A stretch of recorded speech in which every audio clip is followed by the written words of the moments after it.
Today we delve into Average Jones by Samuel Hopkins Adams, a thrilling mystery that follows the brilliant yet unassuming detective Average Jones. Known for his sharp intellect and unconventional methods, Jones is drawn into a web of intrigue and danger that will challenge his wit and resourcefulness. As we follow his pursuit of justice, prepare for unexpected twists and a story full of clever deductions. Let's join Average Jones as he unravels the mystery in this captivating tale. Chapter 1. The B-flat trombone. Three men sat in the Cosmic Club discussing the question, "What's the matter with Jones?" Waldemar, the oldest of the conferees, was the owner and at times the operator of an important and decent newspaper. His heavy face wore the expression of good-humored power characteristic of the experienced and successful journalist. Beside him sat Robert Bertram, the club idler, slender and languidly elegant. The third member of the conference was Jones himself. Average Jones had come by his nickname inevitably. His parents had foredoomed him to it when they furnished him with the initials A5RE as preface to his birthright of J for Jones. His character apparently justified the chance concomitants. He was, so to speak, a composite photograph of any 1,000 well-conditioned, clean-living Americans between the ages of 25 and 30. Happily, his otherwise commonplace face was relieved by the one unfailing characteristic of composite photographs: large, deep-set and thoughtful eyes. Otherwise he would have passed in any crowd, and nobody would have noticed him pass. Now, at 27, he looked back over the 5 years since his graduation from college and wondered what he had done with them, and at the 4 previous years of undergraduate life, and wondered how he had done so well with those, and why he had not in some manner justified the parting words of his favorite professor. "You have one rare faculty, Jones. You can, when you choose, sharpen the pencil of your mind to a very fine point. Specialize, my boy, specialize." If the recipient of this admonition had specialized in anything, it was in life. Having 25,000 a year of his own, he might have continued in that path indefinitely, but for 2 influences. One was an eruptive craving within him to take some part in the dynamic activities of the surrounding world. The other was the freak will of his late and little lamented uncle, from whom he had his present income, and his future expectations of some 10 millions. Adrian Van Rapen Egerton had, as Waldemar once put it, won into the mayor's chair with a good name and come out with a block of ice stock.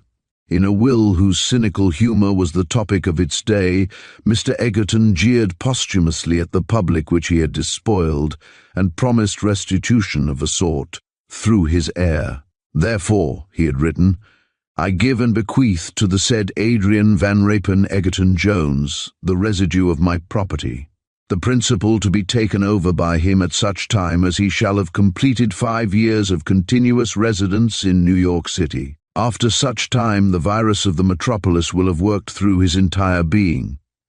He will squander his unearned and undeserved fortune, thus completing the vicious circle, and returning the millions acquired by my political activities in a poisoned shower upon the city, for which, having bossed, bullied and looted it, I feel no sentiment other than contempt. And now," remarked Waldemar in his heavy, rumbling voice, "you aspire to disappoint that good old man." "It's only human nature, you know," said Average Jones. "When a man puts a $10 million curse on you and suggests that you haven't the backbone of a shrimp, you naturally yearn to prove him a liar," supplied Bertram. "Exactly. Anyway, I've no taste for dissipation, either moral or financial. I want action, something to do. I'm bored in this infernal city." "The wail of the unslaked romanticist," commented Bertram. "Romanticist nothing," protested the other. "My ambitions are practical enough if I could only get 'em stirred up." "Exactly. Boredom is simply romanticism with a morning after thirst. You're panting for romance, for something bizarre. Egypt and St. Petersburg and Buenos Aires and Samoa have all become commonplace to you. You've overdone them. That's why you're back here in New York, waiting with stretched nerves for the adventure of life to cat creep up from behind and toss the lariat of rainbow dreams over your shoulders. Waldemar laughed. Not a bad diagnosis. Why don't you take up a hobby, Mr. Jones? What kind of a hobby? Any kind. The club is full of hobby riders. Of all people that I know, they have the keenest appetite for life. Look at old Denishow. He was a misanthrope until he took to gathering scarabs. Fenton, over there, has the finest collection of circus posters in the world. Bellading's house is a museum of obsolete musical instruments. DeGay collects venomous insects from all over the world. No harmless ones need apply. Terraberry has a mania for old railroad tickets. Some are really very curious. I've often wished I had the time to be a crank. It's a happy life. What line would you choose? Asked Bertram languidly. Nobody has gone in for queer advertisements yet, I believe, replied the older man. If one could take the time to follow them up, but it would mean all one's leisure. Would it be so demanding a career? Said Average Jones, smiling. Decidedly. I once knew a man who gave away $20 daily on clues from the day's news. He wasn't bored for lack of occupation. But the ordinary run of advertising is nothing more than an effort to sell something by yelling in print, objected Average Jones. Is it? Well, perhaps you don't look in the right place. Waldemar reached for the morning's copy of the Universal and ran his eye down the columns of classified matter. Hark to this, he said, and read, Is there any work on God's green earth for a man who has just got to have it? Or this, wanted, a venerable-looking man with white beard and medical degree. Good pay to right applicant. What's that? Asked Average Jones with awakened interest. Only a quack medical concern looking for a stall to impress their come-ons, explained Waldemar. Average Jones leaned over to scan the paper in his turn. Here's one, said he, and read, wanted performer on B-flat trombone. Can use at once. Apply with instrument after 1 p.m. 300 East 100th Street. That seems ordinary enough, said Waldemar. What's it doing in a daily paper? There must be, technical publications, journals, for this sort of demand. When Average's words come slow, you've got him interested, commented Bertram. Sure sign. Nevertheless, he's right, said Waldemar. It is rather misplaced. How is this for one that says what it means? Said Bertram. Wanted at once, a brass howitzer and a man who isn't afraid to handle it. Mrs. Ann Cullen, Pier 491-2, East River. The woman who is fighting the barge combine, explained Waldemar. Not so good as it looks. She's bluffing.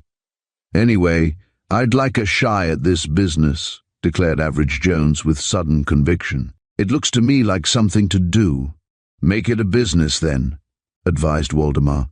If you care really to go in for it, my newspaper would be glad to pay for information such as you might collect. We haven't time, for example, to trace down fraudulent advertisers. If you could start an enterprise of that sort, you'd certainly find it amusing and, at times, perhaps even adventurous. I wouldn't know how to establish it, objected Average Jones. The newspaper owner drew a rough diagram on a sheet of paper and filled it in with writing, crossing out and revising liberally, divided upon his pattern into lines. The final draft read, Have you been stung? Thousands have. Thousands will be. They're laying for you. Who? The advertising crooks. A. Jones' advisor can protect you against them. Before spending your money, call on him. Advice on all subjects connected with newspaper, magazine, or display advertising. Free consultation to persons unable to pay. Call or write, enclosing postage. This is on the level. Jones, advisor. Advisor. Do you expect me to blight my budding career by a poisonous pun like that? Demanded Average Jones with a wry face. It may be a poisonous pun, but it's an arresting catchword, said Waldemar, unmoved. Single column, about 50 lines, will do it in nice, open style. Caps and lowercase, and blackface type for the name and title. Insert twice a week in every New York and Brooklyn paper. Isn't it, a little blatant? Suggested Bertram with lifted eyebrows. Blatant? repeated its inventor. It's more than that. It's howlingly vulgar. It's a riot of glaring yellow. How else would you expect to catch the public? Suppose, then, I do burst into flame to this effect, queried the prospective advisor. Et après, as we proudly say after spending a week in Paris. Après? Oh, plenty of things. You hire an office, a clerk, 2 stenographers and a clipping export, and prepare to take care of the work that comes in. You'll be flooded, promised Waldemar. And between times I'm to go skipping about, chasing long white whiskers and brass howitzers and B-flat trombones, I suppose. Until you get your work systematized, you'll have no time for skipping. Within 6 months, if you're not sandbagged or jailed on fake libel suits, you'll have a unique bibliography of swindles. Then I'll begin to come and buy your knowledge to keep my own columns clean. The speaker looked up to meet the gaze of an iron-grey man with a harsh, sallow face. Excuse my interrupting, said the newcomer. Just one question, Waldemar. Who's going to be the nominee? Linda? Surely not. Why, his name hasn't been heard. It will be. His federal job? He resigns in 2 weeks. His record will kill him. What record? You and I know he's a grafter. But can we prove anything? His clerk has always handled all the money. Wasn't there an old scandal, a woman case? Asked the questioner vaguely. That Washington man's wife? Too old. Linda would deny it flatly, and there would be no witnesses. The woman is dead, killed by his brutal treatment of her, they say. But the whole thing was hushed up at the time by Linda's pull. And when the husband threatened to kill him, Linda quietly set a commissioner of insanity on the case and had the man put away. He's never appeared since. No, that wouldn't be politically effective. The grey man nodded and walked away musing. Egbert, the traction boss, explained Waldemar. We're generally on opposite sides, but this time we're both against Linda. Egbert wants a cheaper man for mayor. I want a straighter one. And I could get him this year if Linda wasn't so well fortified. However, to get back to our project, Mr. Jones, get back to it. They did with such absorption that when the group broke up, several hours later, Average Jones was committed, by plan and rote, to the new and hopeful adventure of life, in the great human hunt which ever has been and ever shall be till the last bird flies into the last light. Some call it business, some call it art, some call it love, and a very few know it for what it is, the very mainspring of existence, the path of the pursuer and the prey often run obscurely parallel.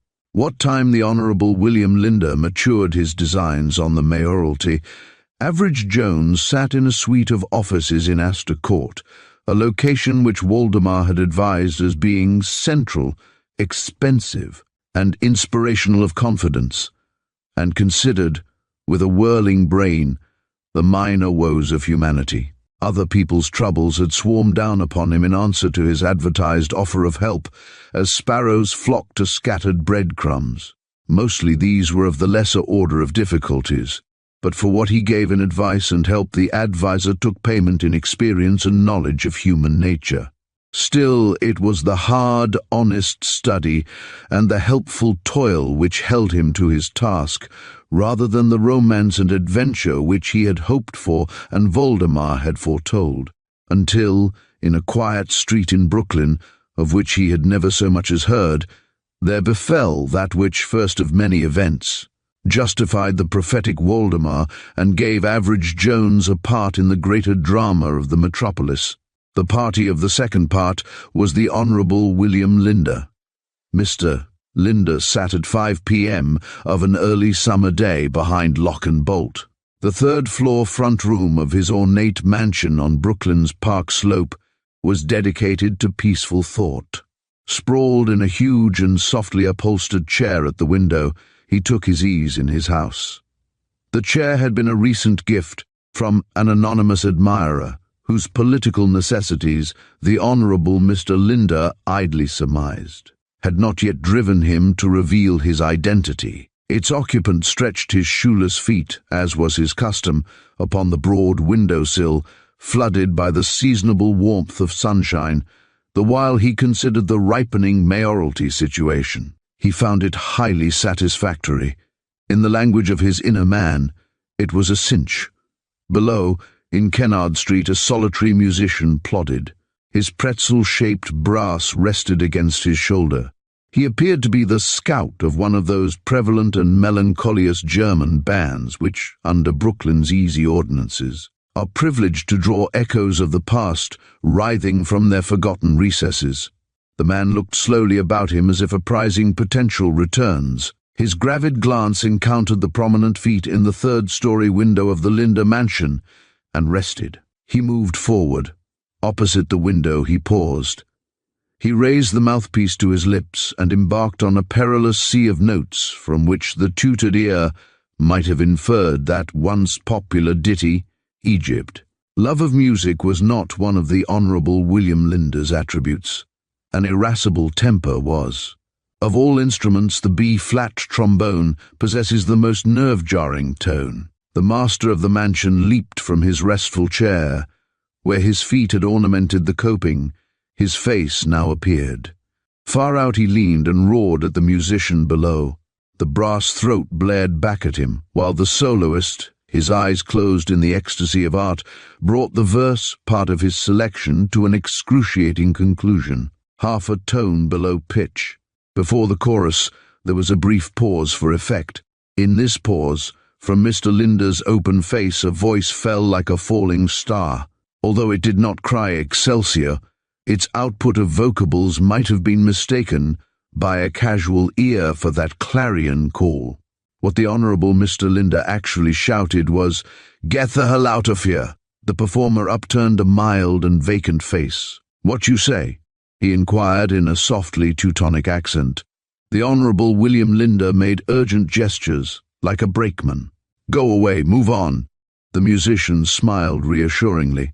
"I got already paid for this," he explained. Up went the brass to his lips again. The tonal stairway which leads up to the chorus of Egypt rose in rasping wailfulness. It culminated in an excessive, unendurable, brazen shriek, and the Honourable William Linder experienced upon the undefended rear of his person the most violent kick of a lifetime, not always devoted to the arts of peace. It projected him clear of the window-sill. His last sensible vision was the face of the musician, the mouth absurdly hollow and pursed above the suddenly removed mouthpiece. Then an awning intercepted the politician's flight. He passed through this, penetrated a second and similar stretch of canvas shading the next window below, and lay placid on his own front steps with 3 ribs caved in and a variegated fracture of the collarbone. By the time the descent was ended, the German musician had tucked his brass under his arm and was hurrying, in panic, down the street, his ears still ringing with the concussion which had blown the angry householder from his own front window. He was intercepted by a running policeman. "Where was the explosion?" demanded the officer. "Explosion? I hear a noise in the larch house on the corner," replied the musician dully. The policeman grabbed his arm. "Come along back, you for a witness. Come on, you and your horn." "It is not a horn," explained the German patiently. "It is a B-flat trombone, along with several million other readers." Average Jones followed the Linder bomb outrage through the scandalized headlines of the local press. The perpetrator, declared the excited journals, had been skillful. No clue was left. The explosion had taken care of that. The police, with the characteristic stupidity of a corps of former truck drivers and bartenders, decorated with brass buttons and shields and without further qualification dubbed detectives, vacillated from theory to theory. Their putty and pasteboard fantasies did not long survive the Honourable William Linder's return to consciousness and coherence. An inside job, they had said. The door was locked and bolted, Mr. Linder declared, and there was no possible place for an intruder to conceal himself. Clockwork, then. "How would any human being guess what time to set it for?" demanded the politician in disgust. "When I never know, myself, where I'm going to be at any given hour of any given day." "Then that Dutch horn player threw the bomb," propounded the head of the Detective Bureau ponderously. "Of course, tossed it right up, 3 stories, and kept playing his infernal trombone with the other hand all the time." You ought to be carrying a hod." Nevertheless, the police hung tenaciously to the theory that the musician was involved, chiefly because they had nothing else to hang to. The explosion had been very localized, the room not generally wrecked, but the chair which seemed to be the center of disturbance, and from which the Honorable William Linder had risen just in time to save his life, was blown to pieces, and a portion of the floor beneath it was much shattered. The force of the explosion had been from above the floor downward, not up through the flooring. As to murderously inclined foes, Mr. Linder disclaimed knowledge of any. The notion that the trombonist had given a signal he derided as an old sleuth pipe dream. As time went on and clues came to nothing, the police had no greater concern than quietly to forget according to custom. A problem beyond their limited powers. With the release of the German musician, who was found to be simple-minded to the verge of half-wittedness, public interest waned, and the case faded out of current print. Average Jones, who was much occupied with a pair of blackmailers operating through faked photographs about that time, had almost forgotten the Linder case when, one day, a month after the explosion, Waldemar dropped in at the Astor Court offices. He found a changed Jones, much thinner and finer than when 8 weeks before he had embarked on his new career at the newspaper owner's instance. The young man's color was less pronounced, and his eyes, though alert and eager, showed rings under them. "You have found the work interesting, I take it," remarked the visitor. "Ra Ather," drawled Average Jones appreciatively. "That was a good initial effort, running down the opium pill mail order enterprise.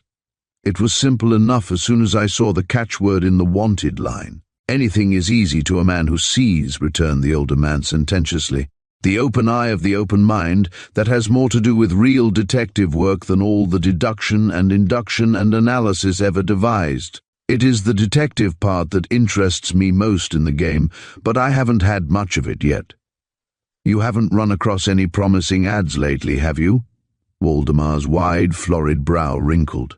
"I haven't thought or dreamed of anything for a month but this infernal bomb explosion." "Oh, the Linder case. You're personally interested?" "Politically. It makes Linder's nomination certain. Persecution, attempted assassination. He becomes a near martyr. I'm almost ready to believe that he planted a fake bomb himself." "And fell out of a third-story window to carry out the idea? That's pushing realism rather far, isn't it?" Waldemar laughed. "There's the weakness, unless we suppose that he under-reckoned the charge of explosive. They let the musician go, didn't they?" "Yes. There was absolutely no proof against him, except that he was in the street below. Besides, he seemed quite lacking mentally. Mightn't that have been a sham? Alienists of good standing examined him. They reported him just a shade better than half-witted. He was like a one-ideaed child, his whole being comprised in his ability and ambition to play his B-flat trombone. Well, if I needed an accomplice," said Average Jones thoughtfully, "I wouldn't want any better one than a half-witted man. Did he play well?" "Atrociously. And if you know what a soul-shattering blare exudes from a B-flat trombone—" Mr. Waldemar lifted expressive hands. Within Average Jones' overstocked mind, something stirred at the repetition of the words B-flat trombone. Somewhere they had attracted his notice in print, and somehow they were connected with Waldemar. Then, from amidst the hundreds of advertisements with which in the past weeks he had crowded his brain, one stood out clear.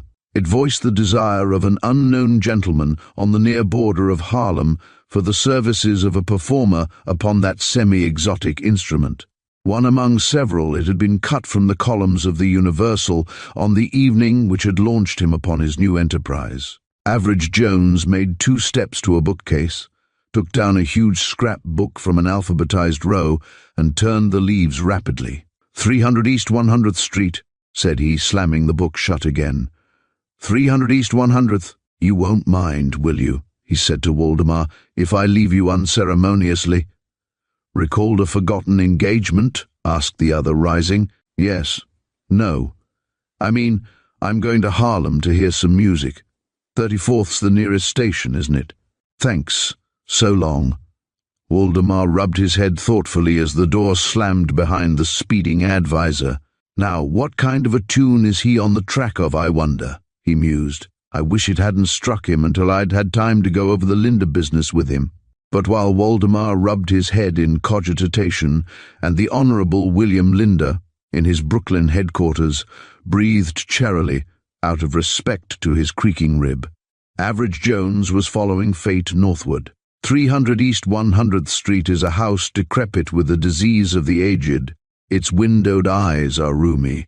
It sags backward on gnarled joints. All its poor old bones creak when the winds shake it. To Average Jones' inquiring gaze on this summer day, it opposed the secrecy of a senile indifference. He hesitated to pull at its bell knob, lest by that act he should exert a disruptive force which might bring all the frail structure rattling down in ruin. When at length he forced himself to the summons, the merest ghost of a tinkle complained petulantly from within against his violence. An old lady came to the door. She was sleek and placid, round and comfortable. She did not seem to belong in that house at all. Average Jones felt as if he had cracked open one of the grisly locust shells which cling lifelessly to tree trunks, and had found within a plump and prosperous beetle. "Was an advertisement for a trombone player inserted from this house, ma'am?" he inquired. "Long ago," said she. "Am I too late then?" "Much. It was answered nearly 2 months since." "I have never," said the old lady with conviction, "seen such a frazzled lot of folks as B-flat trombone players. The person who inserted the advertisement has left a month since." "Could you tell where he went?" "Left no address." "His name was Telford, wasn't it?" said Average Jones strategically. "Might be," said the old lady, who had evidently formed no favourable impression of her ex-lodger. "But he called himself Ransom. He had a furnished room, the whole 3rd floor furnished. Is it let now?" "Part of it. The rear." "I'll take the front room." "Without even looking at it?" "Yes." "You're a queer young man. As to price, whatever you choose. You're a very queer young man. Are you a B-flat trombone player?" "I collect 'em," said Average Jones. "References?" said the old lady abruptly and with suspicion. "All varieties," replied her prospective lodger cheerfully. "I will bring 'em tomorrow with my grip." For 5 successive evenings thereafter, Average Jones sat in the senile house, awaiting personal response to the following advertisement, which he had inserted in the universal wanted B-flat trombonist. Must have had experience as street player. Apply between 8 and 10 p.m.r. 300 East 100th Street. Between the ebb and flow of applicant musicians, he read exhaustively upon the unallied subjects of trombones and high explosives, or talked with his landlady, who proved to be a sociable person, not disinclined to discuss the departed guest. Ransom, his supplanter learned, had come light and gone light. 2 dress suitcases had sufficed to bring in all his belongings. He went out but little, and then, she opined with a disgustful sniff, for purposes strictly alcoholic. Parcels came for him occasionally. These were usually labelled glass, handle with care. Oh, there was one other thing. A huge, easy armchair from Carruthers and Company, mighty luxurious for an $8 lodger. "Did he take that with him?" asked Average Jones. "No. After he had been here a while, he had a man come in and box it up. He must have sent it away, but I never saw it go." "Was this before or after the trombone players came?" "Long after. It was after he had picked out his man and had him up here practicing." "Did you ever see this musician?" drawled Average Jones in the slow tones of his peculiar excitement. "Bless you, yes, talked with him." "What was he like?" "He was a stupid old German. I always thought he was a sort of a natural." "Yes?"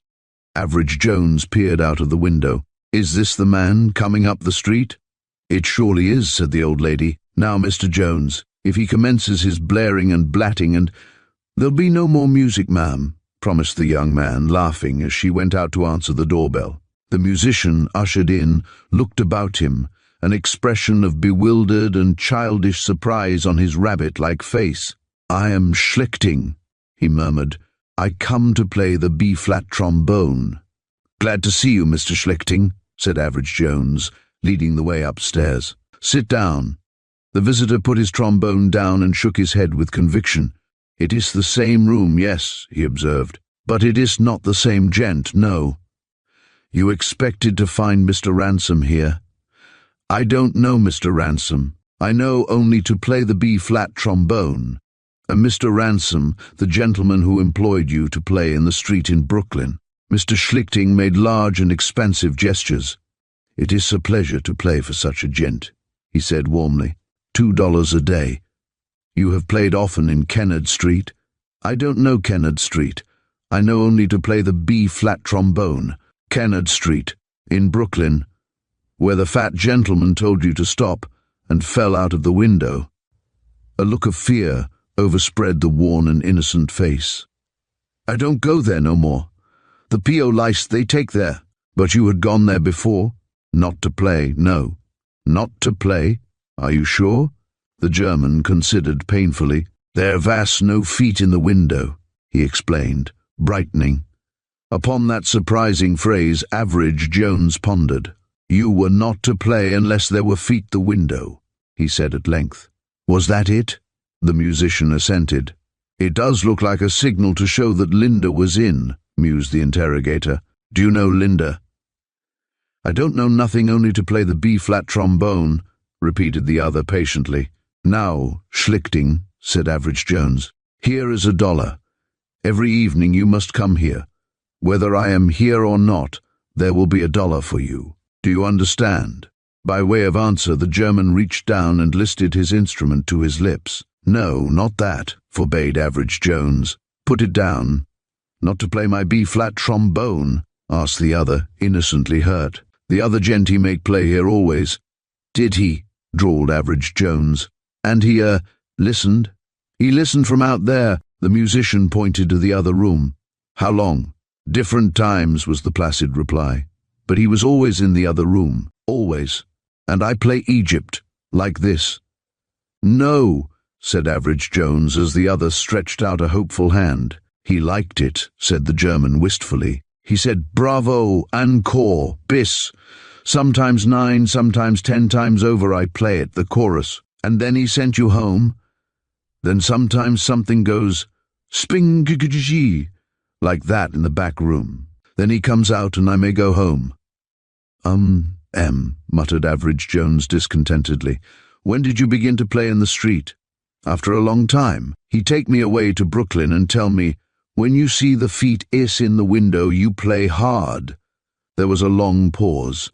Then Average Jones asked casually, "Did you ever notice a big easy chair here?" "I do not notice nothing. I play my B-flat trombone." And there his limitations were established. But the old lady had something to add. "It's all true that he said," she confirmed. "I could hear his racket in the front room, and Mr. Ransom working in the back, and then after the old man was gone, Mr. Ransom sweeping up something by himself." "Sweeping? What was he sweeping?" "Glass, I think.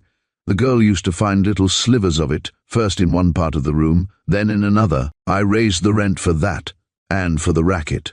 The next thing," said Average Jones, "is to find out where that big easy chair went from here. Can you help me there?" The old lady shook her head. "All I can do is to tell you the nearby truckmen. Canvas of the local trucking industry brought to light the conveyor of that elegant article of furniture. It had gone, Average Jones learned, not to the mansion of the Honourable William Linder, as he had fondly hoped, but to an obscure address not far from the Navy Yard in Brooklyn. To this address, having looked up and gathered in the B-flat trombonist, Average Jones led the way. The pair lurked in the neighbourhood of the ramshackle house, watching the entrance, until toward evening, as the door opened to let out a tremulous wreck of a man, palsied with debauch. Schlichting observed, "That is him. He has been drinking again once." Average Jones hurried the musician around the corner into concealment. "You have been here before to meet Mr. Ransom?" "No." "Where did he meet you to pay you your wages?" "On some corner," said the other vaguely. "Then he took you to the big house and left you there," urged Jones. "No, He left me on the street corner. When the feet is in the window, he says, "You play." "It comes to this," drawled Average Jones intently, looking the employee between his vacuous eyes. Ransom shipped the chair to Plymouth Street and from there to Linda's house. He figured out that Linda would put it in his study and do his sitting at the window in it. And you were to know when he was there by seeing his feet in the window and give the signal when you saw him. It must have been a signal to somebody pretty far off, or he wouldn't have chosen so loud an instrument as a B-flat trombone. "I can play the B-flat trombone louder as any man in the business," asserted Schlichting with proud conviction. "But what gets me," pursued Average Jones, "is the purpose of the signal. Whom was it for?" "I don't know nothing," said the other complacently. "I only know to play the B-flat trombone louder as any man in the world." Average Jones paid him a lump sum, dismissed him, and returned to the Cosmic Club, there to ponder the problem. What next? To accuse Ransom, the mysterious hirer of a B-flat trombone virtuosity, without sufficient proof upon which to base even a claim of cross-examination, would be to block his own game then and there, for Ransom could, and very likely would, go away, leaving no trace. Who was Ransom, anyway? And what relation, if any, did he bear to Linda? Absorbed in these considerations, he failed to notice that the club was filling up beyond its wont. A hand fell on his shoulder. "Hello, Average. Haven't seen you at a Saturday special night since you started your hobby." It was Bertram. "What's on?" Average Jones asked him, shaking hands. "Freak concert. Bellading has trotted out part of his collection of medieval musical instruments, and some professionals are going to play them. Waldemar is at our table. Come and join us." Conversation at the round table was general and lively that evening, and not until the port came on. The prideful club port, served only on special occasions and in wonderful, delicate glasses, did Average Jones get an opportunity to speak to Waldemar aside. "I've been looking into that Linda matter a little." "Indeed, I've about given up hope. You spoke of an old scandal in Linda's career. What was the husband's name?" "Arbuthnot, I believe." "Do you know what sort of looking man he was?" "No. I could find out from Washington." "What was his business?" "Government employment, I think." "In the, scientific line, perhaps?" drawled Jones. "Why, yes, I believe it was." Suppose now Linda should drop out of the combination. Who would be the most likely nominee?"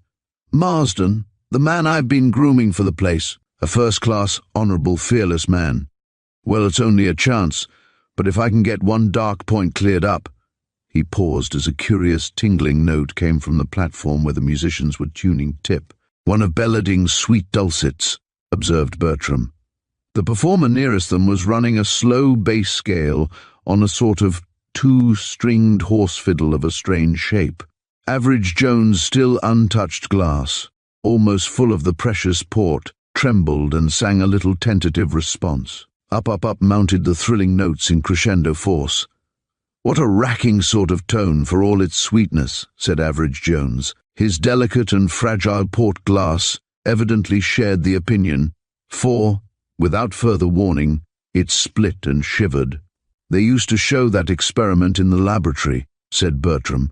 "You must have had just the accurate amount of liquid in the glass, Average. Move back, you lunatic, it's dripping all over you."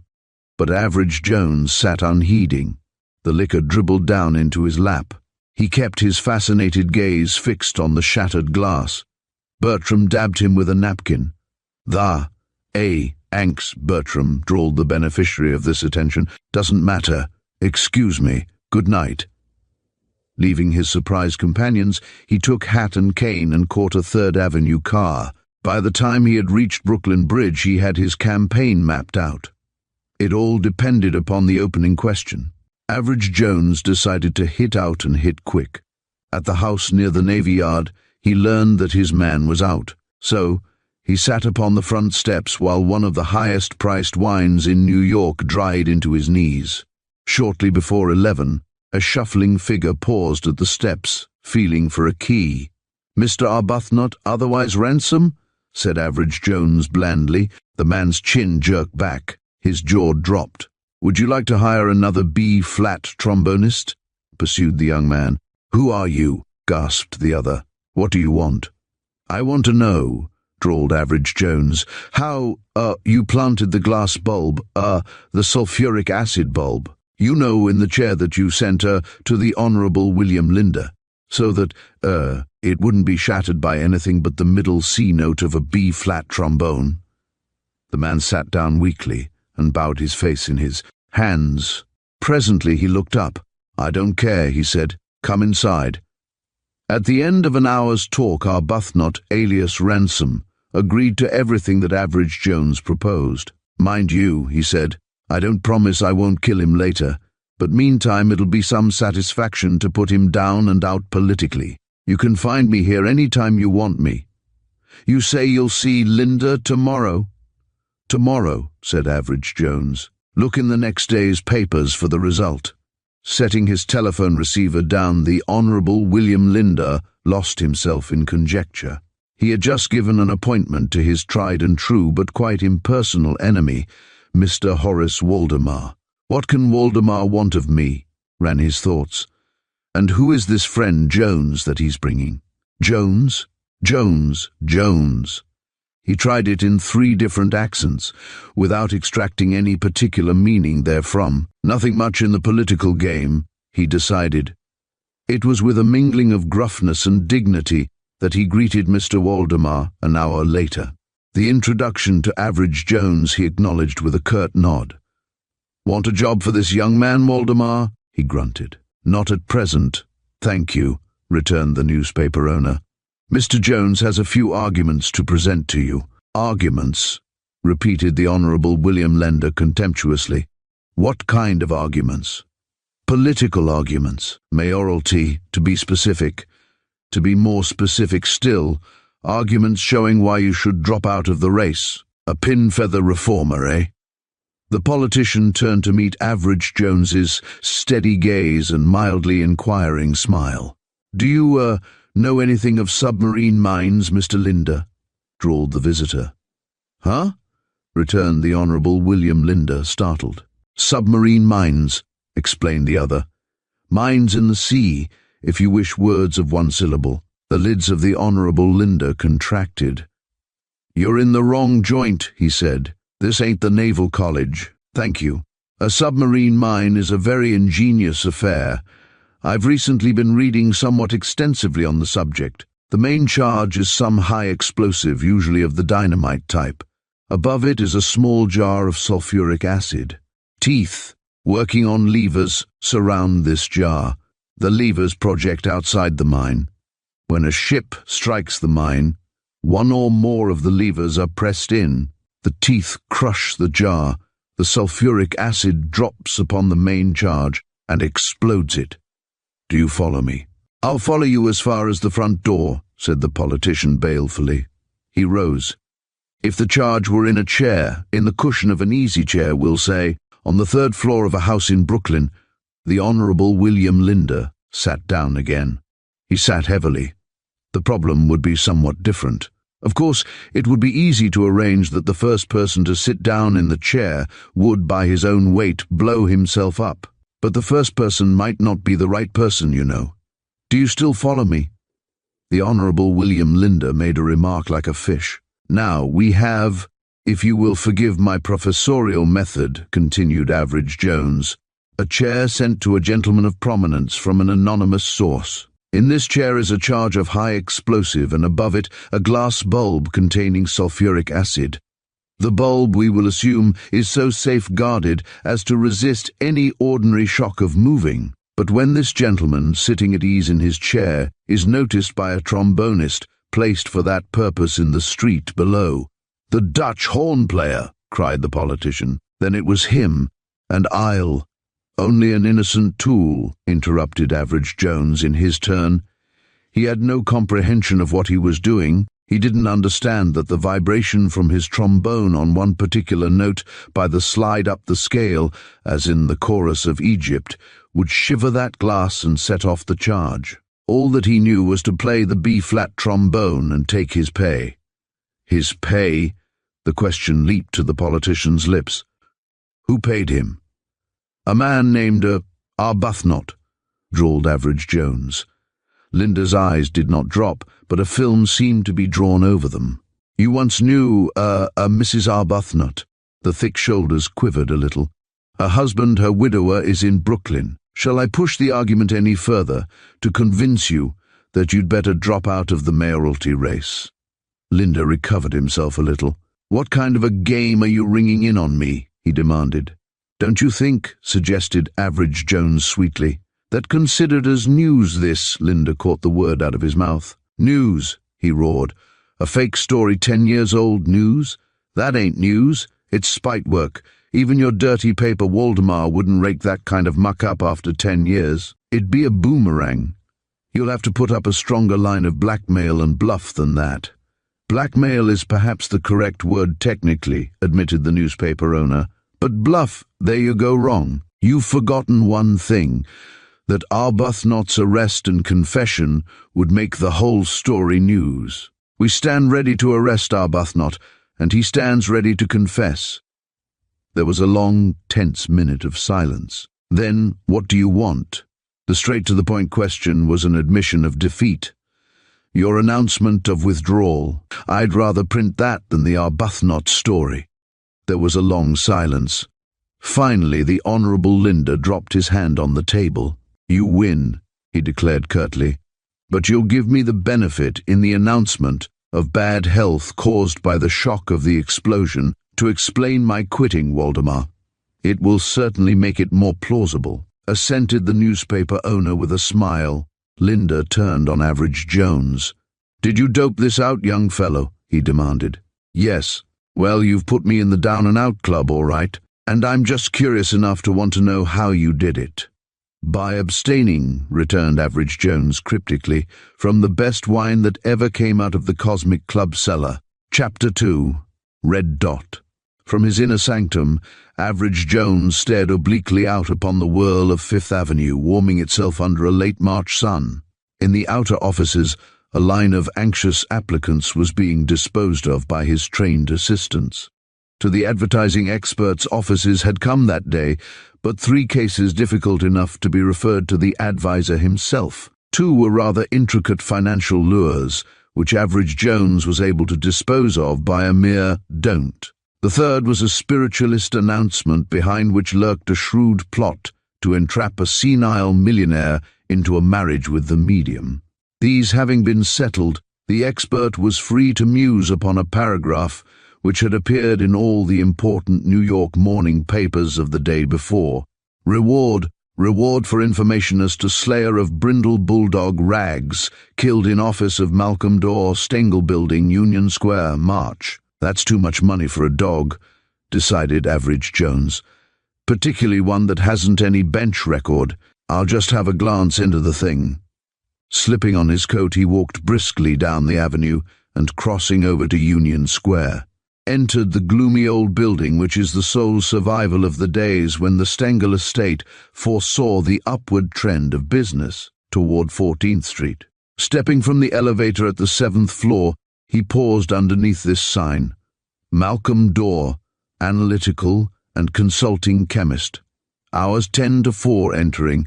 Average Jones found a fat young man with mild blue eyes sitting at a desk. "Mr. Dorr?" he asked. "Yes," replied the fat young man nervously. "But if you are a reporter, I must."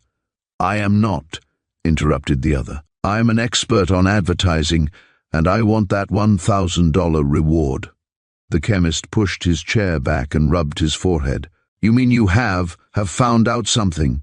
"Not yet, but I intend to."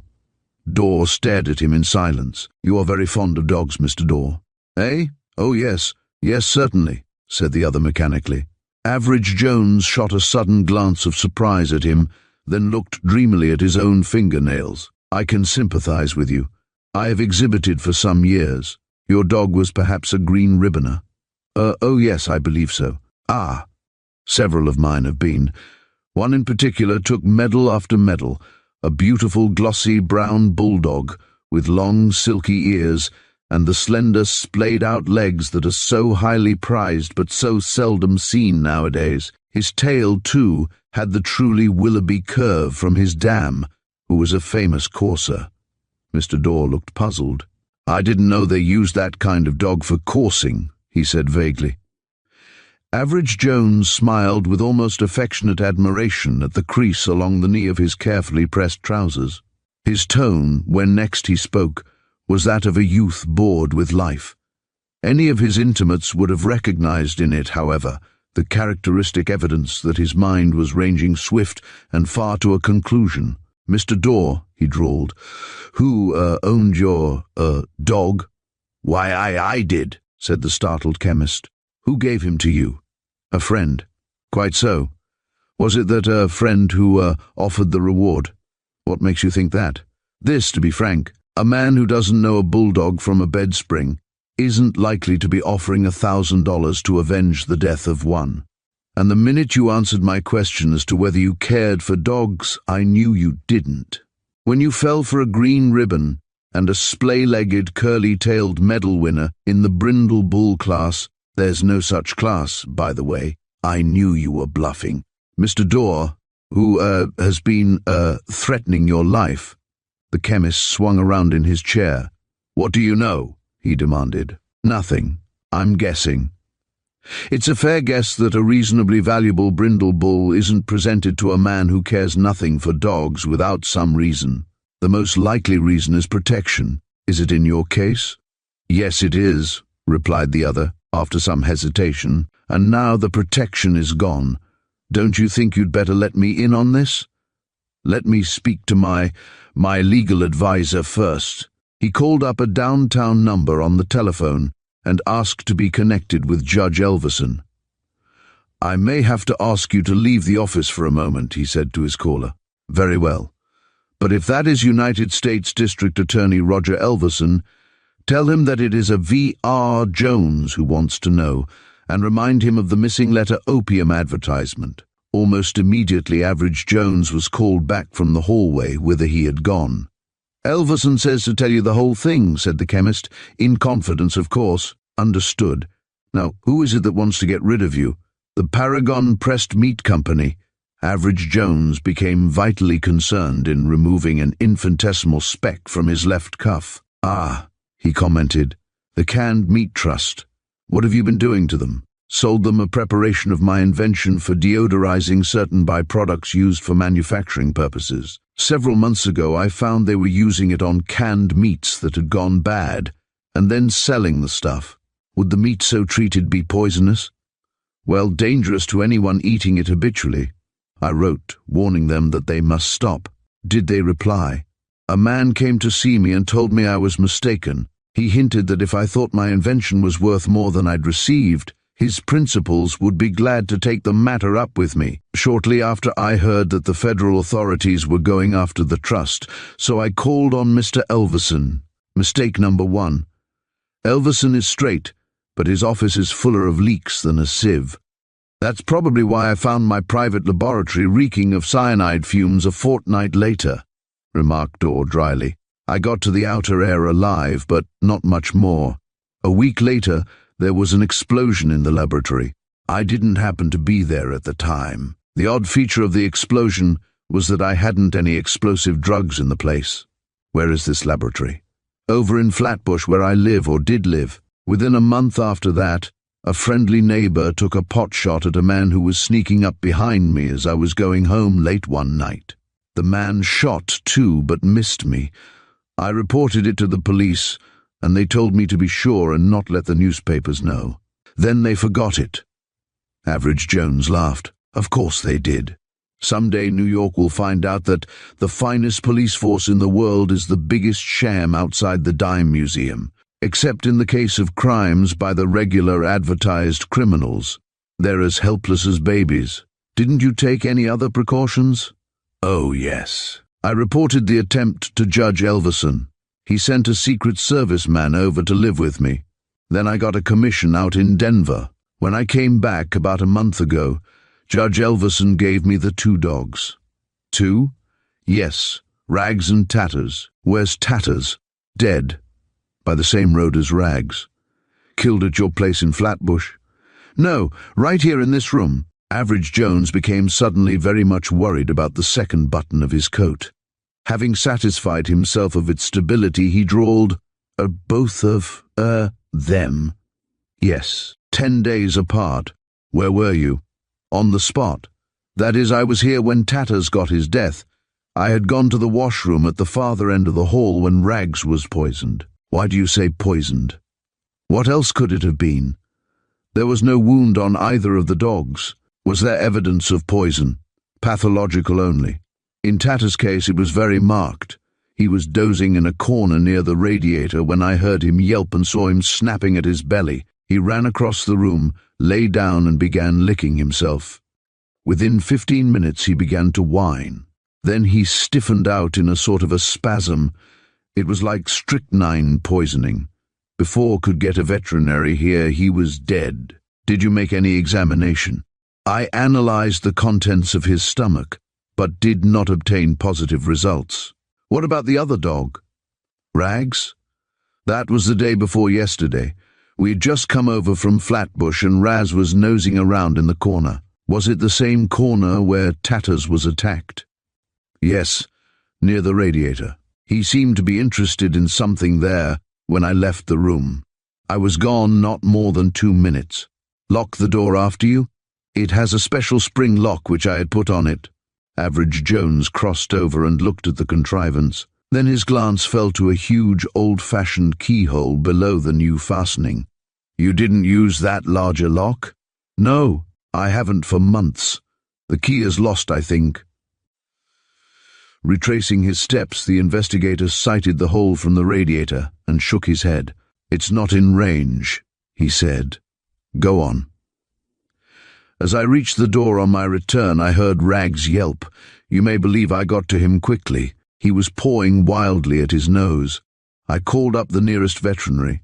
Within 10 minutes, the convulsions came on. The veterinary was here when Rags died, which was within 15 minutes of the first spasm. He didn't believe it was strychnine, said the attacks were different. Whatever it was, I couldn't find any trace of it in the stomach. The veterinary took the body away and made a complete autopsy. Did he discover anything? Yes, the blood was coagulated, and on the upper lip he found a circle of small pustules. He agreed that both dogs probably swallowed something that was left in my office, though I don't see how it could have got there. "That won't do," returned Average Jones positively. "A dog doesn't cry out when he swallows poison, unless it's some corrosive." "It was no corrosive. I examined the mouth." "What about the radiator?" asked Average Jones, getting down on his knees beside that antiquated contrivance. "It seems to have been the center of disturbance."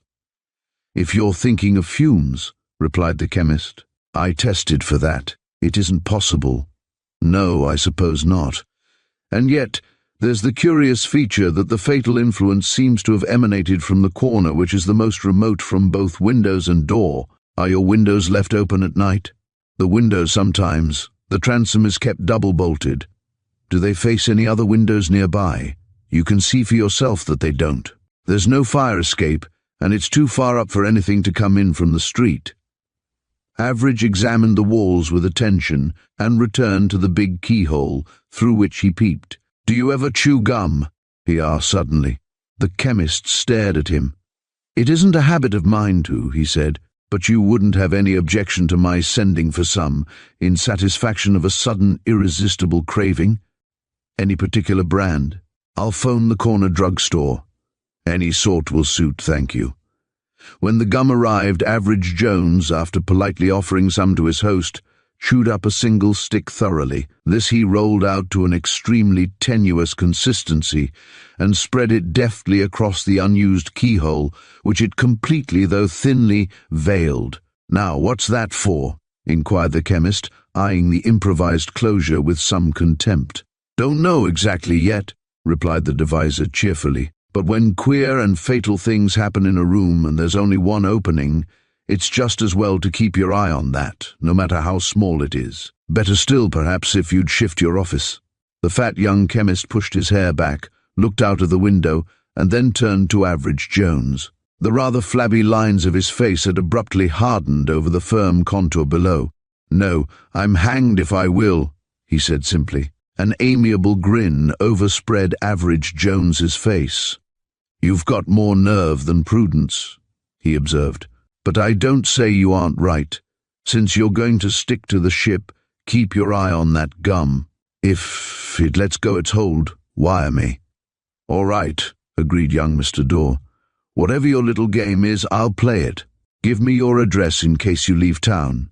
As I may do, I'm going to hire a press-clipping bureau on special order to dig through the files of the local and neighboring city newspapers for recent items concerning dog poisoning cases. If our unknown has devised a new method of canicide, it's quite possible he may have worked it somewhere else too. Goodbye, and if you can't be wise, be careful." Dog poisoning seemed to Average Jones to have become a popular pastime in and around New York, judging from the succession of news items which poured in upon him from the clipping bureau. Several days were exhausted by false clues. Then one morning there arrived, among other data, an article from the Bridgeport Morning Delineator, which caused the advisor to sit up with a jerk. It detailed the poisoning of several dogs under peculiar circumstances. 3 hours later he was in the bustling Connecticut city. There he took carriage for the house of Mr. Curtis Fleming, whose valuable Great Dane dog had been the last victim. Mr. Curtis Fleming revealed himself as an elderly gentleman, all grown to a point, pointed white nose, eyes that were pinpoints of irascible gleam, and a most pointed manner of speech. "Who are you?" he demanded rancidly, as his visitor was ushered in. Average Jones recognized the type. He knew of but one way to deal with it. "Jones," he retorted with such astounding emphasis that the monosyllable fairly exploded in the other's face. "Well, well, well," said the elder man, his aspect suddenly mollified. "Don't bite me. What kind of a Jones are you, and what do you want of me?"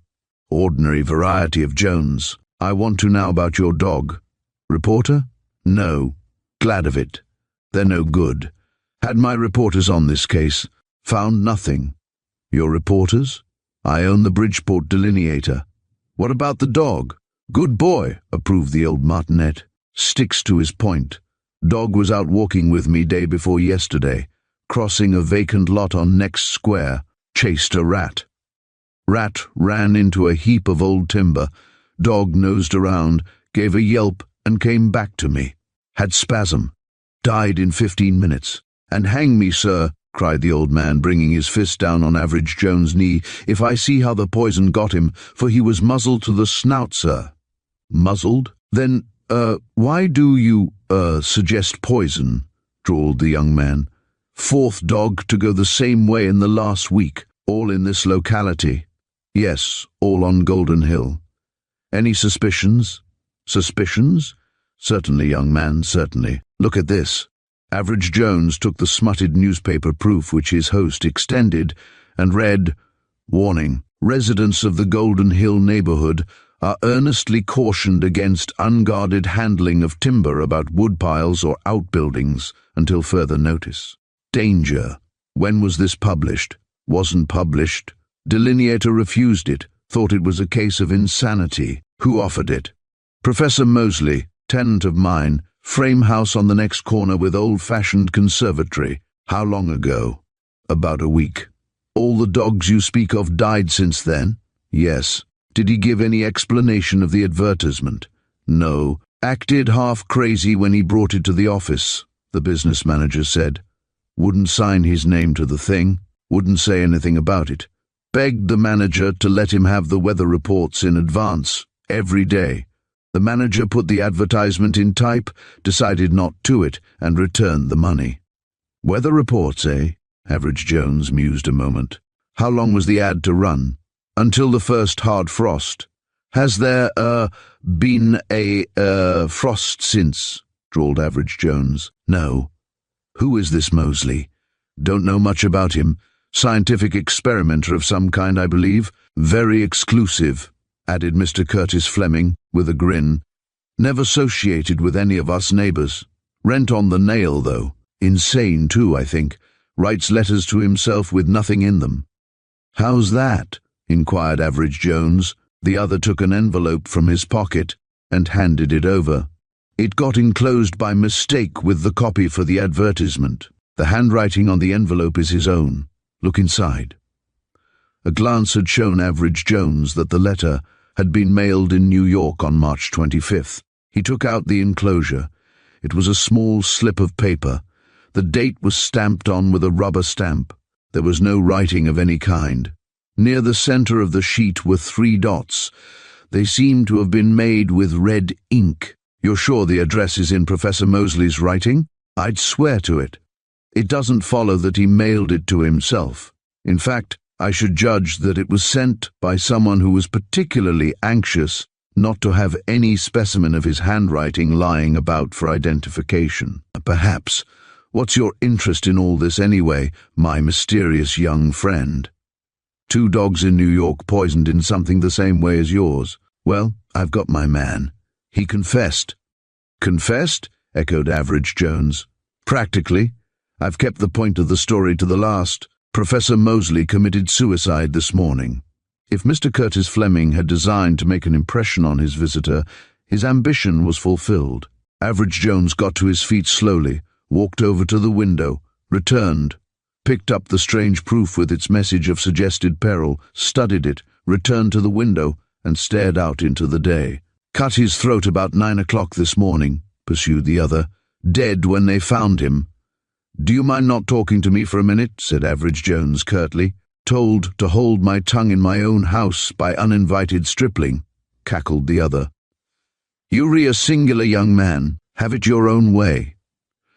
After a 5-minute silence, the visitor turned from the window and spoke. There has been a deadly danger loose about here for which Professor Mosley felt himself responsible. He has killed himself. Why? Because I was on his trail, declared Mr. Curtis Fleming. Afraid to face me? Nonsense. I believe some human being has been killed by this thing, whatever it may be, and that the horror of it drove Mosley to suicide. Prove it. Give me a morning paper. His host handed him the current issue of the Delineator. Average Jones studied the local page. Where's Galvin's Alley? He asked presently. 2 short blocks from here. In the Golden Hill section. Yes, read that. Mr. Curtis Fleming took the paper. His eyes were directed to a paragraph telling of the death of an Italian child living in Galvin's Alley.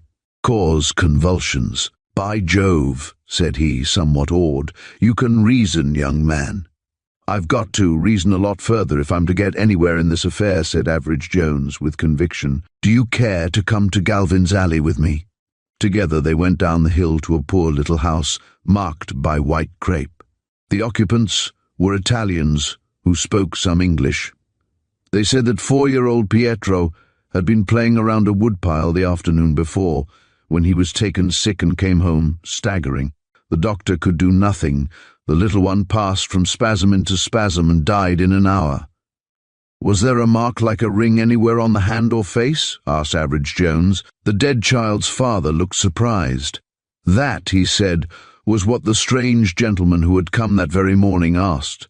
A queer, bent little gentleman, very bald and with big eyeglasses, who was kind, and wept with them, and gave them money to bury the bambino. Mosley, by the Lord Harry, exclaimed Mr. Curtis Fleming. But what was the death agent? Average Jones shook his head. Too early to do more than guess. Will you take me to Professor Mosley's place? The old house stood 4 square, with a patched-up conservatory on one wing. In the front room, they found the recluse's body decently disposed, with an undertaker's assistant in charge.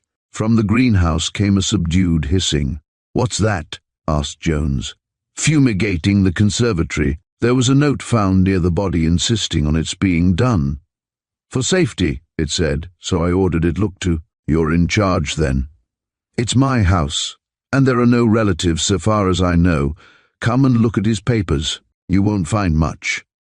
In the old-fashioned desk was a heap of undecipherable matter, interspersed with dates, apparently bearing upon scientific experiments, a package of letters from the Denny Research Laboratories of St. Louis, mentioning enclosure of checks, and 3 self-addressed envelopes bearing New York postmarks, of dates respectively.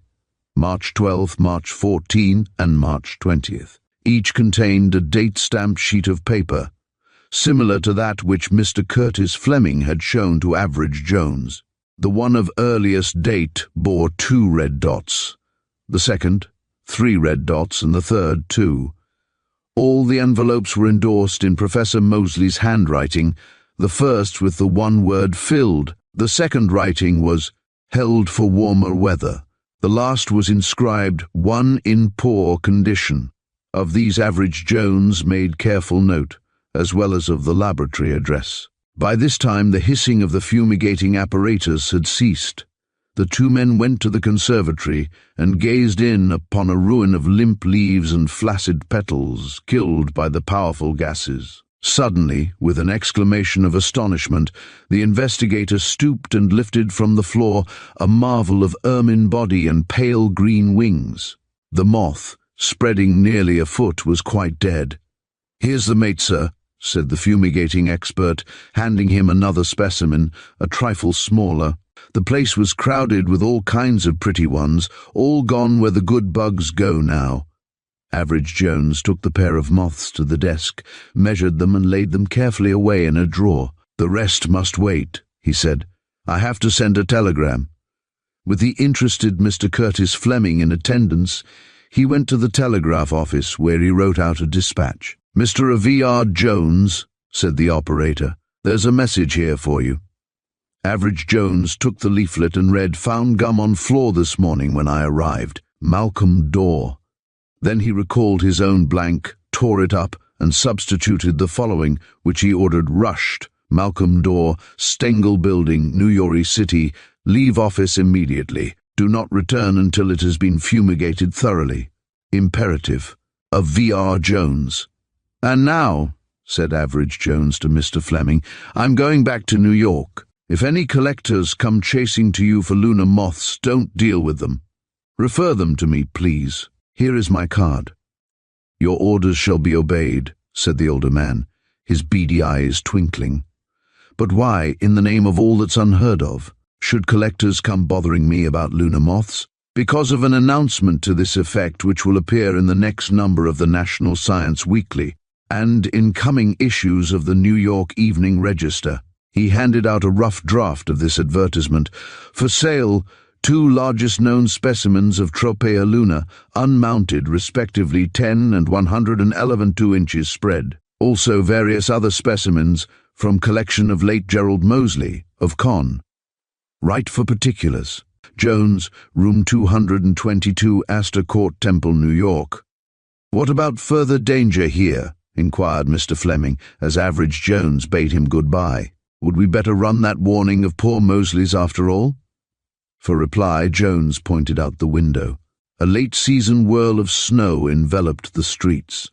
"I see," said the old man, "the frost. Well, Mr. Mysterious Jones, I don't know what you're up to, but you've given me an interesting day. Let me know what comes of it." On the train back to New York, Average Jones wrote 2 letters.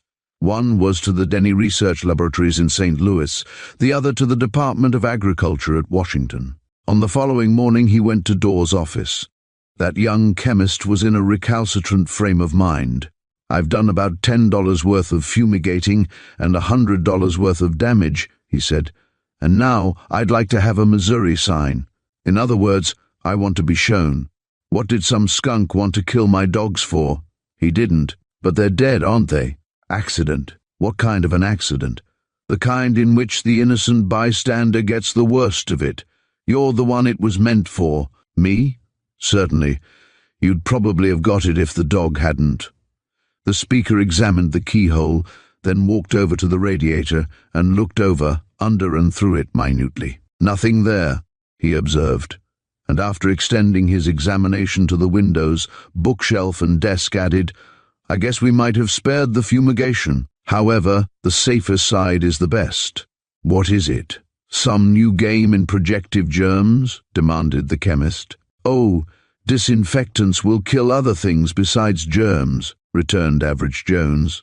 "Lunar moths, for instance. Wait a few days and I'll have some mail to show you on that subject.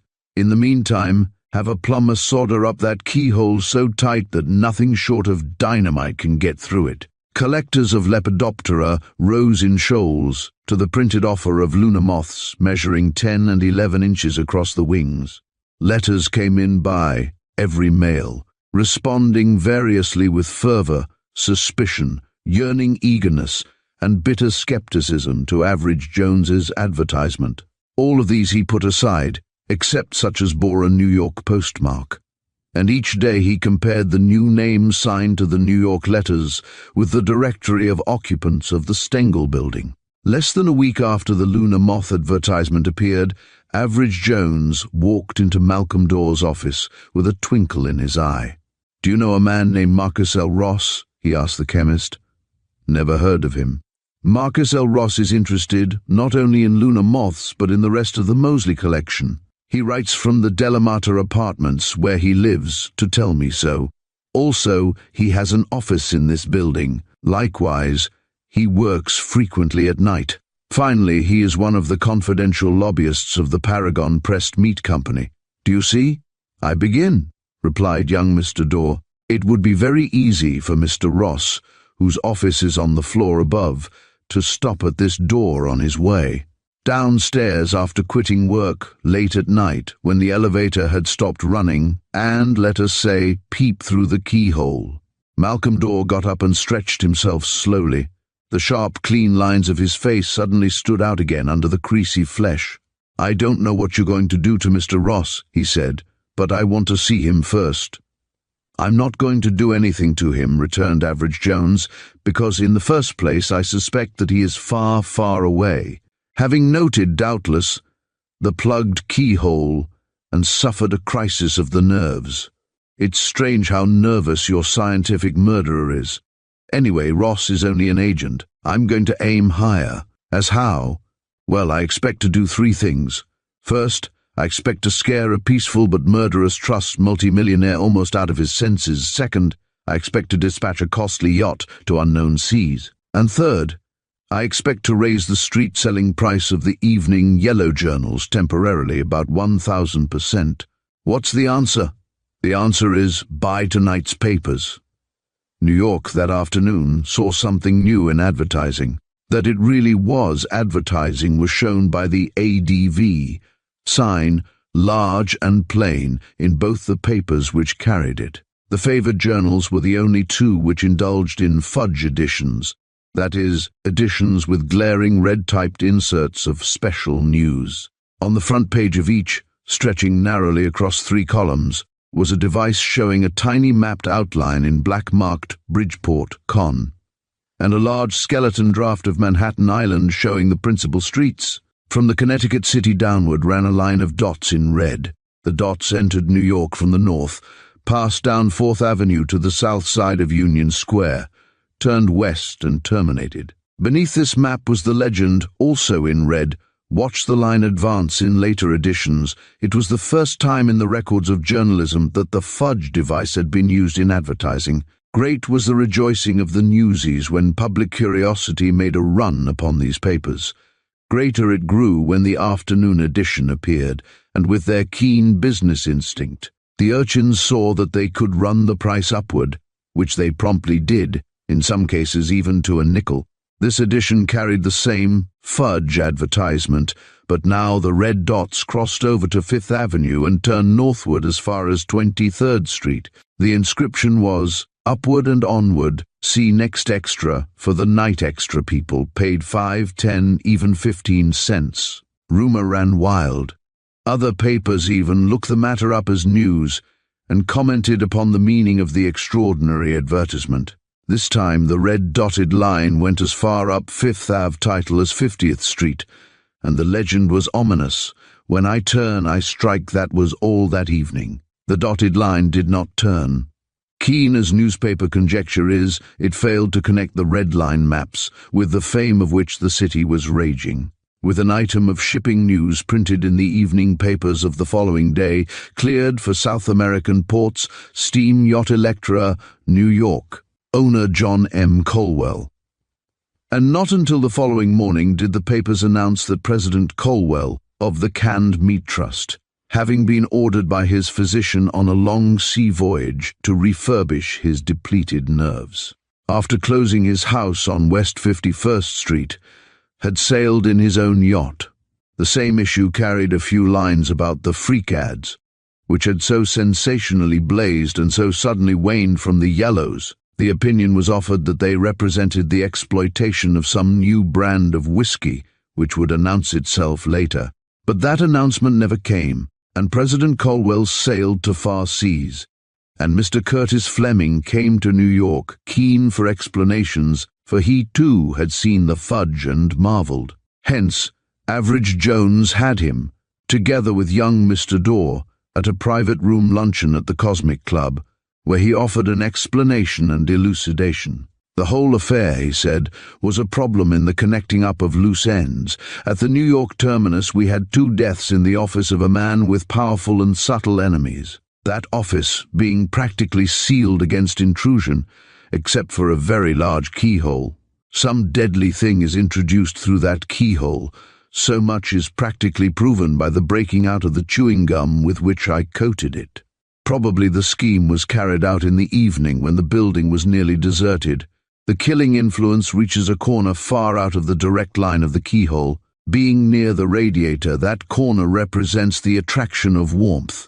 Therefore, the invading force was some sentient creature. Dorr shuddered. Some kind of venomous snake, he surmised. Not a bad guess, but a snake, however small, would have been instantly noticed by the dogs. Now let's look at the Bridgeport end. Here again we have a deadly influence loosed, this time by accident. A scientific experimentalist is the innocent cause of the disaster. Here, too, the peril is somewhat dependent upon warmth, since we know from Professor Moseley's agonized eagerness for a frost that cold weather would have put an end to it. The cold weather fails to come. Dogs are killed.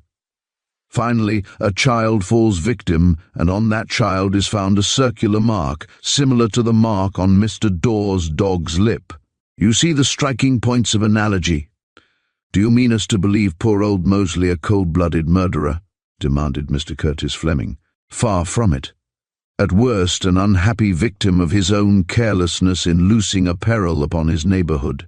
You're forgetting a connecting link. The secretive red dot communications from New York City, addressed by Moseley to himself on behalf of some customer who ordered simply by a code of ink dots. He was the man I had to find. The giant lunar moths helped to do it. I don't see where they come in at all, declared Dorr bluntly. A moth a foot wide couldn't crawl through a keyhole. No, nor do any damage if it did. The lunar is as harmless as it is lovely. In this case, the moths weren't active agents. They were important only as clues and bait.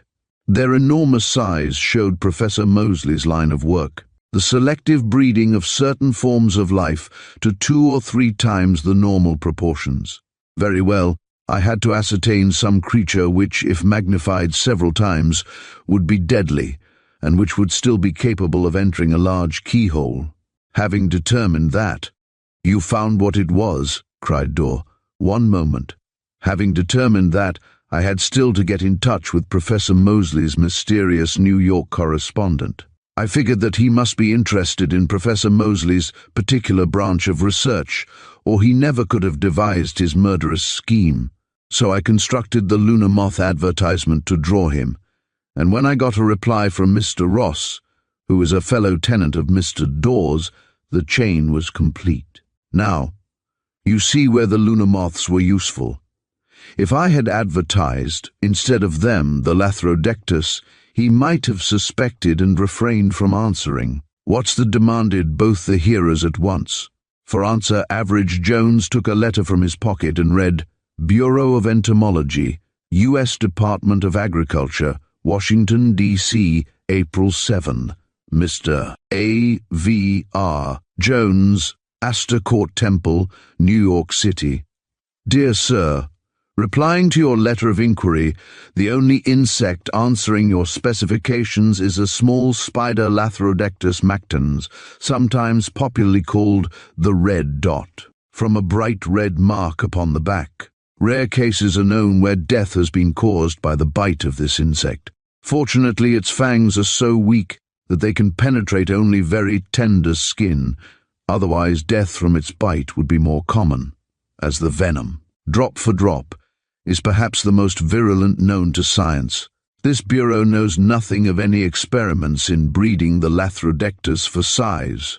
Your surmise that specimens of 2 or 3 times the normal size would be dangerous to life is undoubtedly correct, and selected breeding to that end should be conducted only under adequate scientific safeguards. A Lathrodectus mactans with fangs large enough to penetrate the skin of the hand, and a double or triple supply of venom, would be perhaps more deadly than a cobra. The symptoms of poisoning by this species are spasms, similar to those of trismus, and agonizing general pains. There are no local symptoms, except in some cases a circle of small pustules about the bitten spot. Commercially, the Lathrodectus has value, in that the poison is used in certain affections of the heart. For details, I would refer you to the Denny Laboratories of St. Louis, Mo., which are purchasers of the venom. The species is very susceptible to cold and would hardly survive a severe frost. It frequents wood piles and outhouses. Yours truly, L.O. Howard, Chief of Bureau. Then Ross was sneaking down here at night and putting the spiders which he had got from Professor Moseley through my keyhole, in the hope that sooner or later one of them would get me, said Dorr. A very reasonable expectation, too. V. the dogs, returned Average Jones. And now, said Mr. Curtis Fleming, will someone kindly explain to me what this Ross fiend had against our friend, Mr. Dorr? Nothing, replied Average Jones. Nothing? Was he coursing with spiders merely for sport? Oh, no. You see, Mr. Dorr was interfering with the machinery of one of our ruling institutions, the Canned Meat Trust. He possessed information which would have indicted all the officials. Therefore it was desirable, even essential, that he should be removed from the pathway of progress. Nonsense. Socialistic nonsense, snapped Mr. Curtis Fleming. Trusts may be unprincipled, but they don't commit individual crimes, don't they? Returned Average Jones, smiling amiably at his own boot tip. Did you ever hear of Mr. Adelmeyer's little corset steel which he invented to stick in the custom scales and rob the government for the profit of? His syrup trust? Or of the individual oil refineries which mysteriously disappeared in fire and smoke at a time when they became annoying to the Combination Oil Trust? Or of the Traction Trust's 2 plots to murder prosecutor Henry in San Francisco? I'm just mentioning a few cases from memory. Why, when a criminal trust faces only loss, it will commit forgery, theft, or arson. When it faces jail, it will commit murder just as determinedly. Self-defense, you know. As for the case of Mr. Dorr, and he proceeded to detail the various attempts on the young chemist's life. But why so roundabout a method? Asked Dorr skeptically. Well, they tried the ordinary methods of murder on you through agents. That didn't work. It was up to the trust to put one of its own confidential men on it. Ross is an amateur entomologist. He devised a means that looked to be pretty safe and, in the long run, sure. And would have been but for your skill, young Jones, declared Mr. Curtis Fleming with emphasis. Don't forget the fortunate coincidences, replied Average Jones modestly. They're about half of it. In fact, detective work, for all that is said on the other side, is mostly the ability to recognize and connect coincidences. The coincidence of the escape of the red dots from Professor Moseley's breeding cages, the coincidence of the death of the dogs on Golden Hill, followed by the death of the child, the coincidence of poor Moseley's having left the red dot letters on the desk instead of destroying them, the coincidence of Dorr's dogs being bitten, when it might easily have been himself had he gone to turn on the radiator and disturb the savage little spider, and the chief coincidence of your having become interested in the advertisement which Judge Elverson had me insert, really more to scare off further attempts than anything else, put in Dorr. What became of the spiders that were slipped through my keyhole anyway? 2 of them, as you know, were probably killed by the dogs. The others may well have died of cold, At night, when the heat was off and the windows open, the cleaning woman wouldn't have been likely to notice them when she swept the bodies out. And, sooner or later, if Ross had continued to insert red dots through the keyhole, one of them would have bitten you, Dor, and the canned meat trust would have gone on its way rejoicing. "Well, you've certainly saved my life," declared Dor, "and it's a case of sheer force of reasoning." Average Jones shook his head. "You might give some of the credit to Providence," he said. "Just one little event would have meant the saving of the Italian child and of Professor Moseley and the death of yourself, instead of the other way around." "And that event?" asked Mr. Curtis Fleming. 5 degrees of frost in Bridgeport," replied Average Jones. Chapter 3. Open Trail. "Not good enough," said Average Jones, laying aside a sheet of paper upon which was pasted a newspaper clipping. "We can't afford luxuries, Simpson." The confidential clerk rubbed his high, pale forehead indeterminately. "But $5,000, Mr. Jones," he protested. "Would pay a year's office rent, you're thinking. True. Nevertheless, I can't see the missing Mr. Hoff as a sound professional proposition. So you think it would be impossible to find him. Now, why should I think any such absurd thing? I think, if you choose, that he wouldn't be worth the amount, when found, to lose." "The ad says different, sir." Simpson raised the paper and read, $5,000. The aforesaid sum will be paid without question to anyone furnishing information which leads to the discovery of Roderick Hoff, 24 years old, who left his home in Toledo, on April 12th. Communicate with Dr. Conrad Hoff, Toledo. Surely Dr. Hoff is good for the amount.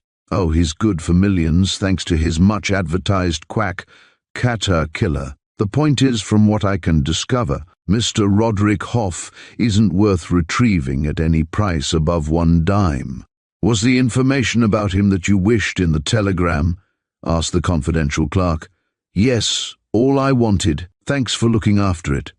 Have the Toledo reporter, who sent it, forward his bill. And if the old inventor who's been haunted by disembodied voices comes again, bring him to me." "Yes, sir," said Simpson, going out. Left to himself, Average Jones again ran over the dispatches conveying the information as to the lost Toledo youth. They had given a fairly complete sketch of young Hoff's life and character. At 24, it appeared, Roderick Hoff had achieved a career. Emerging by the propulsive method from college, in the first term of his freshman year, he had taken a postgraduate course in the cigarette ward of a polite retreat for nervous wrecks. He had subsequently endured 2 breach of promise suits, had broken the state automobile record for number of speed violation arrests, had been buncoed, badgered, paneled, blackmailed and short-carded out of sums varying between $100 and $10,000, and now, in the year of grace, 19, was the horror of the pulpit and the delight of the press of the city which he called his home. For the rest, he was a large, mild, good-humoured, pulpy individual with a fixed delusion that the human organism can absorb a quart of alcoholic miscellany per day and be none the worse for it. The major premise of his proposition was perfectly correct. He proved it daily. The minor premise was an error. Bets were even in the Toledo clubs as to whether delirium tremens or paresis would win the event around young Mr. Hoff's kite-shaped racetrack of a brain. With his tastes, the income of $25,000 per annum, which his father allowed him from the profits of Dr. Hoff's Catar Killer, proved sadly insufficient to his needs. He mentioned this fact to his father, so Average Jones's information ran, early in April, and suggested an increase, only to be refused with some acerbity. "Oh, very well," said he. "I'll go and make it myself." The amazement inspired in Dr. Hoff's mind by this pronouncement was augmented in the next few days by the fact that Roderick was very busy about town in his motorcar, and was changed to vivid alarm immediately thereafter by the young man's disappearance. To all intents and appearances, Roderick Hoff had dropped off the earth on or about April 12th. By April 15th, New York, Pittsburgh, Chicago, Washington, and other clearing houses for the distribution of the unspent increment were apprised of the elder Hoff's $5,000 anxiety through the medium of the daily press. This advertisement it was, upon the practical merits of which Average Jones and his confidential clerk had differed. If there were any chance of sport in it, mused Average Jones, I'd go in. But to follow the trail of a spurious young sport from bar-room to brothel, and from brothel to gambling hell, he shook his head. Not good enough, he repeated. Simpson's face appeared at the door. His blond forehead was wrinkled with excitement. Dr. Hoff is here, Mr. Jones. I told him you couldn't see him, but he wouldn't take no. Says he was recommended to you by a former client.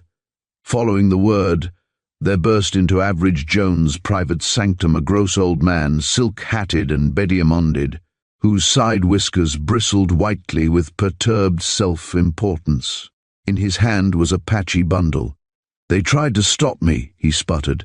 Me, I'm worth $10 million, and a $10 a week office toad tries to hold me up when I come here myself personally from Toledo to see you. Analysis of advertising in all its forms had inspired Average Jones with a profound contempt and dislike for the cruelest of all forms of swindling medical quackery. And this swollen, smug-faced intruder looked a particularly offensive specimen of his kind. Therefore the advisor said curtly, I can't take your case. Good day. Not take it. Did you read the reward? Yes, it is interesting as showing the patent medicine faker's touching confidence in the power of advertising. Otherwise it doesn't interest me. Get someone else to find your young hopeful. It ain't no case of finding now. The boy's dead. His strident voice quavered and broke, but rose again to a snarl. And by God, I'll spend $1 million to get the dogs that murdered him. At the word murdered, Average Jones' clean-cut, agreeable, but rather stolidly neutral face underwent a subtle transformation. Another personality looked out from the deep-set, somnolent grey eyes, a personality resolute, forceful and quietly alert. It was apparently belied by the hesitant drawl, which, as all who had ever seen the advisor at his chosen pursuits well knew, signified awakened or intensified interest in the matter in hand. Where is the body? I don't know. It ain't been found. Then how do you know he's dead? The other tore open the bundle he carried, and spread before Average Jones a white-stained shirt with ominous brown splotches. It's his shirt. There's the initials. Mailed to my house and got there just after I left. My secretary brought it on, with the note that come pinned to it. Here it is. He produced a bit of coarse wrapping paper upon which was this message in rough capital letters: Two Dagos shot him descent, say no more, from a friend in Cincinnati. Average Jones examined the wrapper. It was postmarked Cincinnati. He next smoothed out the creased silk and studied minutely the blotches, which were heaviest about the left breast and shoulder. To the surprise of Dr. Hoff, the young man's glance roved the big desk before him, settling with satisfaction upon a sponge cup for moistening stamps. Applying this to one of the spots on the shirt, he rubbed the wetted portion vigorously on a sheet of paper which lay near at hand. His lips pursed. He whistled very softly and meditatively. He scratched his chin with a slow movement. Is that all? He shot out suddenly at the older man. All? Ain't it enough? He's been murdered, I tell you, and you sit there and whistle. Average Jones directed a dreamy smile toward a far-comer of the room. I don't see anything so far, he observed, to indicate that your son is not alive and well at this moment. Dr. Hoff struck his fist down heavily on the desk. What's this you're giving me? Can't you read? Look at that note there, and the blood on the shirt. Would you mind moderating your voice? My outside office is full of more or less excitable clients, said the advisor mildly. Moreover, it's not blood anyway. What is it then? That's beside the question. Dried blood rubs off a faint buff color. He picked up the sheet of paper from his desk. A deep brownish streak showed where he had applied the moistened cloth. It's the rawest kind of a blind. Why, the idiot who sent the shirt didn't even have the sense to fake bullet holes, enough to make one lose all interest in the case, he added disgustedly. Dr. Hoff began tugging at his side whiskers. Don't do nothing like that, he pleaded. Come with me to Cincinnati. If he ain't dead, they've kidnapped him for a ransom. Then Cincinnati is the last place on the map to look, because there's where they want you to think he is. But it doesn't look like a case of ransom to me. Let's see. Was he particularly drunk the day before he disappeared? No, he was sober. Unusually sober, maybe, suggested the other. Yes, he was, been sober for a week, and he was studying too. Ah, studying what? Spanish. Spanish, eh? Ever exhibit any interest in foreign tongues before? Not enough to get him through one term in college, returned the other grimly. How did you know about his studying? Seen the professor in the house. Someone you knew? No, I asked him. Roddy was sore because I found out what he was up to. Upon that point, Average Jones meditated a moment. Did you see this Spanish professor again? He inquired presently. Now that you speak of it, I didn't see him but the once. Can you leave for Toledo on tonight's train? You're going to take the case then? The quack clawed nervously at his professional white whiskers. What's your terms? He demanded. That I'm to have full control, and that you're to take orders and not give them. Dr. Hoff swallowed that with a gulp. You're on, he said finally. On the train, Dr. Hoff regaled his companion with a strictly paternal view of his son's character and pursuits as he knew them. This served, at least, to enlarge his auditor's ideas as to the average American father's vast and profound ignorance of the life, habits, manners, and customs of that common but variable species, the offspring. Beyond this, it had little value. Average Jones gave its author a few specific instructions as to minor lines of home investigation and retired to map out a tentative campaign. His first call, on arriving at Toledo, was at the business office of the Daily Saw, in which he inserted the following paragraph on a repeat-until-stopped order. Wanted, instructor in Spanish. One with recent experience preferred. Apply between 9 and 10 a.m. Dr. Hoff, 360 Fairfield Avenue. Thence he climbed the stairs to the den of the city editor, to whom he stated his errand openly, being too wise in his day and generation to attempt concealment or evasion with a newspaper man from whom he wanted information. The city editor obligingly furnished further details regarding Ricky Hoff, as he called the young man, which, while differing in important respects from Dr. Hoff's, bore the earmarks of superior accuracy. The worst of it is, said the newspaper man, that there are elements of decency about the young cub, if he'd keep sober. He won't go into the old boy's business because he hates it. Says it's all rotten lies. He's dead right, of course, but there's nothing else for him to do, so he just fights booze. Better make a few inquiries at Silent Charlie's. What's that? Quiet little bar kept by a talkative Swede. Ricky Hoff hung out there a lot. Charlie even had a room fixed up for him to lay off in when he was too pickled to go home. Would, young Hoff, perhaps keep a few, extra clothes there? Asked Average Jones, seemingly struggling with a yawn. The city editor stared. Oh, I dare say. He used to end his sprees pretty much mussed up. That would perhaps explain where the shirt came from, murmured the advisor. Much obliged for the suggestion. I'll just step around. Silent Charlie he found ready, even eager to talk. Yes, Ricky Hoff had been in his place, right along. Drunk? No, not even drinking much lately. Two other gentlemen had met him there quite often. They sat in the back room and talked. No, neither of them was Spanish. One was big and clean-shaven and wore a silk hat. They called him Colonel, a swell dresser. The other man drank gin and a lot of it. His name was Fred. He was very tanned. One day there had been a hot discussion over a sheet of paper that lay on the table in front of the three men in the back room. Ricky had called a messenger boy and sent him out for a geography. I told you there wasn't any such thing there, the saloon keeper heard him say triumphantly when the geography arrived. Then Fred replied, To hell with you and your school book. I tell you I've waded across it. The colonel smoothed things over, and it ended in a magnum of champagne being ordered. For which the colonel paid? Asked Average Jones. Why, yes, he did, assented the saloon man. He said, Well, it's a go then. Here's luck to us. He was a good spender, the colonel. And you haven't seen any of them since, I suppose? Nary a one. On his return to the Hoff mansion, the investigator found the head thereof in a state of great excitement. "Say, I've found out something," he cried. "Roddy's gone to Europe." "Where did you find that out?"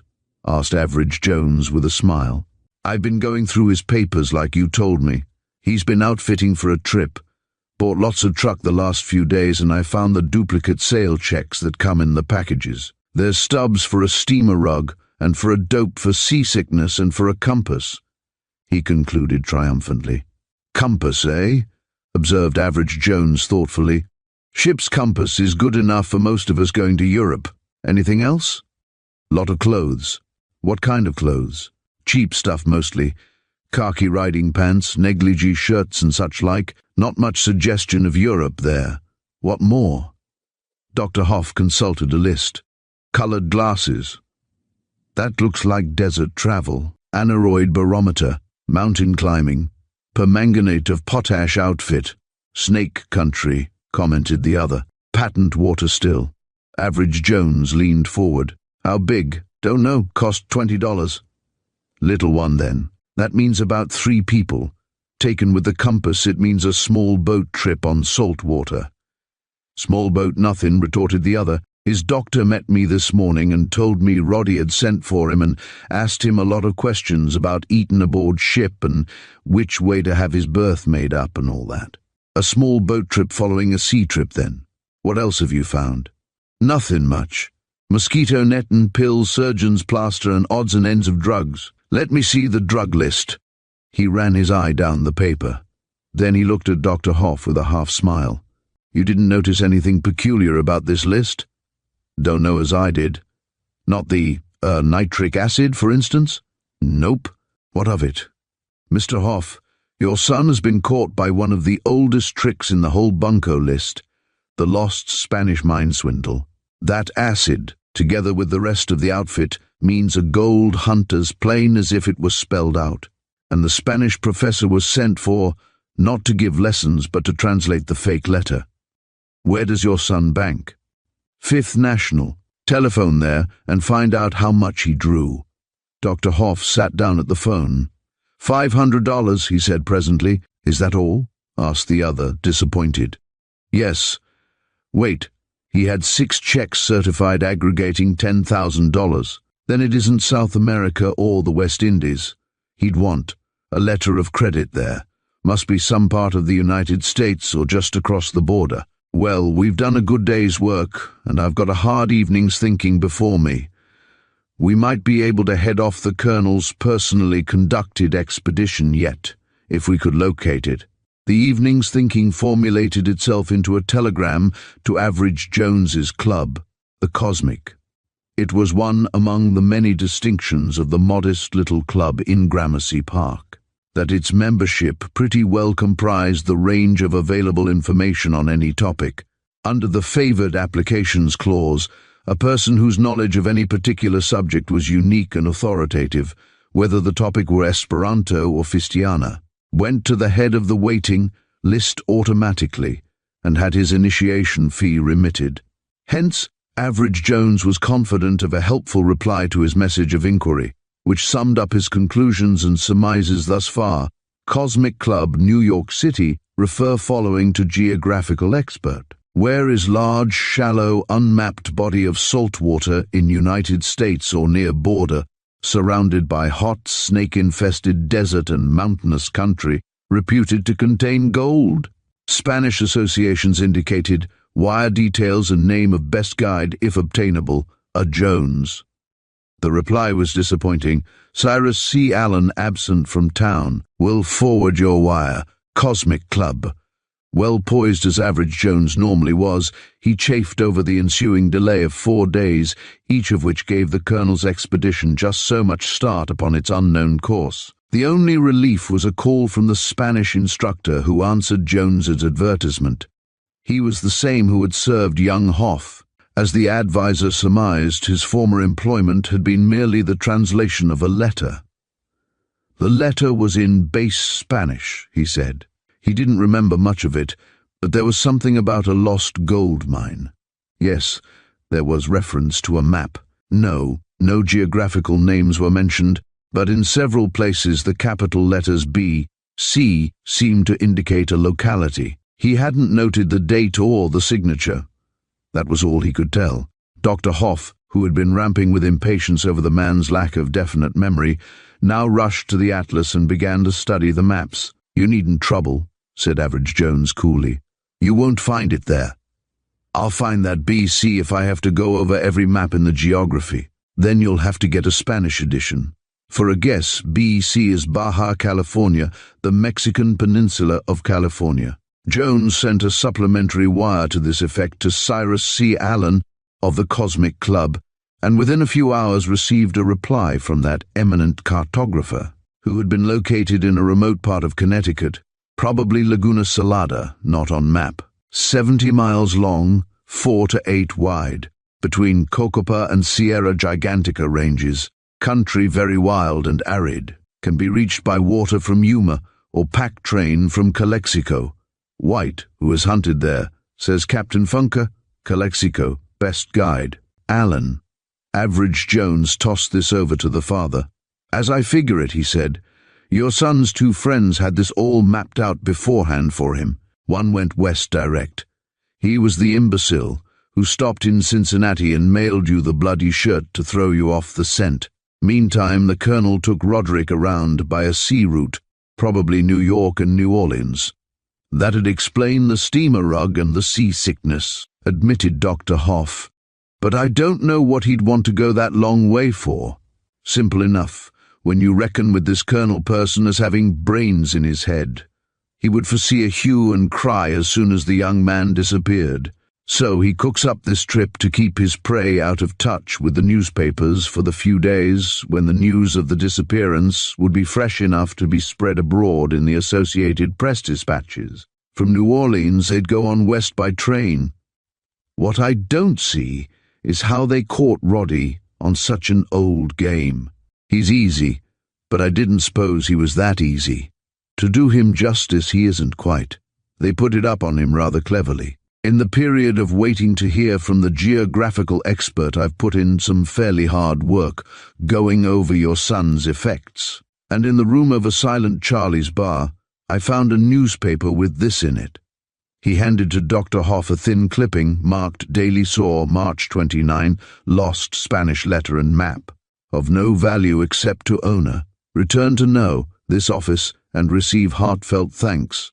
"Well," said Dr. Hoff, after reading it over twice, "that don't tell me nothing, no? Yet it's pretty plain. The 2 crooks planted the letter and map on your son, probably slipped them into a pocket of his coat while he was drunk. Then they inserted their little ad, waited until he had time to find the letter, and casually called the advertisement to his attention. The rest would be easy, but I'll have something to say to my clerk, who failed to clip that ad." "You're working for me now," half blustered, half whined the old quack. "What you going to do next?" "Pack for the night train." "Where to?" "Yuma or Calexico. Don't know which till I get a reply to 2 telegrams. I'll need $500 expense money." "Say you don't want much, do you?" snarled the quack, his avaricious soul in revolt at the prospect of immediate outlay. "When I hire a man, I expect him to pay his own expenses and send me the bill." "Quite so," agreed the other blandly. "But, you see, you aren't hiring me. I'm doing this on spec, and I don't propose to invest anything in a dubious proposition myself. It isn't too late to call it off, you know." "No, I do want to do that," said the other with contorted face. "I'll get the $500 here for you in an hour. And about the $5,000 reward, I think I'd better have a word of writing on that." "You mean you don't trust me?" snapped the other. "I'm good for $5 million tomorrow in this town." "I know you are in writing," agreed the other equably. "That's why I want your valued signature. You see, to be quite frank, I haven't the fullest confidence in gentlemen in your line of business. I'll have my lawyer draw up a form of contract and mail it after you tomorrow," promised the quack with a crafty look. "No, you woe," began Average Jones, but he broke off with a smile. "Very well," he amended. "If things work out as I figure them, that will do. And he added, dropping into his significant drawl and looking the quack flatly in the eye. "Don't you bank on my not understanding your offer and you?" Uncomfortably pondering this reply, Dr. Hoff set about the matter of the expense money. Meantime, a telegram came which settled the matter of immediate destination. It apprised Average Jones that a fortnight previous, this paragraph had appeared in the paid columns of the Yuma Yucca, wanted small, flat-bottomed sailboat. Centerboard type preferred. Hasty, care this office. Average Jones bought a ticket for Yuma. Disembarking at the Yuma station 3 days later, Average Jones blinked in the harsh sunlight at a small, compactly built, keen-eyed man, roughly dressed for the trail. "I'm Captain Funker," said the stranger. His speech was gentle, slow, even hesitant, but there was something competent and reliable in his bearing which satisfied the shrewd young reader of men's characters from the outset. "Your wire got me 2 days since and I came right up. Any trace? Left here 2 days ago. 3 of them? Yes. Flat-bottomed, narrow-beamed boat, sloop-rigged pretty light. Know anything of the men? Only the big one. Calls himself Colonel Richford. Had a fake copper outfit in the mountains east of Alamo. Where do you think they're headed for? Probably the wildest country they can find if they want to get rid of young Hoff," said the other, who had been apprised of the main points of the situation. "That would likely be the Pinto Range to the southwest of the Laguna. Richford knows that country a little. He was in there 2 years ago. They would probably want to get rid of him without obvious murder," said Average Jones. "You see, his money is in certified checks which they'd have to get cashed. If someone should find his body with a bullet hole in it, they'd have some explaining to do. Nobody'd be likely to find it. Only about 2 parties a year get down there. Still, somebody might trail him, and I guess old Richford is too foxy to do any killing when he turns the trick just as well without it. Suppose it's the Pintos, then. How do we get there?" "Hard ash breeze," returned the other succinctly. "Our rowboat is outfitted and waiting." "Good work," said Jones heartily. "How far is it?" 60 miles to the turn of the Laguna. There's a 4-mile current to help.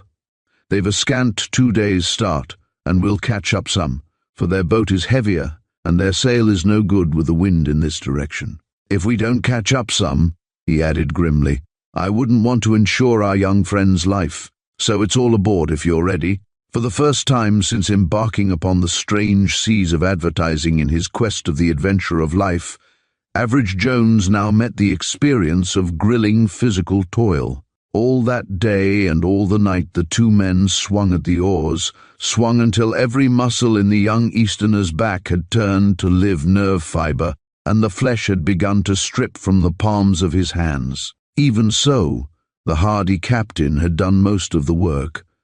Aided by the current, they turned the shoulder of the Cocopah Range as the dawn shone lurid in the east, and the captain swung the boat's head to the southern shore of the lake. Meantime, between spells at the oars, Average Jones had outlined the case in full to Funker. He could have found no better coadjutor, by nature and equipment. Every really expert hunter and tracker is a detective. The subtleties of the trail sharpened both physical and mental sensibility. Captain Funky was, by instinct, a student of that continuous logic which constitutes the science of the chase, whether the prize of pursuit be a mountain sheep's horns or the scholar's need of praise for the interpreting of some half-obliterated inscription on a pre-Hittite tomb. After long and silent consideration, the captain gave his views.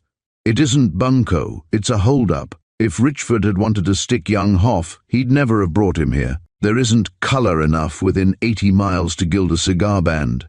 It looks to me like the scheme is this: they get him off in the mountains out of sight of the lake so he'll have no landmark to go by. Then they scare him into signing co-partnership papers and make him turn over those certified checks to them. With the papers to show for it, they go out by Calexico and cash the checks in Los Angeles. They could put up the bluff that their partner was guarding the mine while they bought machinery and outfitted. That'd be good enough to cash certified checks by. Yes, that's about the way I figure it out. You spoke of Richford's being able to get rid of young Hoff effectually without actual murder. All he'd have to do would be to quit the boy while he was asleep. A tenderfoot would die of thirst over there in a short time. Is there no water?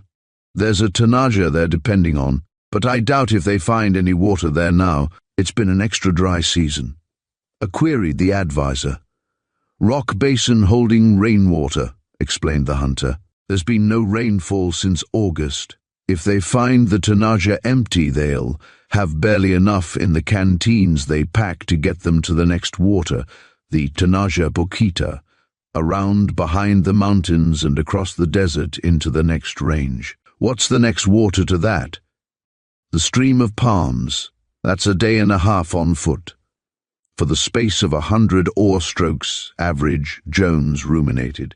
Suppose, they didn't find any water in the tanaja poquita either, he drawled. Then they would be up against it. And there's no other water in the pintos. Yes, there is, said the captain. There's a tanaja that's so high up and so hidden that it's only known to one other man besides me, and he's an Indian. It's less than an hour from the tanaja that Richford will take his party to, and we're sure of finding water there. It never dries up this early. Get me to young Hoff then, Captain. You're in command from the moment we land. It was broad day when the keel pushed softly into the muddy bottom of a long, shallow arm of the lake. Captain Funky rose, stretched the kinks out of his back, and jumped ashore. You say I'm in command? He inquired. Absolute. Then you roll up under that mesquite and fall asleep. I'm going to cast about for their trail. To the worn-out oarsman, it seemed only a few moments later that an insistent grip on his shoulder aroused him. But the overhead sun, whose direct rays were fairly boiling the sweat out of him, harshly corrected this impression. I've found their boat, said Captain Funker. The trail heads for the pintos. They're traveling heavy. I don't believe they're 24 hours ahead of us. Average Jones stumbled to his feet. I'm ready, he said. It's a case of travel light. The hunter handed over a small bag of food and a large canteen full of water. He himself packed a much larger load, including 2 canteens and a powerful field glass. Taking a shotgun from the boat, he shouldered it and set out at a long, easy stride. To Average Jones, the memory of that day has never been wholly clear. Sodden with weariness, dazzled and muddled by the savage sun glare, he followed, with eyes fixed, the rhythmically, monotonously moving feet of his leader. Through an interminable desert of soft, clogging sand, a desert which dropped away into parched arroyos, and rose to scorched mesas whereon fierce cacti thrust at him with thorns and spikes, a desert dead and mummified in the dreadful heat, a lifeless inferno wherein moved neither beast, bird, nor insect. He remembers, dimly, lying as he fell, when the indefatigable captain called a halt, and being wakened in the chill breeze of evening to see a wall of mountains blocking the advance. Food brought him to his normal self again, and in the crisp air of night he set his face to the task of climbing. Severe as this was upon his unaccustomed muscles, the firm rocks were still a welcome relief after the racking looseness of sand that interminably sank away from foothold. At midnight the wearied pursuers dropped down from a high plateau to a narrow arroyo. Here again was sand, fortunately this time, for in it footprints stood out clear, illuminated by the white moonlight. They led direct to a side barranca. There the pursuers found the camp. It was deserted. Like a hound on the trail, Captain Funker cast about him. Here's where they came in. No, yes, this is it. Confound the cross tracks. Here one of them cuts across the ridge to the tanaja for water. Wait, what's this? Coyote trail? Yes, but trail brushed over by thunder. They didn't do it carefully enough. Straight for the rocky mesa. That's it. They made their sneak while Hoff was asleep, probably covering trail behind them, and struck out for the inside desert route to the tanaja poquita. He took a quick look about the camp and picked up an empty canteen. Of course, they wouldn't leave him any water. Then he's gone to hunt it, suggested Average Jones. Which way? You can't tell which way a tenderfoot will go, said the hunter philosophically. If he had any savvy at all, he'd follow the old beaten track around by the arroyo to the waterhole. We'll try it. On the way, Average Jones noticed his companion stop frequently to examine the sand for something which he evidently didn't find. These are fresh footsteps we're following, aren't they? He asked. Yes, it isn't that. He went this way all right, but the Tanaja's gone dry. How can you tell that? No fresh sign of animals going this way. Must have been dry for weeks. Our mining friends have taken what little water there was and left young Hoff to die of thirst, said the other grimly. Well, that explains the empty canteen, all right. He turned and renewed his quick progress, leaping from boulder to boulder between narrowing walls of grey-white rock. Just as Average Jones was spent and almost ready to collapse, the leader checked. "Hark!" he whispered. Above the beating of the blood in his ears, Jones heard an irregular, insistent scuffing sound. He crouched in silence while the captain crept up to a ledge and cautiously peered over, then went forward in response to the other's urgent beckoning. They looked down into a rock basin of wild and curious beauty. To this day, Average Jones remembers the luminous grace and splendor of a Matilija poppy, which, rooted between two boulders, swayed gently in the white moonlight above a figure of dread. The figure, naked from the waist up, huddled upon the hard-baked mud, digging madly at the earth. A sharp exclamation broke from Average Jones. The digger half rose, turned, collapsed to his knees, and pointed with bleeding fingers to his open mouth, in which the tongue showed black and swollen. They went down to him. An hour later, Ricky Hoff was sleeping the sleep of utter exhaustion in camp. Average Jones felt amply qualified to join him, but it was not in the advisor's character to quit an enterprise before it was wholly completed. So long as the two bandits were on their way to cash the young spendthrift's checks, Jones had heard from the victim a brief account of the extortion. Success was not fully won. "We've got to get that money back," he said to Captain Funky with conviction. The hunter made no reply in words. He merely leaned his shotgun against his thigh, reached around beneath his coat, and produced a .45 caliber revolver. This he held out toward Jones. "Good thing to have," conceded the other. "But well, no, not in this case. They got the booty with a show of legality, since Hoff signed the copartnership agreement and turned over the checks. It was under duress and threats, it's true, but who's to prove that? They being 2-1, and this being Mexico. No, they're within the law, and I've a notion that we can get the swag back by straight sale and barter, provided always we can catch them in time." "They'll want to make pretty good time to the Tanaja Poquita," pointed out the captain. "They're shy on water, on wind too. They've traveled hard, and they can't be in the pink of condition. According to Hoff, they deserted him while he was taking a nap, about 4 o'clock in the afternoon. It's a fair bet they'd camp for the night.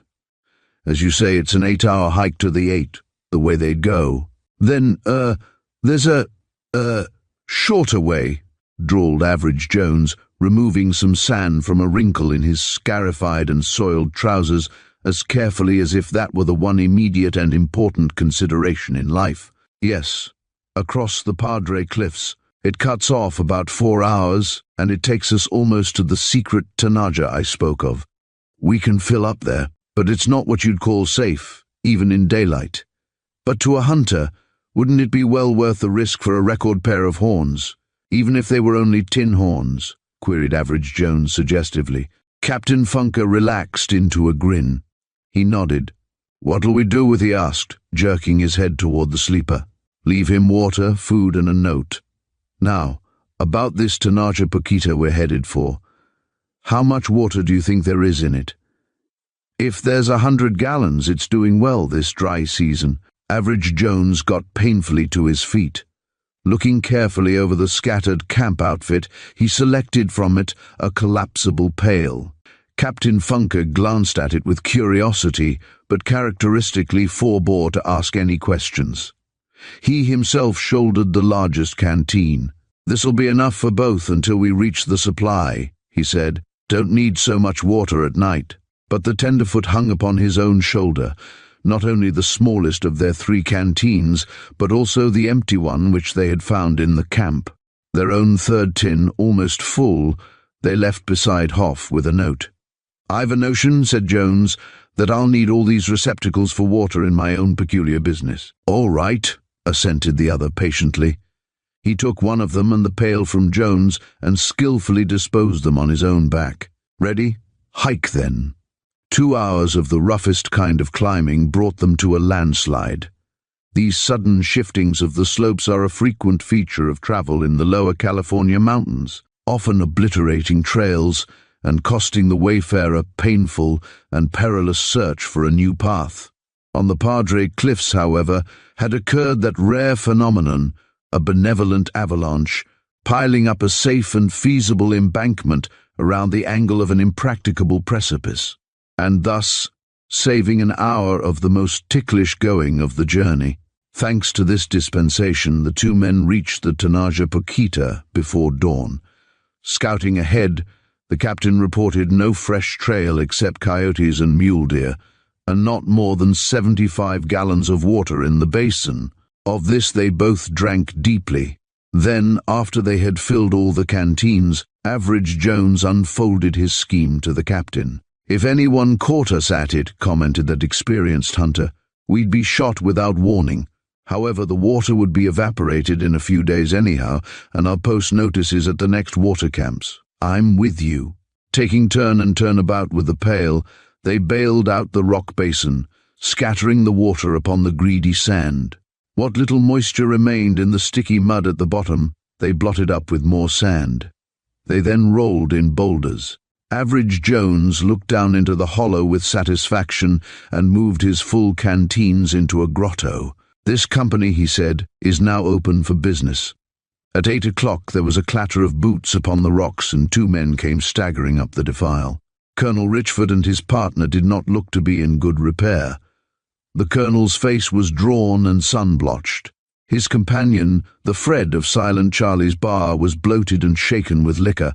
Both panted with the hard, dry, open-lipped breath of the first stage of thirst exhaustion. The colonel, who was in the lead, checked and started upon discovering astride of a rock a pleasant-visaged young man of a familiar American type, whose appearance was in no wise remarkable, except as to locality. With a grunt that might have been greeting, but was more probably surprise, the newcomer passed the seated man. Captain Funker he did not see at all. That astute hunter had dropped behind a boulder. At the brink of the Tanaja, the colonel stopped dead. Then, with an outburst of flaming language, he leaped in, burrowing among the rocks. "Dry!" he yelled, lifting a furious and appalled face to his companion. Fred stood staring from Average Jones to his 3 canteens. There was a murderous look on his sinister face. "Got water?" he growled. "Yes," replied the young man. "Here, Colonel," said Fred. "Here's drink for us." "For sale," added Average Jones calmly. "People don't buy water in this country." "You're not people," returned Average Jones cheerfully. "You're a corporation, a soulless corporation. The North Pinto Gold Mining Company." "What's that?" cried the colonel thickly. His hand flew back to his belt. Then it dropped, limp at his side, for he was gazing into the 2 barrels of a shotgun, which, materializing over a rock, were pointing accurately and disconcertingly at the pit of his stomach. From behind the gun, Captain Funker's quiet voice remarked, "I wouldn't, Colonel. As for you," he added, turning to the other wayfarer who carried a rifle, "you want to remember that a shotgun has 2 barrels, usually both loaded." Stepping forward, Average Jones lifted the financier's weapon. Then he deprived Fred of his rifle amid a surprisingly brilliant outburst of verbal pyrotechnics. "Now we can talk business comfortably," he observed.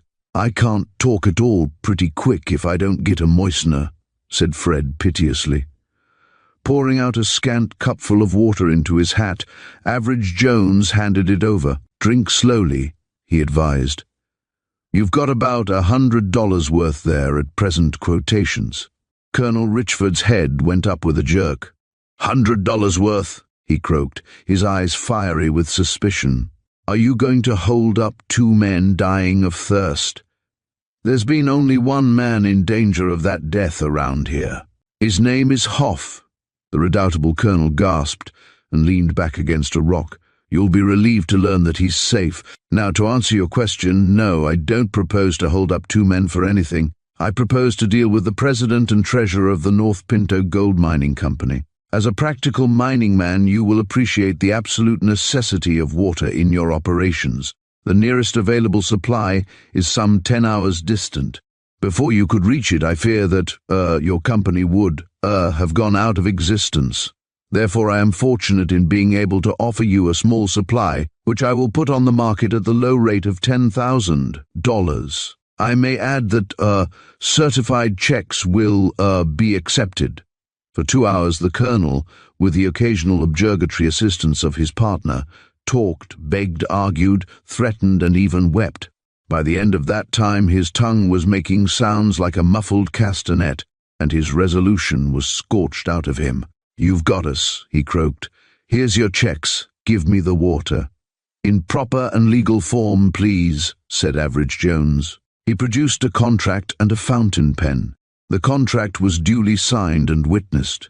It provided for the transfer of the water, in consideration of 1 revolver and $10,000 in checks. These checks were endorsed over to a V.R.E. Jones, whereupon he turned over the pail of water and the largest canteen to the parched miners. Then, sorting out the checks, he pocketed 2 aggregating $5,000, tore up 3, and holding the other in his hand, turned to Captain Funker.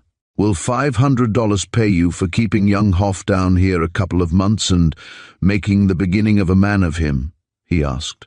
Yes, and more, replied the captain. It's a go, said Average Jones. I'd like to make the job complete. Then, courteously bidding the North Pinto Gold Mining Company farewell, the 2 water dealers clambered up the rocks and disappeared beyond the abrupt skyline. Once again, Dr. Conrad Hoff sat in the private office of Average Jones, advisor.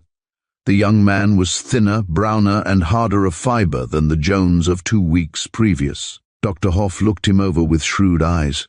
Say, your trip ain't done you no harm, has it? He exclaimed with a boisterous and false good nature. You look like a fightin' cock. Hope the boy comes out as good. You say he's all right? You've got his letter, in which he says so himself. That's enough proof, isn't it? Oh, I've got the letter all right, and it's enough as far as it goes, but it ain't proof, not the kind of proof a man pays out reward money on, he added cunningly.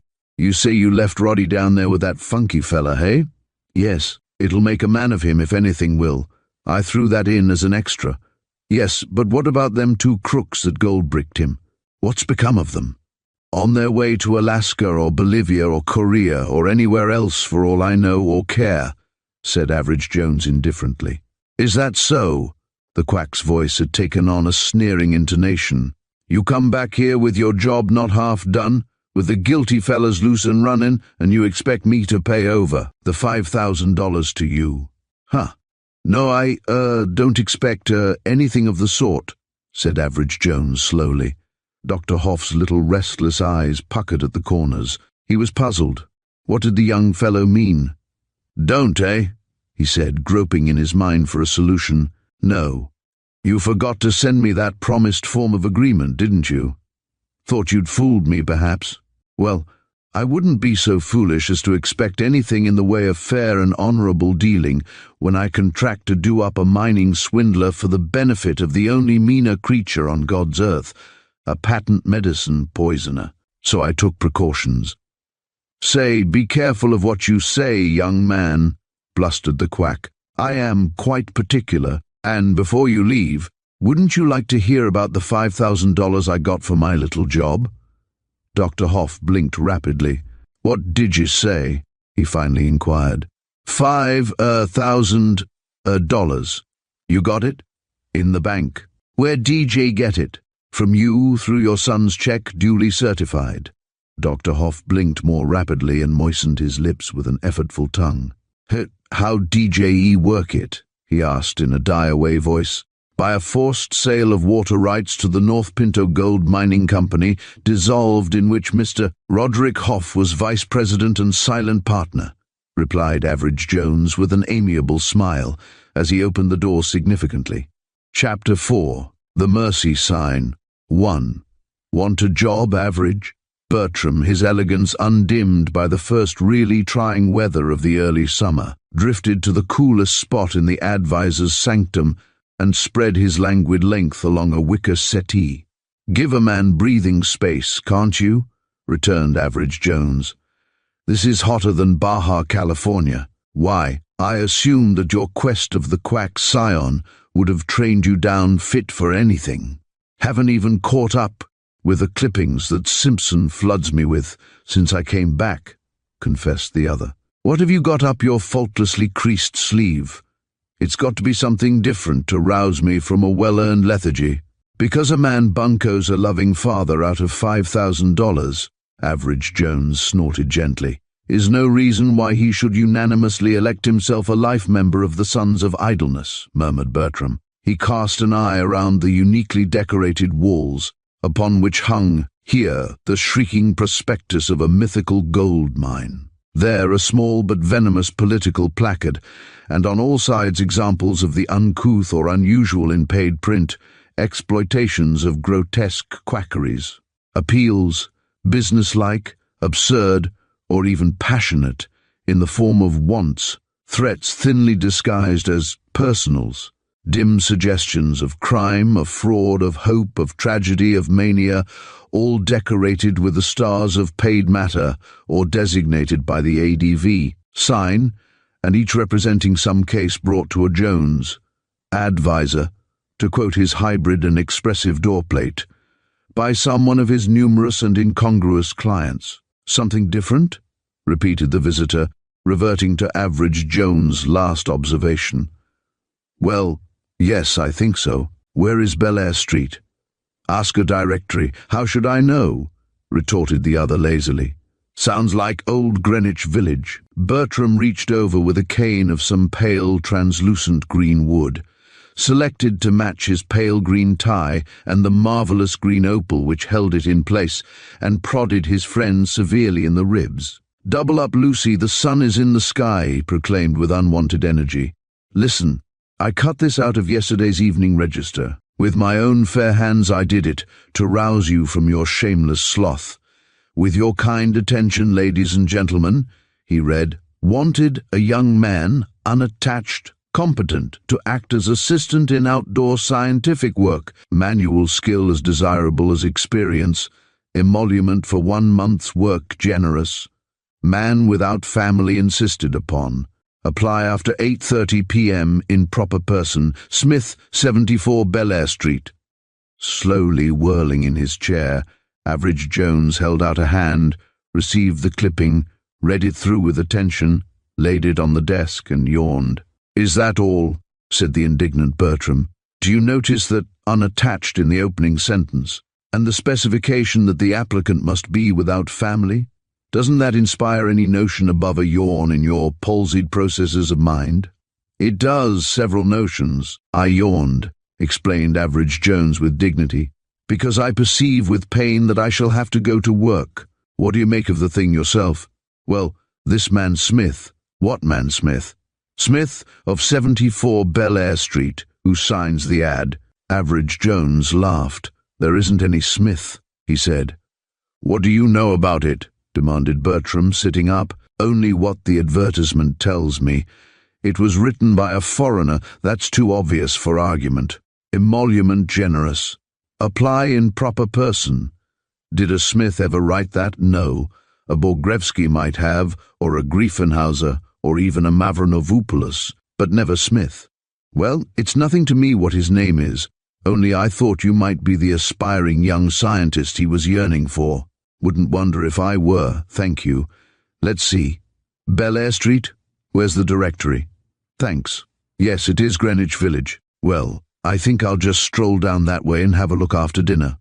Thus it was that Mr. Adrian Van Rapen Egerton-Jones found himself on a hot May evening, pursuing the adventure of life into the vestibule of a rather dingy old house which had once been the abode of solemn prosperity, if not actual aristocracy, in the olden days of New York City. Almost immediately the telegraphic click of the lock apprised him that he might enter, and as he stepped into the hallway, the door of the right-hand ground-floor apartment opened to him.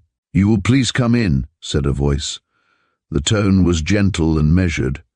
Also it was, by its accent, alien to any rightful Smith. The visitor stepped into a passageway which was dim until he entered it and the door swung behind him. Then it became pitch black. "You will pardon this," said the voice. "A severe affection of the eyes compels me." "You are Mr. Smith?" asked Average Jones. "Yes. Your hand, if you please." The visitor, groping, brushed with his fingers the back of a hand which felt strangely hot and pulpy. Immediately the hand turned and closed, and he was led forward to an inner room and seated in a chair. The gentle hot clasp relaxed and left his wrist free. A door facing him, if his ears could be trusted, opened and shut. "You will find matches at your elbow," said the voice, coming dulled from a further apartment. "Doubtless you would be more comfortable with a light." "Thank you," returned Average Jones, enormously entertained by the dime novel setting which his host had provided for him. He lighted the gas and looked about a sparsely furnished room without a single distinguishing feature, unless a high and odd-shaped travelling bag, which stood on a chair nearby, could be so regarded. The voice interrupted his survey. "You have come in answer to my advertisement?" "Yes, sir." "You are then of scientific pursuit, of scientific ambition at least. I hope to meet your requirements." "Your name, if you please." "Jones, a Jones of New York City. You live with your family?" "I have no family or near relatives." "That is well. I will not conceal from you that there are risks, but the pay is high. Can you endure exposure, laboring in all weathers, subsisting on rough fare and sleeping as you may?" "I have camped in the northern forests." "Yes," mused the voice. "You look hardy." Average Jones arose. "You are spying upon me then," he drawled quietly. "I might have, suspected a peephole." He advanced slowly toward the door whence the voice came. A chair blocked his way. Without lowering his gaze, he shoved at the obstacle with his foot. "Have a care," warned the voice. The chair toppled and overturned. From it fell, with a light shock, the strange valise, which, striking the floor, flew open, disclosing a small cardboard cabinet. Across the front of the cabinet was a strip of white paper labeled in handwriting, each letter being individual, with what looked to the young man like the word mercy. He stooped to replace the bag. "Do not touch it," ordered the voice peremptorily. Average Jones straightened up to face the door again. "I will apologize for my clumsiness," he said slowly, "when you explain why you have tried to trick me." There was a pause. "Then presently," said the voice.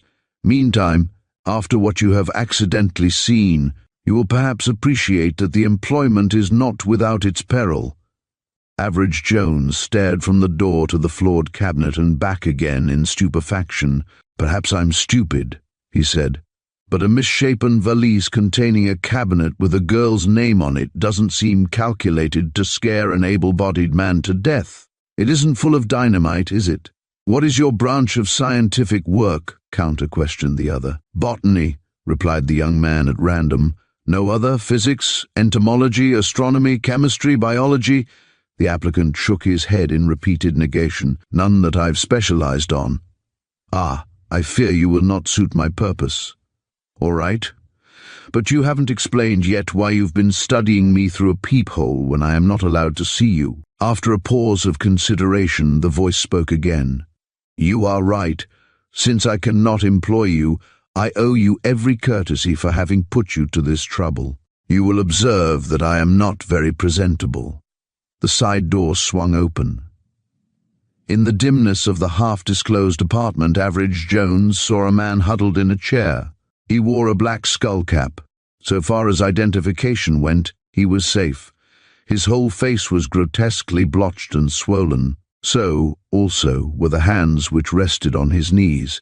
"You will pardon me," said Average Jones, "but I am by nature cautious. You have touched me. Is it contagious?" A contortion of the features, probably indicating a smile, made the changeling face more hideous than before. "Be at peace," he said. "It is not. You can find your way out. I bid you good evening, sir."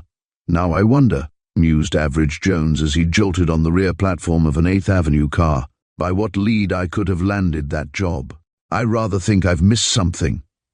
All that night, and recurrently on many nights thereafter, the poisoned and contorted face and the scrawled mercy on the cabinet lurked troublessly in his mind. Nor did Bertram cease to scoff him for his maladroitness, until both of them temporarily forgot the strange Smith and his advertisement in the entrancement of a chase which led them for a time far back through the centuries, to a climax that might well have cost Average Jones his life. They had returned from Baltimore and the society of the man who spoke Latin a few days, when Bertram, at the club, called up Average Jones's office.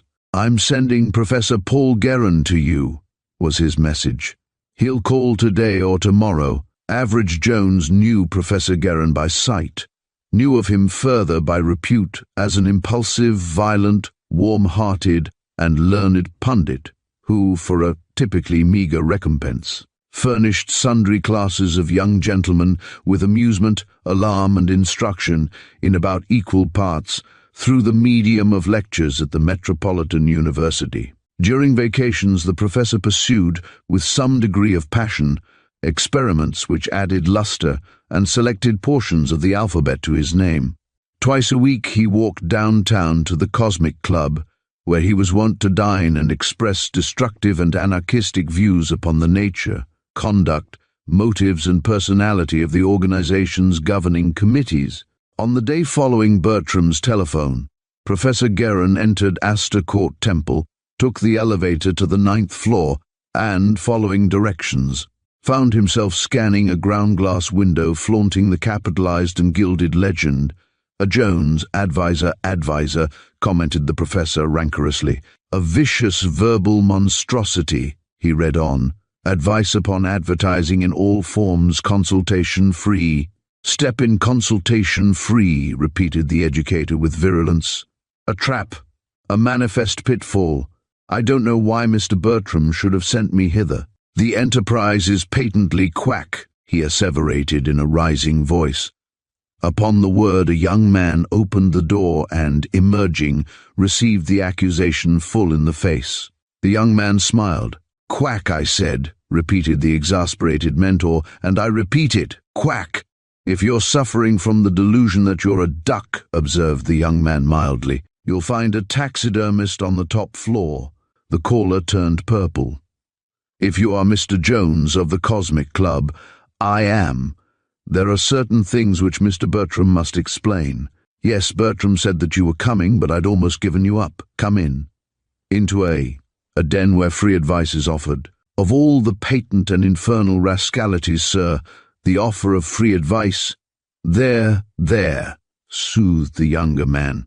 "I know all about the free swindles. This isn't one of them. It's just a fad of mine."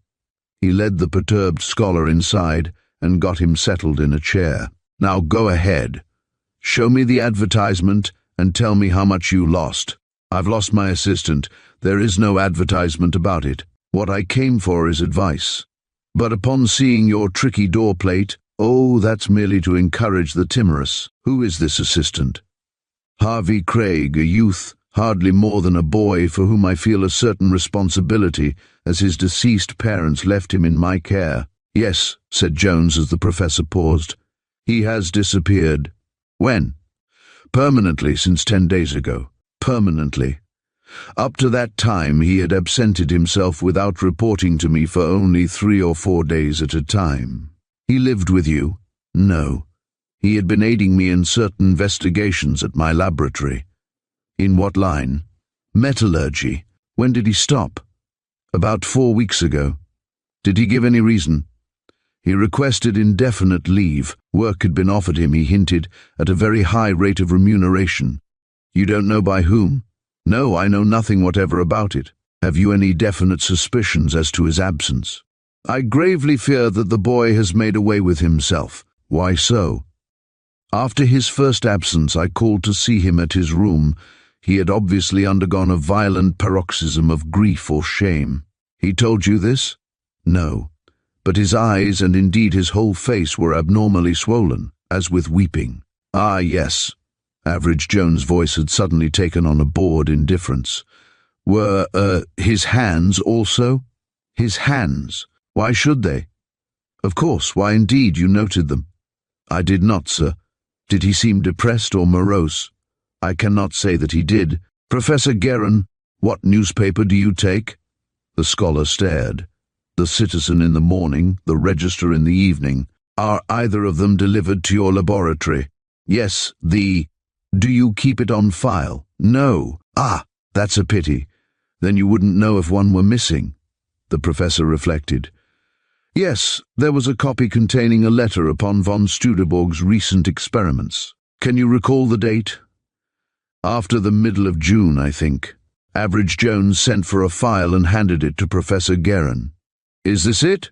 He asked, indicating the copy of June 18th. That is the letter, said that gentleman. Average Jones turned the paper and found upon an inside page the strange advertisement from 74 Bel Air Street. One more question, Professor, said he. When did you last see Mr. Craig? 9 or 10 days ago. I think it was July 2. How did he impress you? As being somewhat preoccupied, otherwise normal. Was his face swollen then? No. Where did you see him? The first time at my laboratory, about 11 o'clock. You saw him again that day then? Yes, we met by accident at a little before 2 p.m. on 23rd Street. I was surprised because he had told me he had to catch a noon train and return to his work. Then he hadn't done so? Yes. He explained that he had, but that he had been sent back to buy some supplies. You believe he was telling the truth? In an extensive experience with young men, I have never known a more truthful one than he. Between the first day of his coming back to New York and the last, had you seen him? I had talked with him over the telephone. He called up 2 or 3 times to say that he was well and working hard, and that he hoped to be back in a few weeks. Where did he call up from? As he did not volunteer the information, I am unable to say. Unfortunate again. Well, I think you may drop the notion of suicide. If anything of importance occurs, please notify me at once. Otherwise, I'll send you word when I have made progress. Having dismissed the anxious pundit, Average Jones, so immersed in thought as to be oblivious to outer things, made his way to the Cosmic Club in a series of caroms, from indignant pedestrian to indignant pedestrian. There, as he had foreseen, he found Robert Bertram. "Can I detach you from your usual bridge game this evening?" he demanded of that languid gentleman. "Very possibly. What's the inducement?" Chapter 2 of the Bel Air Street advertisement. I've told you the first chapter. You've been the god outside the machine so far. Now come on in. Together they went to the Greenwich Village house. The name Smith had disappeared from the vestibule. "As I expected," said Jones, "our hope be in the landlord." The landlord turned out to be a German landlady, who knew little concerning her late ground-floor tenant, and evinced no interest in the subject. The professor, as she termed Smith, had taken the flat by the month, was prompt in payment, quiet in habit, given to long and frequent absences, had been there hardly at all in the last few weeks. Where had he moved to? Hummel only knew. He had left no address.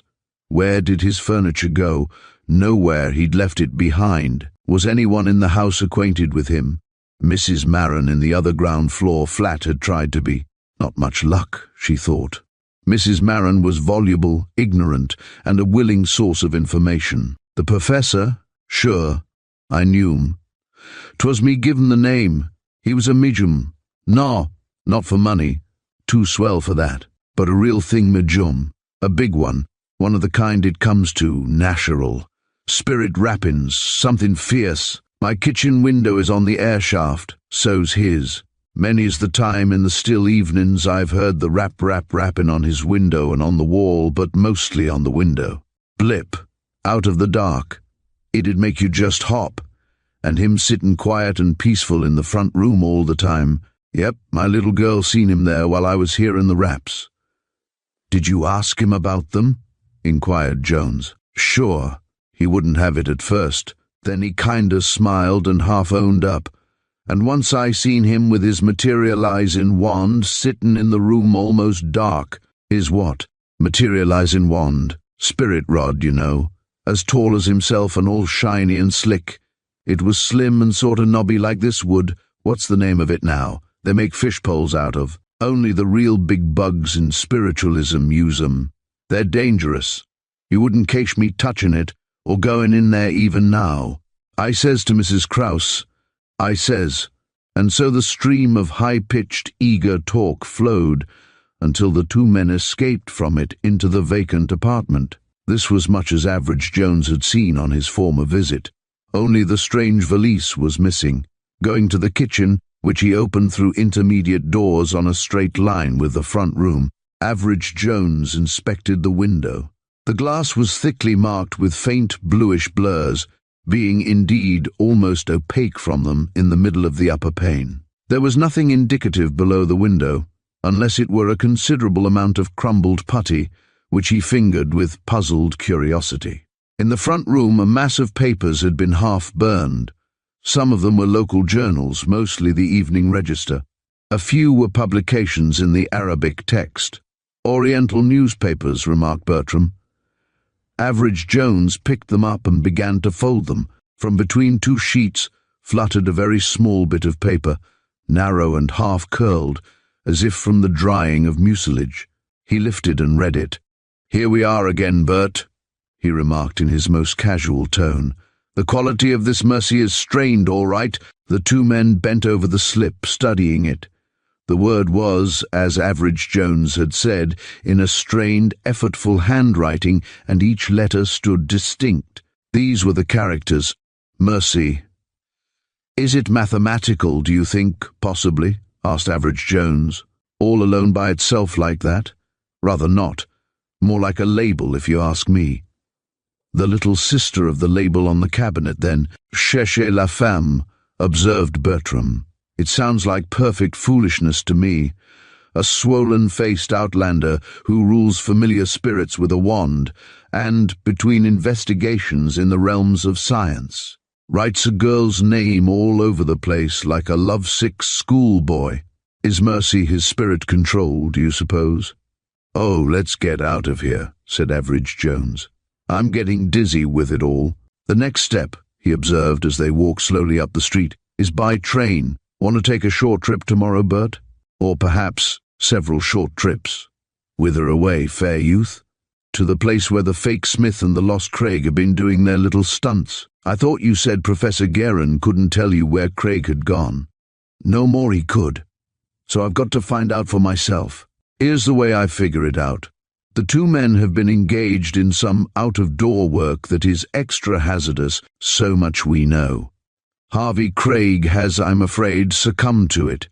Otherwise he'd have sent some word to Professor Guerin. He may be dead, or he may only be disabled by the dangerous character of the work, whatever it was. In any case, our mysterious foreign friend has probably skipped out hastily. Now, I propose to find the railroad station they passed through, coming and going, and interview the ticket agent. You've got a fine large contract on your hands to find it." "Not so large either. All we have to do is to look for a place that is very isolated and yet quite near New York." "How do you know it is quite near New York?"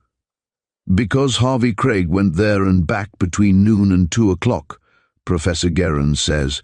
Now, we've got to find such a place which is near a stretch of deserted, swampy ground, very badly infested with mosquitoes. I'd thought of the Hackensack Meadows, just across the river in Jersey." "That is all very well," said Bertram. "But why mosquitoes? Why, the poisoned and swollen face and hands both of them suffered from," explained Average Jones. "What else could it be? I'd thought of poison ivy or some kind of plant they'd been grubbing at." "So had I. But I happen to think that anything of that sort, if it had poisoned them once, would keep on poisoning them, while mosquitoes they could protect themselves against, if they didn't become immune, as they most likely would. As there must have been a lot of skeeters to do the kind of job that Smith's face showed, I naturally figured on a swamp. Average, said Bertram solemnly. There are times when I conceive a sort of respect for your commonplace and plodding intellect. Now, let me have my little inning. I used to commute on the Jersey and Delaware Short Line. There's a station on that line, Purlington by name, that's a combination of Mosquitoville, Lonesomehurst and Nutting Doon. It's in the mathematical center of the ghastliest marsh anywhere between here and somewhere else. I think that's our little summer resort, and I'm yours for the 9 a.m. train tomorrow. Dismounting from that rather casual accommodation on the following day, the two friends found Purlington to consist of a windowed packing box inhabited by a hermit in a brass-buttoned blue. This lonely official readily identified the subjects of Average Jones's inquiry. "I guess I know your friends all right." The Dago was tall and thin and had white hair, almost snow-white. No, he wasn't old, neither. He talked very soft and slow, used to stay off in the reeds 3 and 4 days at a time.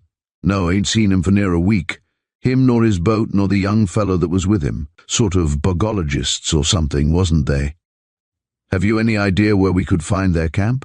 The railroad man laughed. "Fine chance you got of finding anything in that swamp.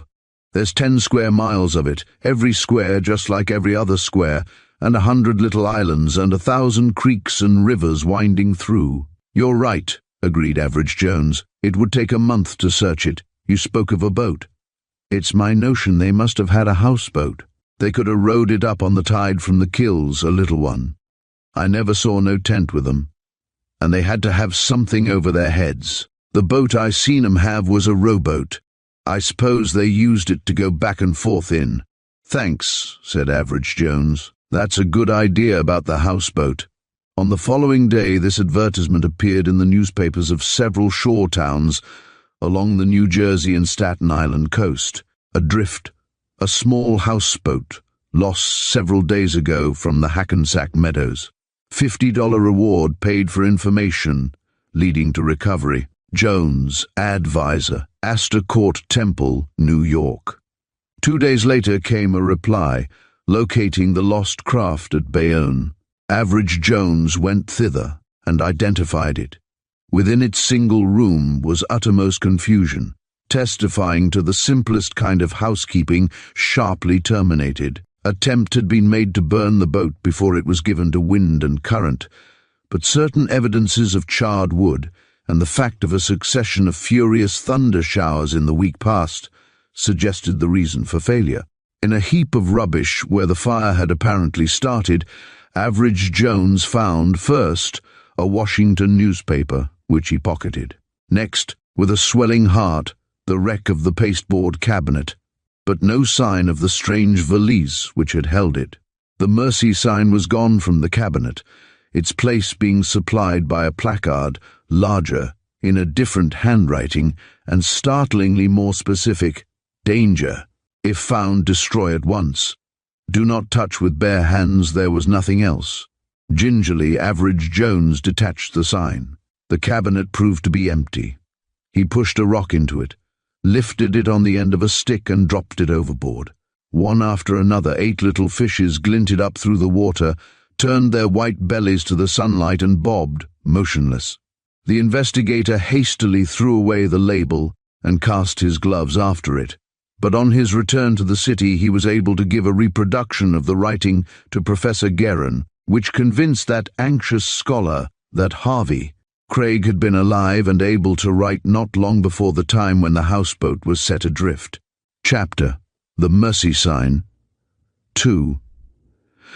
Some days after the recovery of the houseboat, Average Jones sat at breakfast, according to his custom, in the cafe of the Hotel Palatia. Several matters were troubling his normally serene mind. First of these was the loss of the trail which should have led to Harvey Craig. Second, as a minor issue, The Oriental papers found in the deserted Bel Air Street apartment had been proved by translation to consist mainly of revolutionary sound and fury, signifying to the person most concerned nothing. As for the issue of the Washington Daily, culled from the houseboat, there was, amidst the usual melange of social, diplomatic, political, and city news, no marked passage to show any reason for its having been in the possession of Smith. Average Jones had studied and restudied the columns, both reading matter and advertising, until he knew them almost by heart. During the period of waiting for his order to be brought, he was brooding over the problem, when he felt a hand pressure on his shoulder and turned to confront Mr. Thomas Colvin McIntyre, solemn of countenance and groomed with a supernal modesty of elegance, as befitted a rising young diplomat, already 5th Assistant Secretary of State of the United States of America. "Hello, Tommy," said the breakfaster. "What'll you have to drink? An entente cordiale?" "Don't joke," said the other. "I'm in a pale pink funk. I'm afraid to look into the morning papers." "Hello, what have you been up to that's scandalous?" "It isn't me," replied the diplomat ungrammatically. "It's Tewfik Bey." "Tewfik Bey? Wait a minute. Let me think." The name had struck a response from some thought wire within Average Jones's perturbed brain.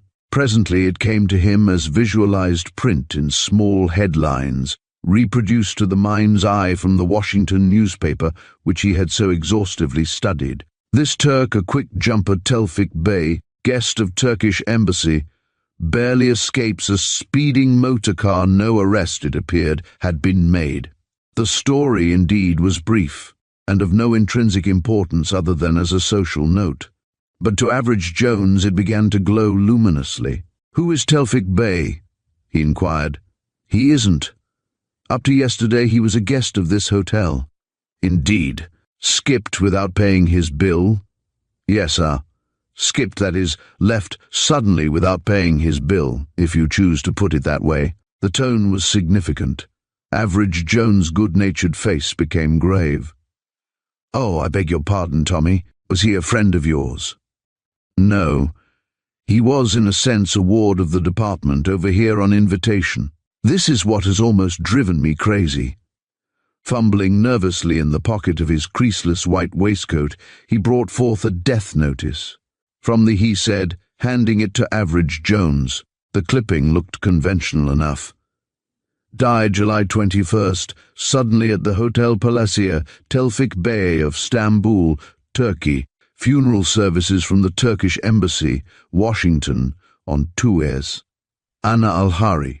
If the newspapers ever discover, the young diplomat stopped short before the enormity of the hypothesis. "It looks straight enough to me as a death notice, except for the tail." "What does Anna Al-Hari mean?" "Sort of a yes, like a mice," said young Mr. McIntyre bitterly. "It means hurrah. That's the sort of requiescat it is." "Ah, then they got him the second time." "What do you mean by second time?" "The Washington incident, of course, was the first, the attempted murder, that is, the narrow escape of Tewfik Bey." Young Mr. McIntyre looked baffled. "I'm blessed if I know what you're up to, Jones," he said. "But if you do know anything of this case, I need your help. In Washington, where they failed, we fooled the newspapers. Here, where they've succeeded." "Who are they?" interrupted Jones. "That's what I'm here to get at. The murderers of Tewfik Bey, of course. My instructions are to find out secretly, if at all, for if it does get into the newspapers, there'll be the very deuce to pay. It isn't desirable that even Tewfik Bey's presence here should have been known for reasons which are—" Here Average Jones remarked the resumption of his friend's official bearing, "which, not being for the public, I need not detail to you. You need not, in point of fact, tell me anything about it at all," observed Average Jones equably. Pomposity fell away from Mr. Thomas Colvin McIntyre, leaving him palpably shivering. "But I need your help, needed very much. You know something about handling the newspapers, don't you?" "I know how to get things in, not how to keep them out." The other groaned. "It may already be too late. What newspapers have you there?" "All of them. Want me to look?" Mr. McIntyre braced himself. Turk dies at Palacia, read Average Jones. Heart disease. Wealthy Istanbul merchant. Studying American methods. Turkish minister notified. Is that all, practically? And the other reports? Average Jones ran them swiftly over, about the same. Hold on, here's a little something extra in the found on the floor. Bell boy who discovered the tragedy collapses, docked condition serious, supposedly shock. What's that? Interrupted young Mr. McIntyre, half rising. Shot? You're nervous, Tommy. I didn't say shot. Said shock. Oh, of course. Shock the bellboy, it means. See here, first thing you know, you'll be getting me interested. Hadn't you better open up or shut up? Mr. McIntyre took a long breath and a resolution simultaneously. At any rate, I can trust you, he said. Tevfik Bey is not a merchant. He is a secret, confidential agent of the Turkish government. He came over to New York from Washington in spite of warnings that he would be killed. You're certain he was killed? I only wish I could believe anything else. Shot? The coroner and a physician whom I sent can find no trace of a wound. What do they say? Apoplexy, the refuge of the mystified medico. It doesn't satisfy you? It won't satisfy the State Department, and possibly not the newspapers eventually. Come up with me and look the place over, Average. Let me send for the manager. That functionary came, a vision of perturbation in a pale grey coat. Upon assurance that Average Jones was safe, he led the way to the room so hastily vacated by the spirit of the Turkish guest. We've succeeded in keeping 2 recent suicides and a blackmail scheme in this hotel out of the newspapers, observed the manager morosely. But this would be the worst of all. If I could have known, when the Turkish embassy reserved the apartment, the Turkish embassy never reserved any apartment for Tevfik Bey, put in the 5th Assistant Secretary of State. Surely you are mistaken, sir, replied the hotel man. I saw their emissary myself. He specified for rooms on the south side, either the 3rd or 4th floor, wouldn't have anything else. You gave him a definite reservation? Asked Jones. Yes, 335 and 336. Has the man been here since? Not to my knowledge. A Turk, you think? I suppose so. Foreign, anyway. Anything about him strike you particularly? Well, he was tall and thin and looked sickly. He talked very soft, too, like a sick man. The characterization of the Pearlington station agent recurred to the interrogator's mind. Had he, white hair? He half yawned. No, replied the manager, and, in the same breath, the budding diplomat demanded, What are you up to, Average? Why should he? Average Jones turned to him. To what other hotels would the Turkish embassy be likely to send its men? Sometimes their charge d'affaires goes to the Nedestrom. Go up there and find out whether a room has been reserved for Tevfik Bey, and if so, they wouldn't reserve at 2 hotels, would they? By whom? Concluded Average Jones, shaking his head at the interruption. Find out who occupied or reserved the apartments on either side. Mr. Thomas Colvin McIntyre lifted a wrinkling eyebrow. Really, Jones, he observed, you seem to be employing me rather in the capacity of a messenger boy. If you think a messenger boy could do it as well, ring for one, drawled Average Jones in his mildest voice. Meantime, I'll be in the Turk's room here. Numbers 335 and 336, which the manager opened after the prompt if somewhat sulky departure of Mr. McIntyre, proved to consist of a small sitting room, a bedroom, and a bath, each with a large window giving on the cross street, well back from Fifth Avenue. Here's where he was found. The manager indicated a spot near the wall of the sitting room and opposite the window. He had just pushed the button when he fell. How do you know that? Bronson, the bellboy on that call, answered. He knocked several times and got no answer. Then he opened the door and saw Mr. Tevfik down, all in a heap. Where is Bronson? At the hospital, unconscious. What from? Shock, the doctors say. What about the shot? The manager looked startled. Well, Bronson says that just as he opened the door, he saw a bullet cross the room and strike the wall above the body. You can't see a bullet in flight. He saw this one, insisted the manager. As soon as it struck, it exploded. 3 other people heard it. What did Bronson do? Lost his head and ran out. He hadn't got halfway to the elevator when he fell in a sort of fainting fit. He came to long enough to tell his story, then he got terribly nauseated and went off again. He's sure the man had fallen before the explosion? Absolutely. And he got no answer to his knocking? No. That's why he went in. He thought something might be wrong. Had anybody else been in the room or passed it within a few minutes? Absolutely no one. The floor girl's desk is just outside. She must have seen anyone going in. Has she anything to add? She heard the shot, and a minute or two before, she had heard and felt a jar from the room, corroborative of the man having fallen before the shot, commented Jones. When I got here, 5 minutes later, he was quite dead, continued the manager. Evidence of the explosion was slight to the investigating eye of Average Jones. The wall showed an abrasion, but, as the investigator expected, no bullet hole. Against the leg of a desk he found a small metal shell, which he laid on the table. There's your bullet, he observed with a smile. It's a cartridge anyway, cried the hotel man. He must have been shot after all. From inside the room, hardly, and certainly not with that. It's a very small fulminate of mercury shell, and never held laid. No, the man was down, if not dead, before that went off.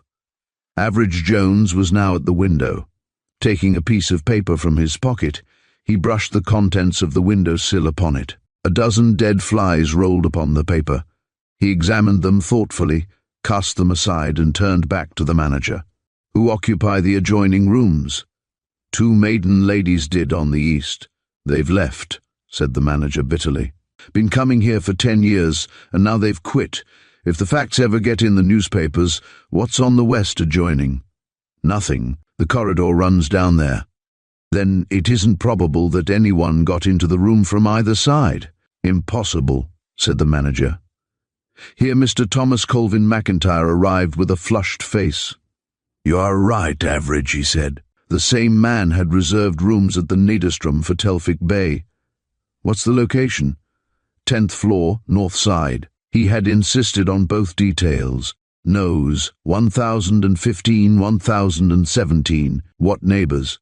Bond salesman on one side, Reverend and Mrs. Salisbury, of Wilmington, on the other. Ma'am. What across the street? How should I know?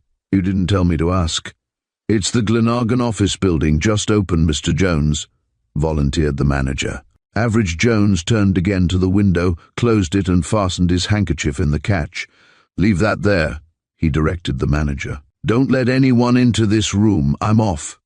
Stopping to telephone, Average Jones ascertained that there were no vacant offices on the 10th floor, south side of the Glenargan apartment building, facing the Nedestrom Hotel. The last one had been let 2 weeks before to, this he ascertained by judicious questioning, a dark foreign gentleman who was an expert on rugs. Well satisfied, the investigator crossed over to the skyscraper across from the Palatia.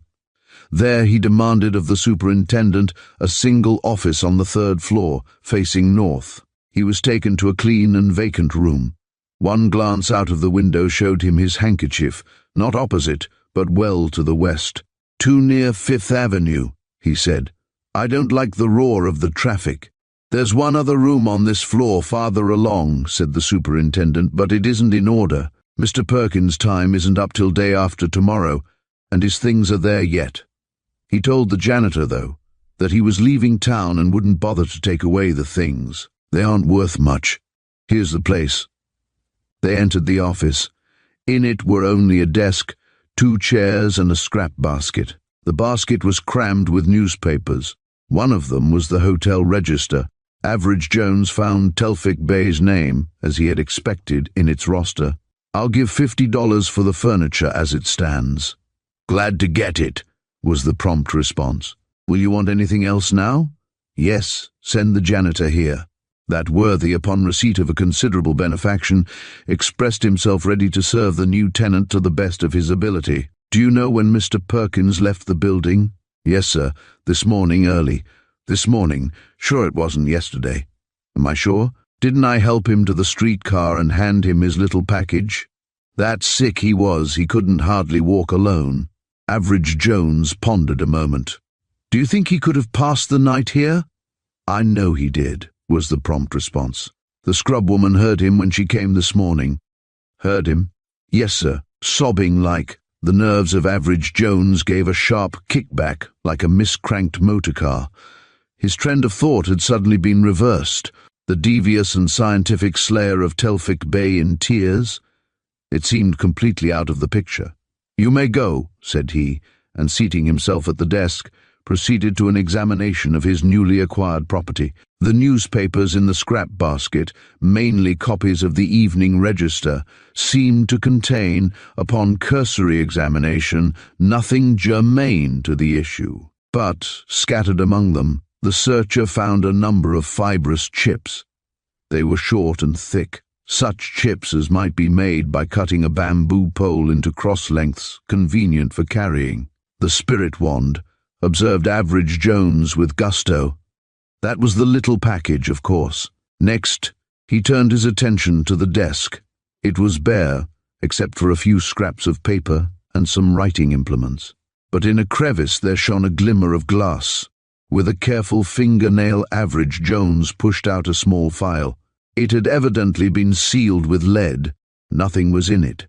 Its discoverer leaned back and contemplated it with stiffened eyelids, for upon its tiny improvised label was scrawled the mercy sign, mysterious before, now all but incredible. For silent minutes Average Jones sat bemused. Then, turning in a messenger call, he drew to him a sheet of paper upon which he slowly and consideringly wrote a few words. You get $1 extra if this reaches the advertising desk of the Register office within half an hour, he advised the uniformed urchin who answered the call. The modern Mercury seized the paper and fled forthwith. Punctuality was a virtue which Average Jones had cultivated to the point of a fad. Hence it was with some discountenance that his clerk was obliged to apologize for his lateness, first, at 4 p.m. of July 23, to a very dapper and spruce young gentleman in pale mauve spats, who wouldn't give his name, then at 4:05 p.m. of the same day to Professor Guerin, of the Metropolitan University, and finally at 4:30 p.m. to Mr. Robert Bertram, when, only a moment before 5, the advisor entered. The manner of his apology was more absent than fervent. Bertram held out a newspaper to him. Cast your eye on that, said he. The Register fairly reeks with freaks lately. Average Jones read aloud. Smith Perkins, formerly 74 Bel Air. Send map present location HC Turkish Triumph about smoked out. Mercy, box 34, office. Oh, I don't know about its being so freakish, said Average Jones. Nonsense. Look at it. Turkish Triumph, that's a cigarette, isn't it? HC, what's that? And signed Mercy. Why, it's the work of a lunatic. It's my work, observed Average Jones blandly. The three visitors stared at him in silence, rather a forlorn hope, but sometimes a bluff will go, he continued. If HC indicates Harvey Craig, as I infer, said Professor Guerin impatiently, are you so infantile as to suppose that his murderer will give information about him? Average Jones smiled, drew a letter from his pocket, glanced at it and called for a number in Hackensack. Take the phone, Professor Guerin, he said when the reply came. It's the Cairnside Hospital. Ask for information about Harvey Craig. With absorbed intentness, the other three listened to the one-sided conversation. Hello, may I speak to Mr. Harvey Craig's doctor? This is Professor Guerin of the Metropolitan University. Thank you, Doctor. How is he? Very grave? Ah, has been very grave. Wholly out of danger. What was the nature of his illness? When may I see him? Very well. I will visit the hospital tomorrow morning. Thank you. I should have expected that you would notify me of his presence. Intervened, then goodbye. It is most inexplicable, declared Professor Guerin, turning to the others. The doctor states that Harvey was brought there at night by a foreigner who left a large sum of money to pay for his care and certain suggestions for his treatment.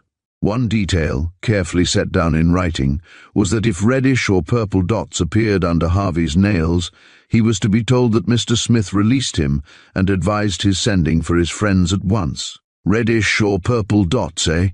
repeated Average Jones. "I should like, to have talked with, that doctor before you cut off." "And I, sir," said the professor, with the grim repression of the thinker stirred to wrath, "should like to interview this stranger." "Perfectly feasible, I think," returned Average Jones. A long silence. "You don't mean that you've located him already?" cried young Mr. McIntyre. "He was so obliging as to save me the trouble."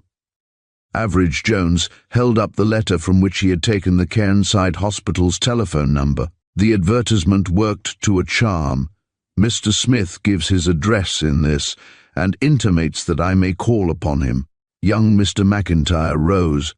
"You're going to see him, then, at once?" "Did I understand you to imply that I am at liberty to accompany you?" inquired Professor Guerin. "If you care to take the risk." "Think there'll be excitement?" asked Bertram languidly. "I'd like to go along." Average Jones nodded. "1 or a dozen, I fancy it will be all the same to Smith." "You think we'll find him dead?" Young Mr. McIntyre leaped to this conclusion. "Count me in on it." "No, not dead." "Perhaps his friend Mercy has gone back on him then," suggested Mr. McIntyre, unabashed. "Yes, I rather think that's it," said Average Jones in a curious accent. "Mercy has gone back on him, I believe, though I can't quite accurately place her as yet. Here's the taxi," he broke off. "All aboard, that's going aboard, but it's likely to be dangerous."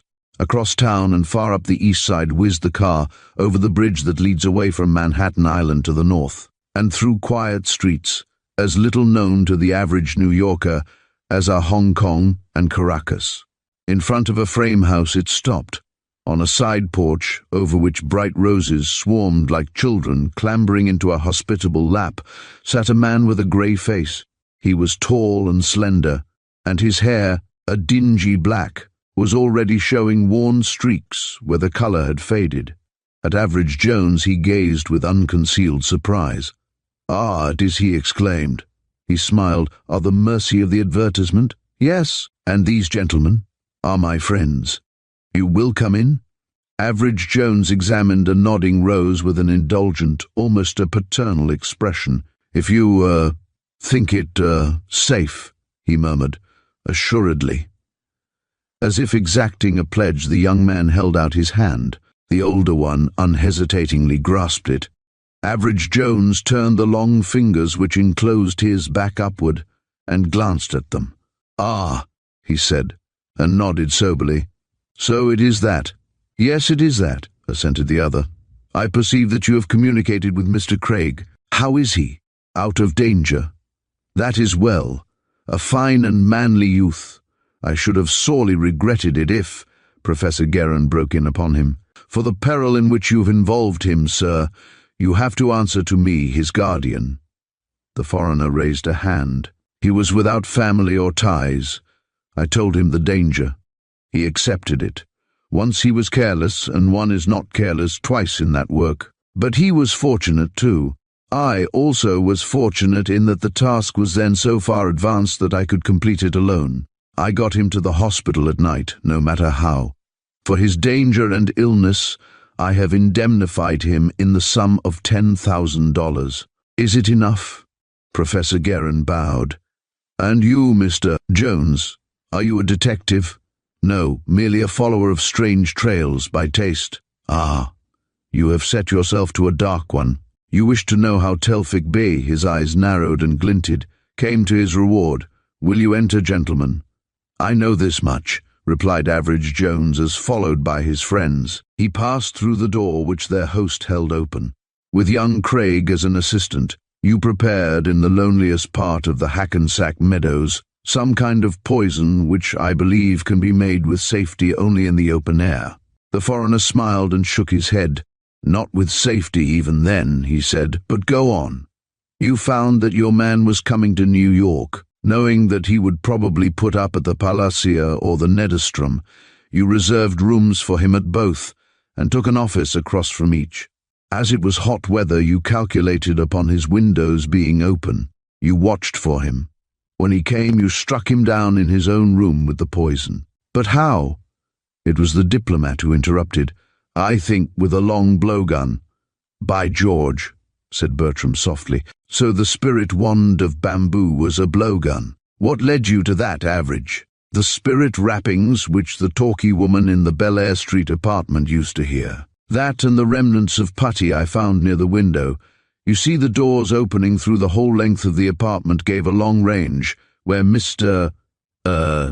Smith could practice. He had a sort of target on the window, and every time he blew a putty ball, Mrs. Doubletongue heard the spirit.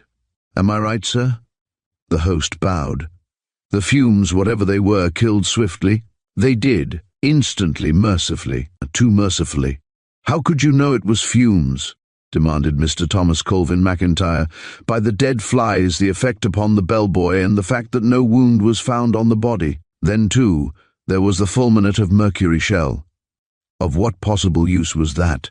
Asked Professor Guerin. A question that I've asked myself, sir, a great many times over in the last 24 hours. Perhaps Mr. Smith could answer that best. Though, I think the shell was blown through the blowpipe to clear the deadly fumes from the room by its explosion, before anyone else should suffer. Smith is, at least, not a wanton slaughterer. You are right, sir, and I thank you, said the foreigner. He drew himself up weakly, but with pride. Gentlemen, I am not a murderer. I am an avenger. It would have gone hard with my conscience had any innocent person met death through me. As for that Turkish dog, you shall judge for yourself whether he did not die too easily. From among the papers in a tiroir against the wall he took a French journal and read, translating fluently. The article was a bald account of the torture, outrage and massacre of Armenian women and girls at Adana by the Turks.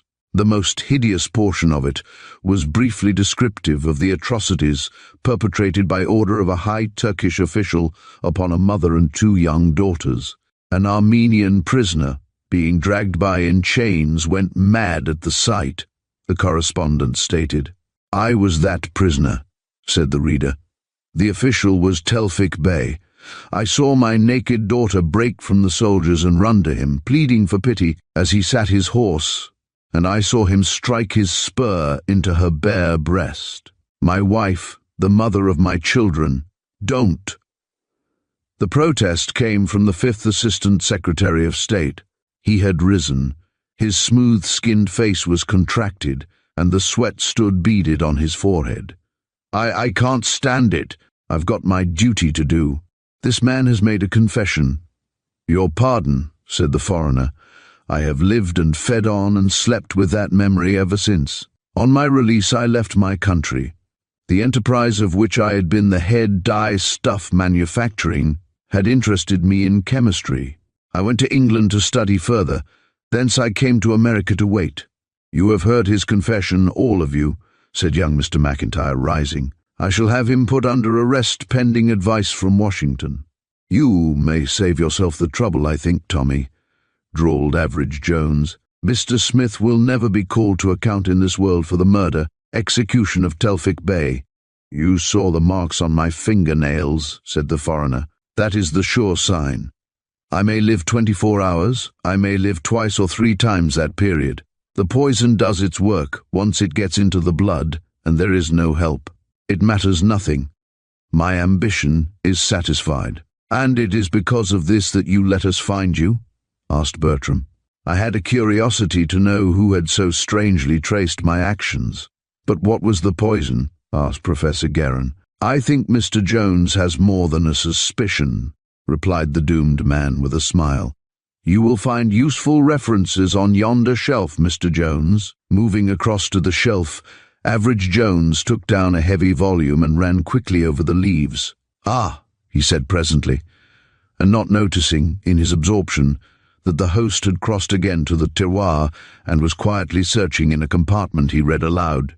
Little is known of cyanide of cacodyl, in its action the swiftest and most deadly of existing poisons. In the 40s Bunsen, the German chemist, combined oxide of cacodyl with cyanogen, a radical of prussic acid, producing cyanide of cacodyl, or dimethyl arsine cyanide.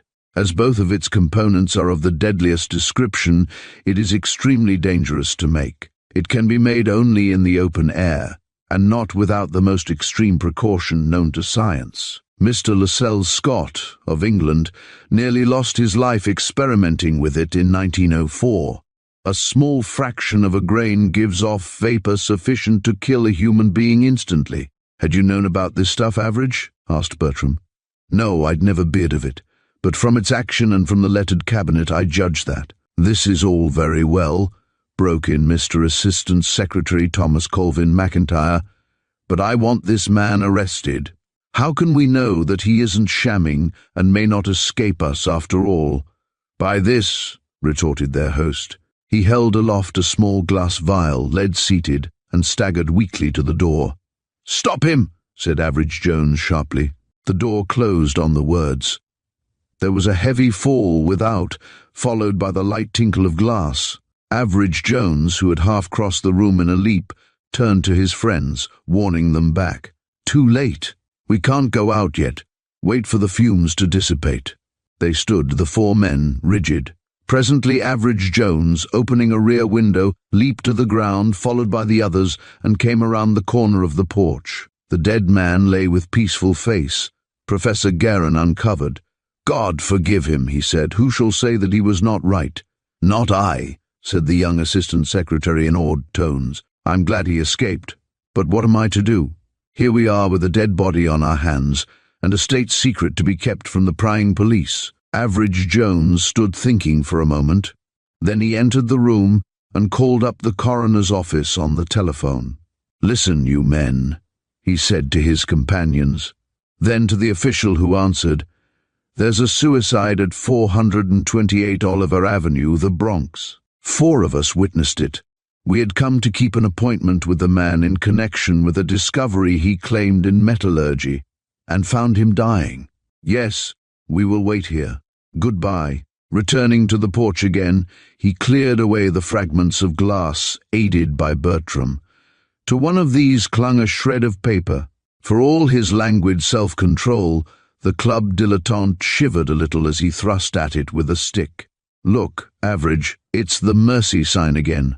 What a hideous travesty." Average Jones shook his bead. "It isn't mercy, Bert. It's the label that he attached, for precaution, to everything that had to do with his deadly stuff. The formula for cyanide of cacodyl is Me Too Psi. It was the scrawly handwriting that misled, that's all. So I was right when I suggested that his mercy had gone back on him," said Mr. Thomas Colvin McIntyre, with a semi-hysterical giggle. Average Jones looked from the peaceful face of the dead to the label, fluttering in the light breeze. "No," he said gravely, "you were wrong. It was his friend to the last." Chapter 6. Blue Fires. Cabs for comfort, cars for company, was an apothegm which Average Jones had evolved from experience. A professed student of life, he maintained, must keep in touch with life at every feasible angle. No experience should come amiss to a detective. He should be a pundit of all knowledge. A detective he now frankly considered himself, and the real drudgery of his unique profession of advisor was supportable only because of the compensating thrill of the occasional chase, the radiance of the adventure of life glinting from time to time across his path. There were few places, Average Jones held, where human nature in the rough can be studied to better advantage than in the stifling tunnels of the subway or the close-packed sardine boxes of the metropolitan surface lines. It was in pursuance of this theory that he encountered the Westerner on 3rd Avenue car. By custom, Average Jones picked out the most interesting or unusual human being in any assembly where he found himself, for study and analysis. This man was peculiar in that he alone was not perspiring in the sodden August humidity. The clear-browned skin and the rangy strength of the figure gave him a certain distinction. He held in his sinewy hands a doubly folded newspaper. Presently it slipped from his hold to the seat beside him. He stared at the window opposite with harassed and unseeing eyes. Abruptly he rose and went out on the platform. Average Jones picked up the paper. In the middle of the column to which it was folded was a marked advertisement. Are you in an embarrassing position? Anything, anywhere, any time, regardless of nature or location. Everybody's friend. Consultation at all hours. Suite 152, Owl Building, Brooklyn. The car was nearing Brooklyn Bridge. Average Jones saw his man drop lightly off. He followed, and at the bridge entrance caught him up. "You've left your paper," he said. The stranger whirled quickly. "Right," he said. "Thanks. Perhaps you can tell me where the Owl Building is." "Are you going there?" "Yes, I wouldn't." A slight wrinkle of surprise appeared on the man's tanned forehead. "Perhaps you wouldn't," he returned coolly. "In other words, mind your business," said Average Jones with a smile. "Something of that sort," admitted the stranger. "Nevertheless, I wouldn't consult with everybody's friend over in the Owl Building. Because, if I may speak plainly," drawled Average Jones, "I wouldn't risk a woman's name with a gang of blackmailers." "You've got your nerve," retorted the stranger. The keen eyes, flattening almost to slits, fixed on the impassive face of the other. "Well, I'll go you," he decided after a moment. His glance swept the range of vision and settled upon a Rathskeller sign. "Come over there where we can talk." They crossed the grilling roadway, and being wise in the heat, ordered soft drinks. "Now," said the stranger, "you've declared in on my game. Make good. What's your interest?" "None, personally. I like your looks, that's all," replied the other frankly. "And I don't like to see you run into that spider's web. You know them? Twice in the last year I've made 'em change their place of business. But you don't know me, and you spoke of a woman." "I've been studying you on the car," explained Average Jones. "You're hard as nails, yet your nerves are on edge. It isn't illness, so it must be trouble. On your watch chain you've got a solitaire diamond ring. Not for ornament, you aren't that sort of a dresser. It's there for convenience, until you can find a place to put it. When a deeply troubled man wears an engagement ring on his watch chain, it's a fair inference that there's been an obstruction in the course of true love. Unless I'm mistaken, you, being a stranger newly come to town, were going to take your case to those man-eating sharks." "How do you know I've just come to town?" "When you looked at your watch, I noticed it was 3 hours. Slow. That must mean the Pacific coast, or near it. Therefore, you've just got in from the far west and haven't thought to rectify your time. At a venture, I'd say you were a mining man from down around the Ray Kelvin copper district in Arizona. That peculiar translucent copper silicate in your scarf pin comes from those mines. The blue fire. I wish it had stayed there, all of it. Anything else?" "Yes," returned Average Jones, warming to the game. "You're an Eastern College man, I think. Anyway, your father, or some older member of your family, graduated from one of the older colleges. What's the answer?" "The gold of your Phi Beta Kappa key is a different color from your watch chain. It's the old metal, antedating the California gold. Did your father graduate sometime in the latter 40s or early 50s? "Hamilton, 51. I'm 89. Name Kirby." A gleam of pleasure appeared in Average Jones' keen eyes. "That's rather a coincidence," he said. "Two of us from the old hill. I'm Jones of 04. Had a cousin in your class, Carl Van Rapen." They plunged into the intimate community of interest, which is the peculiar heritage and asset of the small, close-knit old college. Presently, however, Kirby's forehead wrinkled again. He sat silent, communing with himself. At length he lifted his head like one who has taken a resolution. "You made a good guess at a woman in the case," he said. "And you call this a coincidence? She'd say it was a case of intuition. She's very strong on intuition and superstition generally." There was a mixture of tenderness and bitterness in his tone. Chance brought that advertisement to her eyes. A hatpin she'd dropped stuck through it, or something of the sort. Enough for her. Nothing would do but that I should chase over to see the Owl Building bunch. At that, maybe her hunch was right. It's brought me up against you. Perhaps you can help me. What are you, a sort of detective? Only on the side. Average Jones drew a card from his pocket and tendered it, a Jones, Advisor advice upon all matters connected with advertising Astor Court Temple 2 to 5 p.m. Advisor, eh? Repeated the other. Well, there's going to be an advertisement in the Evening Truth today, by me. Here's a proof of it. Average Jones took the slip and read it. Lost, necklace of curious blue stones from Hotel Denton, night of August 6. Reward greater than value of stones for return to hotel, no questions asked. Reward greater than value of stones, commented Average Jones. There's a sentimental interest then. Will you take the case?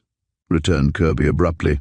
At least I'll look into it, replied Average Jones. Come to the hotel then, and lunch with me, and I'll open up the whole thing.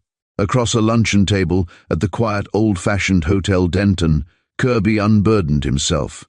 You know all that's necessary about me. The other party in the matter is Mrs. Hale. She's a young widow. We've been engaged for 6 months, were to be married in a fortnight. Now she insists on a postponement. That's where I want your help. Average Jones moved uneasily in his chair. Really, Mr. Kirby, lovers' quarrels aren't in my line. There's been no quarrel. We're as much engaged now as ever, in spite of the return of the ring. It's only her infern, her deep-rooted superstition that's caused this trouble. One can't blame her. Her father and mother were both killed in an accident after some sort of ghostly warning. The first thing I gave her, after our engagement, was a necklace of these stones. He tapped his scarf pin, that I'd selected one by one, myself. They're beautiful, as you see, but they're not particularly valuable, only semi-precious. The devil of it is that they're the subject of an Indian legend. The Indians and Mexicans call them blue fires, and say they have the power to bind and loose in love. Edna has been out in that country. She's naturally high-strung and responsive to that sort of thing, as I told you, and she fairly soaked in all that nonsense. To make it worse, when I sent them to her, I wrote that, a dull red surged up under the tan skin, that as long as the fire in the stones burned blue for her, my heart would be all hers. Now the necklace is gone. You can imagine the effect on a woman of that temperament, and you can see the result. He pointed with a face of misery to the solitaire on his watch chain. She insisted on giving this back, says that a woman as careless as she proved herself can't be trusted with jewelry, and she's hysterically sure that misfortune will follow us forever if we're married without recovering the fool necklace. So she's begged a postponement. Details, said Average Jones crisply. She's here at this hotel, has a small suite on the 3rd floor, came down from her home in central New York to meet my mother, whom she had never seen. Mother's here too, on the same floor. Night before last, Mrs. Hale thought she heard a noise in her outer room. She made a look-see but found nothing. In the morning when she got up about 10, she's a late riser, the necklace was gone. Where had it been left? On a stand in her sitting room. Anything else taken? That's the strange part of it. Her purse with over $100 in it, which lay under the necklace, wasn't touched. Does she usually leave valuables around in that casual way? Well, you see, she's always stayed at the Denton, and she felt perfectly secure here. Any other thefts in the hotel? Not that I can discover, but one of the guests on the same floor with Mrs. Hale saw a fellow acting queerly that same night. There he sits yonder, at that table. I'll ask him to come over. The guest, an elderly man already interested in the case, was willing enough to tell all he knew. I was awakened by someone fumbling at my door and making a clinking noise, he explained. I called out. Nobody answered. Almost immediately I heard a noise across the hall. I opened my door. A man was fussing at the keyhole of the room opposite. He was very clumsy. I said, "Is that your room?" He didn't even look at me. In a moment he started down the hallway. He walked very fast, and I could hear him muttering to himself. He seemed to be carrying something in front of him with both hands. It was his keys, I suppose. Anyway, I could hear it clink. At the end of the hall he stopped, turned to the door at the left and fumbled at the keyhole for quite a while. I could bear his keys clink again. This time, I suppose, he had the right room, for we unlocked it and went in. I listened for 15 or 20 minutes. There was nothing further. Average Jones looked at Kirby with lifted brows of inquiry. Kirby nodded, indicating that the end room was Mrs. Hale's. "How was the man dressed?" asked Average Jones. "Greyish dressing gown and bed slippers. He was tall and had grey hair." "Many thanks. Now, Mr. Kirby, will you take me to see Mrs. Hale?" The young widow received them in her sitting room. She was of the slender, big-eyed, sensitive type of womanhood, her piquant face marred by the evidences of sleeplessness and tears. To Average Jones she gave her confidence at once. People usually did.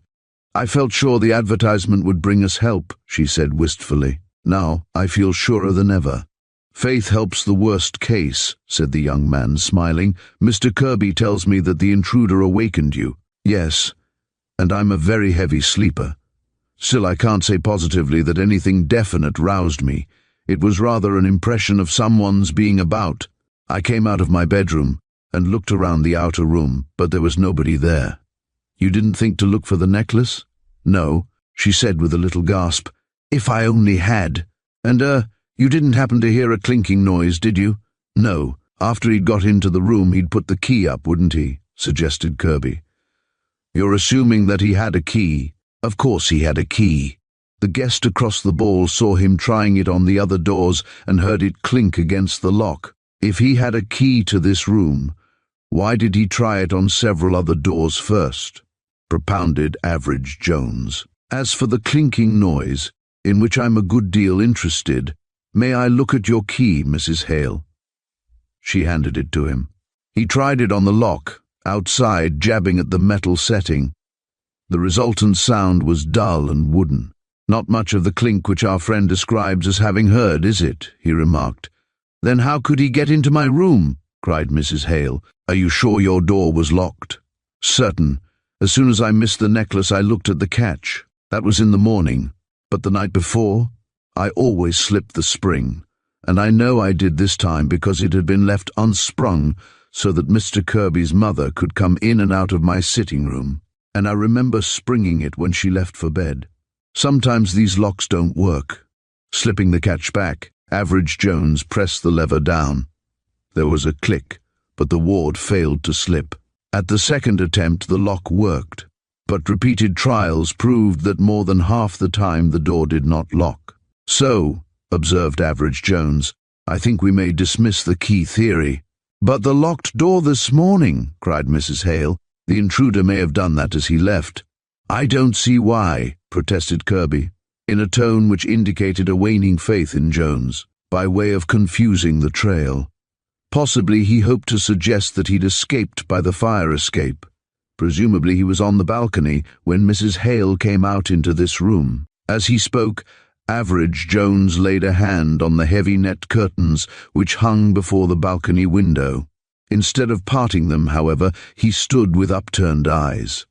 "Was that curtain torn before yesterday?" he asked Mrs. Hale. "I hardly think so. The hotel people are very careful in the upkeep of the rooms." Jones mounted a chair with scant respect for the upholstery and examined the damaged drapery. Descending, he tugged tentatively at the other curtain, first with his right hand, then with his left, then with both. The fabric gave a little at the last test. Jones disappeared through the window. When he returned after 5 minutes, he held in his hand some scrapings of the rusted iron which formed the balcony railing. "You're a mining man, Mr. Kirby," he said. "Would you say that assayed anything?" Kirby examined the glinting particles. "Gold," he said decisively. "Ah." Then the necklace rubbed with some violence against the railing. "Now, Mrs. Hale, how long were you awake?"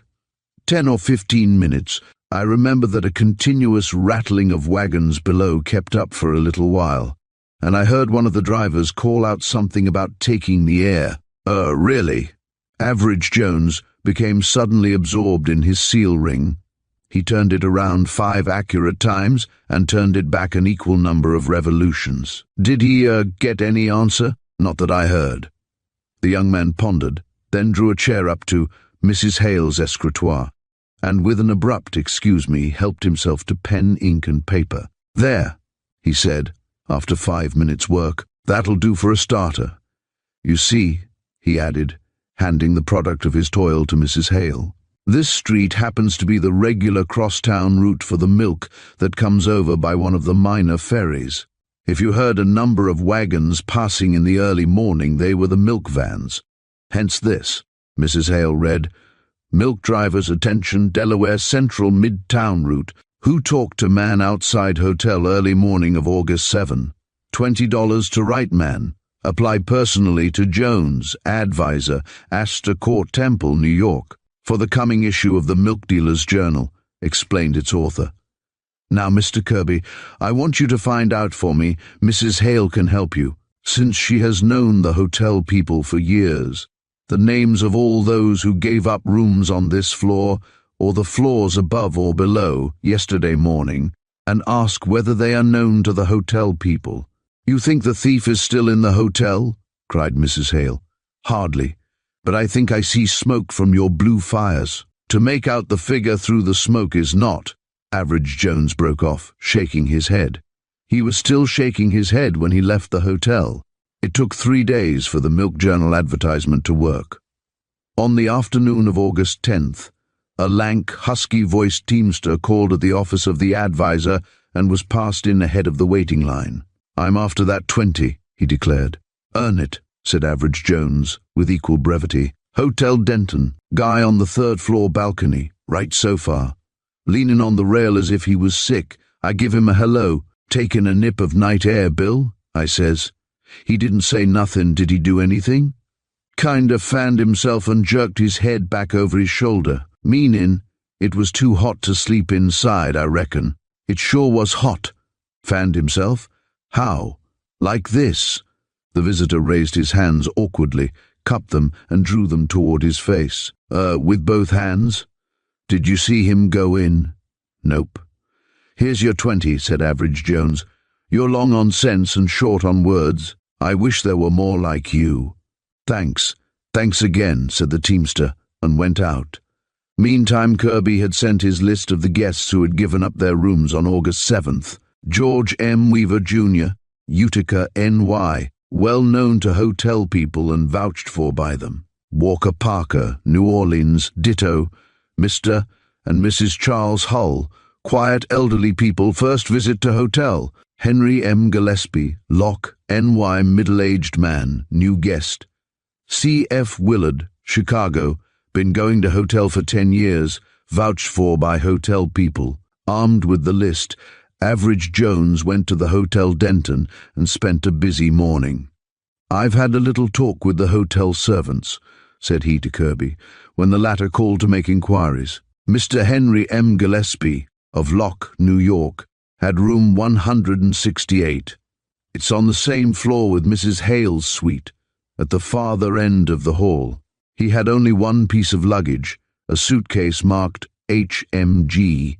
That information I got from the porter. He left his room in perfect order, except for one thing. One of the knobs on the headboard of the old-fashioned bed was broken off short. He didn't mention the matter to the hotel people. What do you make of that? It was a stout knob. Only a considerable effort of strength exerted in a peculiar way would have broken it as it was broken. There was something unusual going on in room 168, all right. Then you think Henry M. Gillespie of Locke, New York is our man? No, said Average Jones. The Westerner's square jaw fell. Why not? Because there's no such person as Henry M. Gillespie of Locke, New York. I've just sent there and found out. 3 stones of the fire-blue necklace returned on the current of advertised appeal. One was brought in by the night bartender of a sporting club. He had bought it from a man who had picked it up in a gutter, just where the finder couldn't remember. For the second, a South Brooklyn pawnbroker demanded and received an exorbitant reward. A florist in Greenwich, Connecticut, contributed the last. With that patient attention to detail which is the ABC of detective work, Average Jones traced down these apparently incongruous wanderings of the stones and then followed them all back to Mrs. Hale's fire escape. The bartender's stone offered no difficulties. The setting which the pawnbroker brought in had been found on the city refuse heat by a scavenger. It had fallen through a grating into the hotel cellar and had been swept out with the rubbish to go to the municipal dump. The apparent mystery of the florist was lucid when Jones found that the hotel exchanged its shop-worn plants with the Greenwich Floral Company. His roaming eye, keen for every detail, had noticed a row of tubbed azaleas within the ground enclosure of the Denton. Recalling this to mind, it was easy for the advisor to surmise that the gem had dropped from the fire escape into a tub, which was, shortly after, shipped to the florist. Thus it was apparent that the 3 jewels had been stripped from the necklace by forcible contact with the iron rail of the fire escape at the point where Average Jones had found the color of precious metal. The stones were identified by Kirby, from a peculiarity in the setting, as the N3 nearest the clasp at the back, a point which Jones carefully noted. But there the trail ended. No more fire blue stones came in. For 3 weeks, Average Jones issued advertisements like commands. The advertisements would, perhaps, have struck the formal-minded Kirby as evidences of a wavering intellect. Indeed, they present a curious and incongruous appearance upon the page of Average Jones' scrapbook, where they now mark a successful conclusion. The first reads as follows: "Oh, you hotel men, come through with the dope on HMG. What's he done to your place? Put a stamp on it, and we'll swap dates on his past performances. A Jones, Astor Court Temple, New York City." This was spread abroad through the medium of Mine Host's Weekly and other organs of the hotel trade. It was followed by this of a somewhat later date: "Wanted Slippery Sams, Human Eels, Feta Kings, etc. Liberal reward to artist who sold second-hand amateur, with instructions for use. Send full details, time and place to a Jones, Court Temple, New York City." Variety, the Clipper and the Billboard scattered the appeal broadcast throughout the profession. Thousands read it, and one answered it. And within a few days after receiving that answer, Jones wired to Kirby, "Probably found. Bring Mrs. Hale tomorrow at 11. Answer, a Jones." Kirby answered. He also telegraphed voluminously to his ex-fiancée, who had returned to her home, and who replied that she would leave by the night train. Some minutes before the hour, the pair were at Average Jones' office. Kirby fairly pranced with impatience while they were kept waiting in a side room. The only other occupant was a man with a large black dress suit case, who sat at the window in a slump of dejection. He raised his head for a moment when they were summoned, and let it sag down again as they left. Average Jones greeted his guests cordially. Their first questions to him were significant of the masculine and feminine differences in point of view. "Have you got the necklace?" cried Mrs. Hale. "Have you got the thief?" queried Kirby. "I haven't got the necklace and I haven't got the thief," announced Average Jones.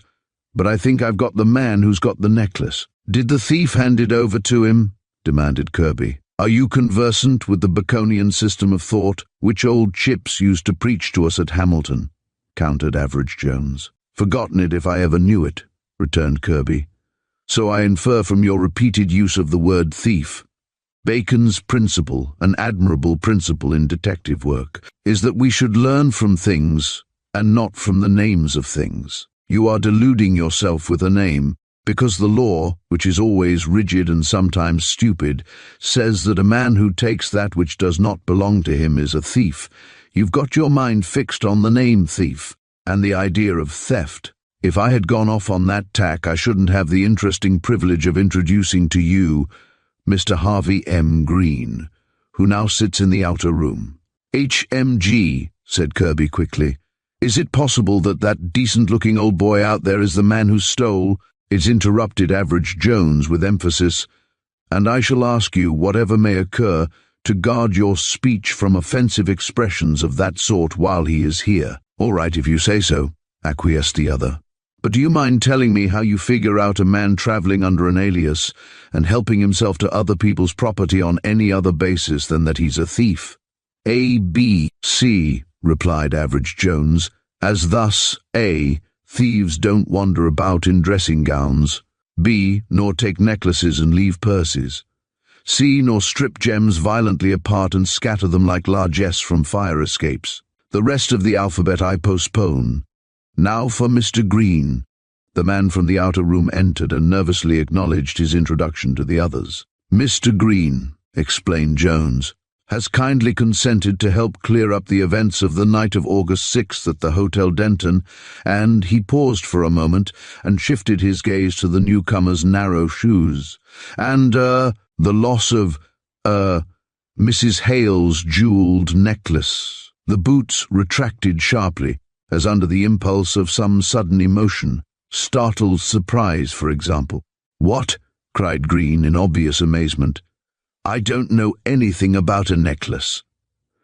A twinkle of satisfaction appeared at the corners of Average Jones's eyes. "That also is possible," he admitted. "If you'll permit the form of an examination, when you came to the Hotel Denton on August 6th, did you carry the same suitcase you now have with you and similarly packed?" "Yes." "As nearly as possible. Thank you. You were registered under the name of Henry M. Gillespie." The other's voice was low and strained as he replied in the affirmative. "For good reasons of your own?" "Yes." "For which same reasons you left the hotel quite early on the following morning?" "Yes." "Your business compels you to travel a great deal?" "Yes." "Do you often register under an alias?" "Yes," returned the other, his face twitching, "but not always." "No." "In a large city in a strange hotel, for example, you take any name which would correspond to the initials HMG on your dress suitcase. But in a small town where you were known, you'd be obliged to register under your real name of Harvey M. Green. It was that necessity which enabled me to find you." "I'd like to know how you did it," said the other gloomily. From the left-hand drawer of his desk, Jones produced a piece of netting with hooks along one end. "Do you recognize the material, Mrs. Hale?" he asked. "Why, it's the same stuff as the Hotel Denton curtains, isn't it?" she asked. "Yes," said Average Jones, attaching it to the curtain rod at the side door. "Now, will you jerk that violently with one hand?" "It will tear loose, won't it?" she asked. "That's just what it will do. Try it." The fabric ripped from the hooks as she jerked. "You remember," said Jones, "that your curtain was torn partly across and not ripped from the hook at all. And now see." He caught the netting in both hands and tautened it sharply. It began to part. "Awkward," he said, "yet it's the only way it could have been done. Now, here's a bedpost, exactly like the one in room 168, occupied by Mr. Green at the Denton. Kirby, you're a powerful man. Can you break that knob off with one hand?" He wedged the post firmly in a chair for the trial. The bedpost resisted. "Could you do it with both hands?" he asked. "Probably, if I could get a hold. But there isn't surface enough for a good hold." "No, there isn't. But now." Jones coiled a rope around the post and handed the end to Kirby. He pulled sharply. The knob snapped and rolled on the floor. "QED," said Kirby. "But it doesn't mean anything to me, doesn't it? Let me recall some other evidence. The guest who saw Mr. Green in the hallway thought he was carrying something in both hands. The milk driver who hailed him on the balcony noticed that he gestured awkwardly with both hands. In what circumstances would a man use both hands for action normally performed with one? "Too much drink," hazarded Kirby, looking dubiously at Green, who had been following Jones' discourse with absorbed attention. "Possibly, but it wouldn't fit this case." "Physical weakness," suggested Mrs. Hale. Rather a shrewd suggestion, but no weakling broke off that bedpost in Henry M. Gillespie's room. "I assumed the theory that the phenomena of that night were symptomatic rather than accidental. Therefore I set out to find in what other places the mysterious HMG had performed." "How did you know my initials really were HMG?" asked Mr. Green. "The porter at the Denton had seen them Henry M. Gillespie's suitcase, so I sent out loudly printed call to all hotel clerks for information about a troublesome HMG. He handed the OU Hotel Men advertisement to the little group. Plenty of replies came. You have, if I may say it without offence, Mr. Green, an unfortunate reputation among hotel proprietors. Small wonder that you use an alias. From the Hotel Carpathia in Boston I got a response more valuable than I had dared to hope. An HMG guest H. Morton Garson of Pilston, Pennsylvania, Mr. Green nodded, had wrecked his room and left behind him this souvenir. Leaning over, Jones pulled, clinking from the scrap basket, a fine steel chain. It was endless and some 12 feet in total length, and had 2 small loops about a foot apart. Mrs. Hale and Kirby stared at it in speechless surprise. "Yes, that is mine," said Mr. Green with composure. "I left it because it had ceased to be serviceable to me." "Ah, that's very interesting," said Average Jones with a keen glance. "Of course, when I examined it and found no locks, I guessed that it was a trick chain, and that there were invisible springs in the wrist loops. But why should anyone chain Mr. Green to his bed with a trick chain?" questioned Mrs. Hale, whose mind had been working swiftly. "He chained himself," explained Jones, "for excellent reasons. As there is no regular trade in these things, I figured that he probably bought it from some juggler whose performance had given him the idea. So," continued Jones, producing a specimen of his advertisements in the theatrical publications, "I set out to find what professional had sold a prop to an amateur. I found the sale had been made at Marsfield, Ohio, late in November of last year, by a slippery Sam, termed the elusive Edwards. On November 28th of last year, Mr. Harvey M. Green, of Richmond, Virginia, was registered at the principal, in fact the only decent hotel, at Barsfield. I wrote to him, and here he is." "Yes, but where is my necklace?" cried Mrs. Hale. "On my word of honor, madam, I know nothing of your necklace," asserted Green with a painful contraction of his features. "If this gentleman can throw any more light—" "I think I can," said Average Jones. "Do you remember anything of that night's events after you broke off the bedpost and left your room? The meeting with a guest who questioned you in the hall, for example?" "Nothing.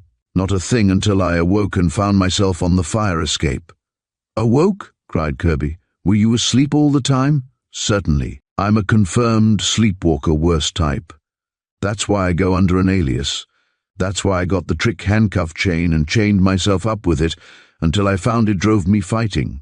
Crazy in my sleep when I couldn't break away. That's why I slept in my dressing gown that night at the Denton.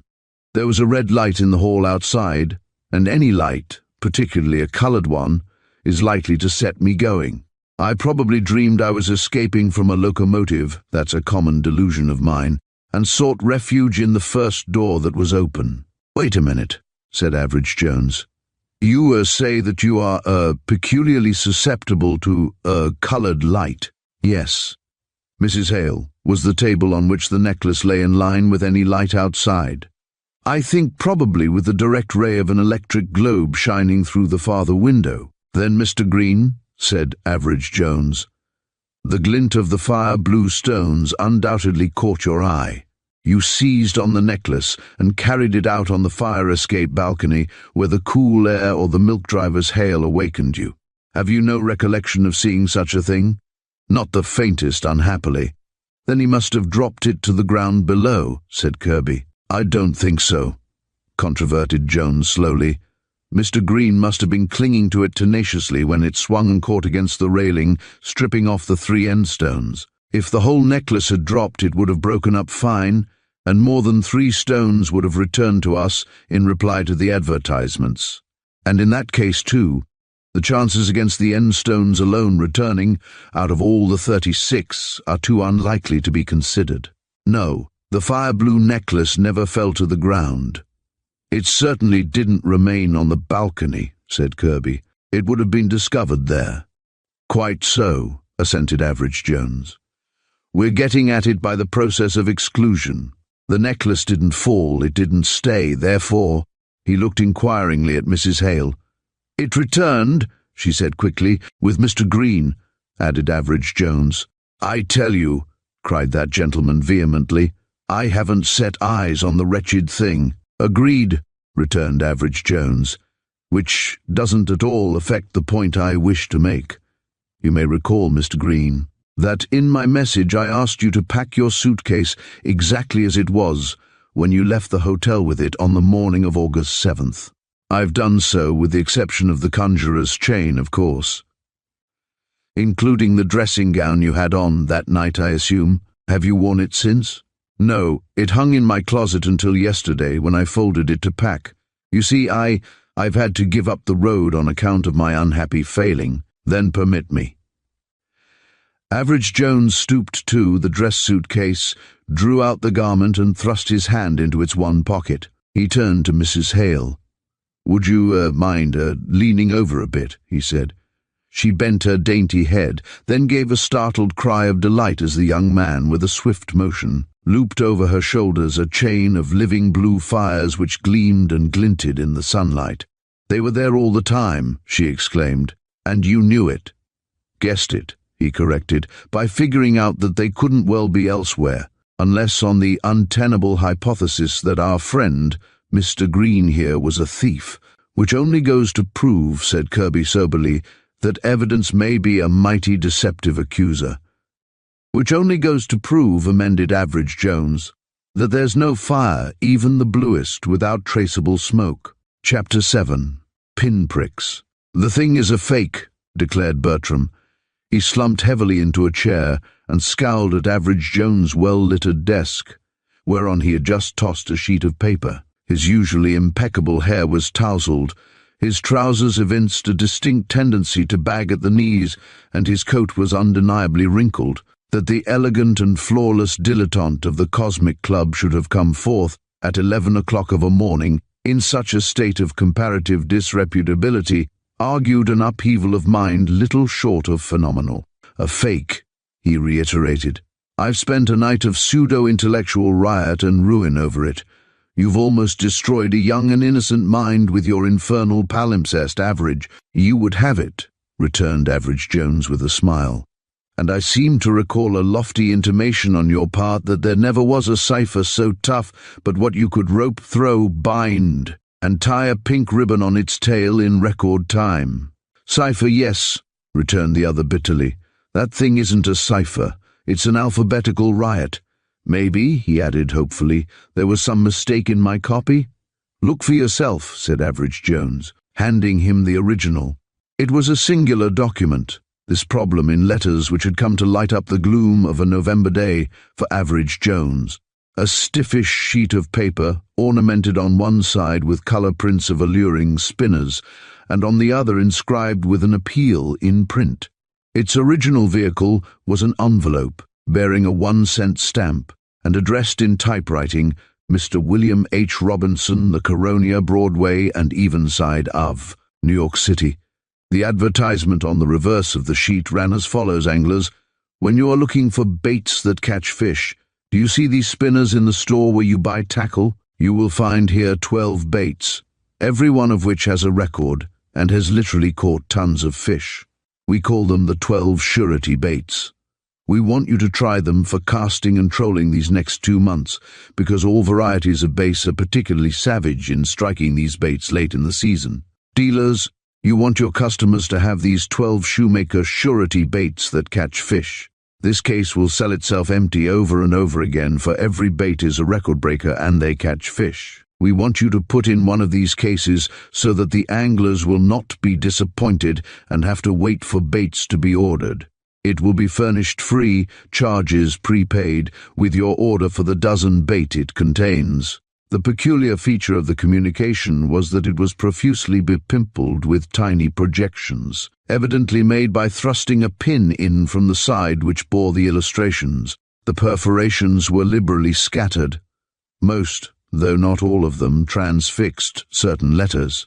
Accepting this as indicative, Bertram had copied out all the letters thus distinguished, with the following cryptic result: BNOKNOAHI, doubtful, I doubtful, DOOTSEHWHEWALEW, FIHIELYANUTTMAM, doubtful GEXES, doubtful SEMEPC, 2 punctures TYWSOMERS, 1 second KTFL SHAS, WYOU, doubtful, HCSEVTLTFR, perforated twice, CAOU CEOC, doubtful MT, perforated twice, NOHAEFOUWORITHIREDWLLB. Perforated 3 times FUH, perforated 3 FHGP. Yes, the copy's all right, growled Bertram. Tell me again how you came by it. Robinson came here twice and missed me. Yesterday I got the note from him, which you've seen, with the enclosure which has so threatened your reason. You know the rest. Perhaps you'd have done well to study the note for clues to the other document. Something in his friend's tone made Bertram glance up suspiciously. Let me see the note, he demanded. Average Jones handed it to him. There was no stamp on it. It had been left by the writer. It was addressed in rather scrawly chirography to Jones, advisor, and read, The Coronia, November, 18. Mr. Jones, Astor Court Temple, I have tried unsuccessfully to see you twice. Enclosed you will find the reason. Please read through it carefully. Then I am sure you will see and help me. Money is no object. I will call tomorrow at noon. Respectfully, William H. Robinson. Well, I see nothing out of the ordinary in that, observed Bertram. Nothing, inquired Average Jones. Bertram read the message again. Of course the man is rattled. That's obvious in his handwriting. Also, he has inverted one sentence in his haste and said, read through it, instead of read it through. Otherwise, it's ordinary enough. It must be vanity that keeps you from eyeglasses, Bert, Average Jones observed with a sigh. Well, I'm afraid I set you on the wrong track myself. Bertram lifted an eyebrow with an effort, meaning, I suppose, that you're on the tight and have solved the cipher. Cipher be jiggered. You were right in your opening remark. There isn't any cipher. If you read Mr. Robinson's note correctly, and if you'd had the advantage of working on the original of the advertisement as I have, you'd undoubtedly have noticed at once. Thank you, murmured Bertram, that fully 1/3 of the pinpricks don't touch any letters at all. Then we should have taken the letters which lie between the holes. No, the letters don't count. It's the punctures. Force your eyes to consider those alone, and you will see that the holes themselves form letters and words. Read through it carefully as Robbins directed. He held the paper up to the light. Bertram made out in straggling characters, formed in skeleton the perforations. T.S. Legend, all points to you take the shortcut. Death is easier than some things. That's a cheery little greeting, remarked Bertram. But why didn't friend Robinson point it out definitely in his letter? Wanted to test my capacity, perhaps? Or it may have been simply that he was too frightened and rattled to know just what he was writing. Know anything of him? Only what the directory tells, and directories don't deal in really intimate details of biography, you know. There's quite an assortment of William H. Robinsons, but the one who lives at the Coronia appears to be a commission merchant on Pearl Street. As the Coronia is one of the most elegant and quite the most enormous of those small cities within themselves which we call apartment houses, I take it that Mr. Robinson is well-to-do and probably married. You can ask him yourself if you like. He's due any moment now. Promptly, as befitted a businessman, Mr. William H. Robinson arrived on the stroke of 12. He was a well-made, well-dressed citizen of 45 who would have been wholly ordinary save for one peculiarity. In a room more than temperately cool, he was sweating profusely, and that, despite the fact that his light overcoat was on his arm. Not polite perspiration, be it noted, such as would have been excusable in a gentleman of his pale and sleek plumpness, but soul-wrung sweat, the globules whereof gathered in the greyish hollows under his eyes and assailed, not without effect, the glistening expanse of his tall white collar. He darted a glance at Bertram, then turned to Average Jones. I had hoped for a private interview, he said in a high-piping voice. Mr. Bertram is my friend and business confidant. Very good. You have read it? Yes. Then, the visitor fumbled with nerveless fingers at his tightly buttoned cutaway coat. It resisted his efforts. Suddenly, with a snarl of exasperation, he dragged violently at the lapel, tearing the button outright from the cloth. Look what I have done, he said, staring stupidly for a moment at the button which had shot across the room. Then, to the amazed consternation of the others, he burst into tears. Average Jones pushed a chair behind him, while Bertram brought him a glass of water. He gulped out his thanks, and mastering himself after a moment's effort, drew a paper from his inner pocket, which he placed on the desk. It was a certified check for $100 made payable to Jones. "There's the rest of 1,000 ready if you can help me," he said. "We'll talk of that later," said the prospective beneficiary. "Sit tight until you're able to answer questions." "Able now," piped the other in his shrill voice.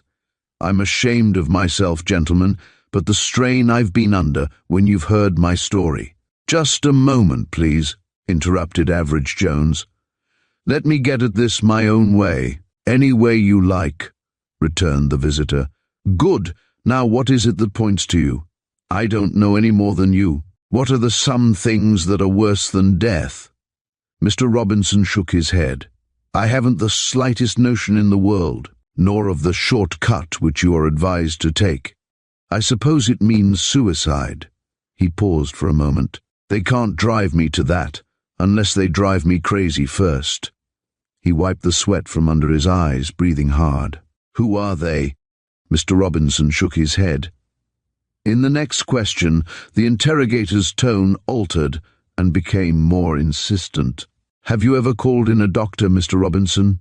"Only once in 5 years. That was when my nerves broke down under this." "When you do call in a doctor, is it your habit to conceal your symptoms from him?" "Of course not. I see what you mean. Mr. Jones, I give you my word of honor, as I hope to be saved from this persecution, I don't know any more than yourself what it means." "Then, I am, to believe," replied Jones, drawling, as he always did when interest in his mind was verging on excitement, "that a simple blind threat like this, without any backing from your own conscience, could shake you, as this has done. Why, Mr. Robinson, the thing, may be, only a raw practical joke." "But the others!" cried the visitor. His face changed and fell. "I believe I'm going crazy," he groaned. "I didn't tell you about the others." Diving into his overcoat pocket, he drew out a packet of letters, which he placed on the desk with a sort of dismal flourish. "Read those," he cried. "Presently." Average Jones ran rapidly over the 8 envelopes. With one exception, each bore the imprint of some firm name made familiar by extensive advertising. All the envelopes were of softish manila paper, varying in grade and hue, under 1-cent stamps. "Which is the first of the series?" he asked. "It isn't among those. Unfortunately, it was lost by a stupid servant's mistake, pin and all." "Pin? Yes, where I cut open the envelope. Wait a moment. You say you cut it open. All these being 1-cent postage must have come unsealed. Was the first different?" "Yes. It had a 2-cent stamp. It was a circular announcement of the Swift Reading Encyclopedia, in a sealed envelope. There was a pin bent over the fold of the letter so you couldn't help but notice it. Its head was stuck through the blank part of the circular. Leading from it were 3 very small pins arranged as a pointer to the message. Do you remember the message? Could I forget it? It was pricked out quite small on the blank fold of the paper. It said, "Make the most of your freedom. Your time is short. Call at General Delivery, main P.O. for your warning." You went there the next day and found an ordinary sealed envelope, addressed in pinpricks connected by pencil lines. The address was scrawly but quite plain. Well, what did it contain? A commitment blank to an insane asylum. Average Jones absently drew out his handkerchief, elaborately whisked from his coat sleeve an imaginary speck of dust, and smiled benignantly where the dust was supposed to have been. "Insane asylum," he murmured. "Was, the blank, filled in?" "Only partly. My name was pricked in, and there was a specification of dementia from drug habit with suicidal tendencies." With a quick signal, unseen by the visitor, Average Jones opened the way to Bertram, who, in wide range of experience and study, had once specialized upon abnormal mental phenomena. "Pardon me," that gentleman put in gently. Has there ever been any dementia in your family? Not as far as I know, or suicidal mania. All my people have died respectably in their beds, declared the visitor with some vehemence. Once more, if I may venture. Have you ever been addicted to any drug? Never, sir. Now, Average Jones took up the examination. Will you tell me of any enemy who would have reason to persecute you? I haven't an enemy in the world. You're fortunate, returned the other, smiling. But surely, sometime in your career, business rivalry, family alienation, any one of 1,000 causes. No, answered the harassed man. Not for me. My business runs smoothly. My relations are mostly dead. I have no friends and no enemies. My wife and I live alone, and all we ask, he added in a sudden outburst of almost childish resentment, is to be left alone. The inquisitor's gaze returned to the packet of letters. You haven't complained to the post office authorities, and risk the publicity, returned Robinson with a shudder. Well, give me overnight with these. Oh, and I may want to phone you presently. You'll be at home? Thank you. Good day. Now, said Average Jones to Bertram, as their caller's plump back disappeared. This looks pretty queer to me. What did you think of our friend? Scared but straight, was Bertram's verdict. Glad to hear it. That's my idea, too. Let's have a look at the material. We've already got the opening threat and the general delivery follow-up, which shows, at least, that it isn't a case of somebody in the apartment house tampering with the mail. Not only that, it's a dodge to find out whether he got the first message. People don't always read advertisements, even when sealed, as the first message-bearing one was. Therefore, our mysterious persecutor says, I'll just have Robinson prove it to me, if he did get the first message by calling for the second. Then, after a lapse of time, he himself goes to the general delivery, asks for a letter for Mr. William H. Robinson, finds it's gone, and is satisfied. Yes, and he'd be sure then that Robinson would go through all the mailed ads with a fine-tooth comb after that. But why the pinpricks? Just to disguise his hand? Possibly. It's a fairly effectual disguise. Why didn't he address the envelope that way? Then, the address wouldn't be legible against the white background of the paper inside. On the other hand, if he'd addressed all his envelopes by pinpricks filled in with pencil lines, the post office people might get curious and look into one. Sending threats through the mail is a serious matter. Average Jones ran over the letter again. Good man, Robinson, he observed. He's penciled the date of receipt on each one, like a fine young methodical business gent. Here we are, wrecked July 14th. Card from Goshorn and Company, Oriental Goods. Message pricked in through the cardboard. You are suspected by your neighbors. Watch them. Not bad for a follow-up, is it? It would look like insanity if it weren't that through the letters one increasing purpose runs, parodied Bertram. Here's one of July 31st, an advertisement of the Croisset Line tours to the Orient. Listen here, Bert. Whither can guilt flee that vengeance may not follow? I can't quite see Robinson in the part of guilt, mused Bertram. What's next? More veiled accusation. The medium is a church society announcement of a lecture on Japanese feudalism, date August 17th. Inscription, if there is no blood on your soul, why do you not face your judges? Little anticlimactic, don't you think? What about this one of September 7th, then? Direct reference back to the drug habit implied in the commitment blank. It's a testimonial booklet of one of the poisonous headache dopes, Lamona powders. The message is pricked through the cover. Better these than the hell of suspense. Trying the power of suggestion, eh? Quite so. The second attempt at it is even more open. An advertisement of Shackleton's Safeguard revolvers. Date, September 22nd. Advice by Pin, as well this as any other way. Drug or suicide, remarked Bertram. The man at the other end doesn't seem particular which. There's the insane asylum always to fall back on. Under date of October 1st comes the Latherton Soap Company's impassioned appeal to self-shaving manhood. Great Caesar, no wonder poor Robinson was upset. Listen to this. God himself hates you. After that, there's a 3 weeks respite, for there's October 22nd on this one. Kirkby and Dunn's offering of 5% water bonds. The Commission has its spies watching you constantly, calculated to inspire confidence in the most timid soul. Now we come to the soup course, Smith & Perkins's potted chowder. Date of November 3rd. Bert, here's something, really worthwhile now. Hark to the song of the pin.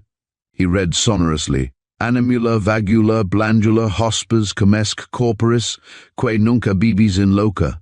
Hadrian, isn't it? Cried Bertram in utter amazement. Of course it is. Hadrian's terrified invocation to his own parting spirit. Guest and companion of my body, into what places will you now go? Average, it's uncanny. Into what place of darkness and dread is the demon of the pin trying to drive poor Robinson's spirit? Average Jones shook his head. Pallidula, nudula, rigida. He completed the quatrain. Ghost pale, stark, and rigid. He's got a grisly imagination, that pin operator. I shouldn't care to have him on my trail. But Robinson, protested Bertram feebly, what has a plump, commonplace, 20th century, cutaway wearing, flat inhabiting Robinson to do with a Roman emperor's soul questionings? Perhaps the last entry of the lot will tell us. Palmerton's magazine's feature announcement received November 9th. No, it doesn't give any clue to the Latinity. It isn't bad, though. The darkness falls. That's all there is to it, and enough. I should say the darkness did fall, confirmed Bertram. It falls and remains. Average Jones pushed the collection of advertisements aside and returned to the opening phase of the problem, the fish bait circular which Robinson had mailed him. So long after that Bertram hardly recognized it as a response to his last remark, the investigator drawled out, not such a impenetrable darkness. In fact, eureka, or words to that effect. Bert, when does the base season end? November 1st, hereabouts, I believe. The postmark on the envelope that carried this advertisement to our friend advises the use of the baits for these next 2 months. Queer time to be using bass lures after the season is closed. Bert, it's a pity I can't waggle my ears. Waggle your ears, for heaven's sake, why? Because then I'd be such a perfect jackass that I could win medals at a show. I ought to have guessed it at first glance, from the fact that the advertisement couldn't well have been mailed to Robinson originally anyhow. Why not? Because he's not in the sporting goods business, and the advertisement is obviously addressed to the retail trade. Don't you remember? It offers a showcase, free. What does a man living in an apartment want of a showcase to keep artificial bait in? What we, need here is, steam. A moment's manipulation of the radiator produced a small jet. In this average, Jones held the envelope. The stamp curled tip and dropped off. Beneath it were the remains of a small portion of a former postmark. I thought so, murmured Average Jones. Remailed, exclaimed Bertram. Remailed, corroborated his friend. I expect we'll find the others the same. One by one, he submitted the envelopes to the steam bath. Each of them, as the stamp was peeled off, exhibited more or less fragmentary signs of a previous cancellation. Careless work, criticized Average Jones. Every bit of the mark should have been removed, instead of trusting to the second stamp to cover what little was left by shifting it a bit toward the center of the envelope. Look, you can see on this one where the original stamp was peeled off. On this, the traces of erasure are plain enough. That's why manila paper was selected. It's easier to erase from. Is Robinson faking? Asked Bertram. Or has someone been rifling his wastebasket? That would mean an accomplice in the house, which would be dangerous. I think it was done at longer range. As for the question of our friend's faking in his claim of complete ignorance of all this, I propose to find that out right now. Drawing the telephone to him, he called the Coronia Apartments. Thus it was that Mr. William H. Robinson, for 2 unhappy minutes, profoundly feared that at last he had really lost his mind. This is the conversation in which he found himself implicated. Hello, Mr. Robinson. This is Mr. Jones. You hear me? Yes, Mr. Jones. What is it? Integer vitae, scelerisque purus. I beg your pardon. Non egit moris jaculis nec arcu. This is Mr. Robinson, Mr. William H. Robb. Nec venenatis gravida sag. Hello? Central, don't cut off. Mr. Robinson, do you understand me? God knows I don't. If he doesn't recognize the integer vitae, said Average Jones in a swift aside to Bertram, he certainly wouldn't know the more obscure Latin of the late Mr. Hadrian. One more question, Mr. Robinson. Is there, in all your acquaintance, any person who never goes out without an attendant? Take time to think now. Why, stuttered the appalled subject of this examination and fell into silence. From the depths of the silence he presently exhumed the following. I did have a paralytic cousin who always went out in a wheeled chair, but she's dead. And there's no one else? No, I'm quite sure. That's all. Goodbye. Thank heaven. Goodbye. What was that about an attendant? Inquired Bertram, as his friend replaced the receiver. Oh, I've just a hunch that the sender of those messages doesn't go out unaccompanied. Insane, or semi-insane. It does rather look like delusional paranoia. As nearly as imperfect humanity may, Average Jones appeared to be smiling indulgently at the end of his own nose. Dare say you're right, in part, Bert. But I've also a hunch that our man Robinson is himself the delusion as well as the object. I wish you wouldn't be cryptic, Average, said his friend pathetically. There's been enough of that without your gratuitously adding to the sum of human bewilderment. Average Jones scribbled a few words on a pad, considered, amended, and handed the result over to Bertram, who read, wanted professional envelope eraser to remove marks from used envelopes. Experience essential. Apply at once. A Jones, advisor, Astor Court Temple. Would it enlighten your gloom to see that in every New York and Brooklyn paper tomorrow? Inquired its inventor. Not a glimmer. We'll give this ad a week's repetition if necessary, before trying more roundabout measures. As soon as I have heard from it, I'll drop in at the club and we'll write, that is to say, compose a letter. To whom? Oh, that I don't know yet. When I do, you'll see me. 3 days later, Average Jones entered the Cosmic Club with that twinkling upturn of the mouth corners which, with him, indicated satisfactory accomplishment. Really, Bert, he remarked, seeking out his languid friend in the laziest corner of the large divan. You'd be surprised to know how few experienced envelope erasers there are in 4 millions of population. Only 7 people answered that advertisement, and they were mostly tyros. Then you didn't get your man. It was a woman. The 5th applicant. Got a pin about you? Bertram took a pearl from his scarf. That's good. It will make nice, bold, inevitable sort of letters. Come over here to this desk. For a few moments he worked at a sheet of paper with the pin, then threw it down in disgust. This sort of thing requires practice, he muttered. Here, Bert, you're cleverer with your fingers than I. You take it and I'll dictate. Between them, after several failures, they produced a fair copy of the following. Mr. Alden Honeywell will choose between making explanation to the post office authorities or calling at 3:30 p.m. tomorrow on a Jones, advisor, Astor Court Temple. This Average Jones enclosed in an envelope which he addressed in writing to Alden Honeywell, Esquire, 550 West 74th Street, City, afterward pin-pricking the letters in outline. Just for moral effect, he explained. In part, this ought to give him a taste of the trouble he made for poor Robinson. You'll be there tomorrow, Bert. Watch me, replied that gentleman with unwanted emphasis. But will Alden Honeywell, Esquire? Surely. Also Mr. William H. Robinson, of the Coronia. Note that of the Coronia, it's significant. At 3:30 the following afternoon, 3 men were waiting in Average Jones's inner office. Average Jones sat at his desk, sedulously polishing his left-hand foreknuckle with the tennis callus of his right palm. Bertram lounged gracefully in the big chair. Mr. Robinson fidgeted. There was an atmosphere of tension in the room. At 3:40 there came a tap-tapping across the floor of the outer room, and a knock at the door brought them all to their feet.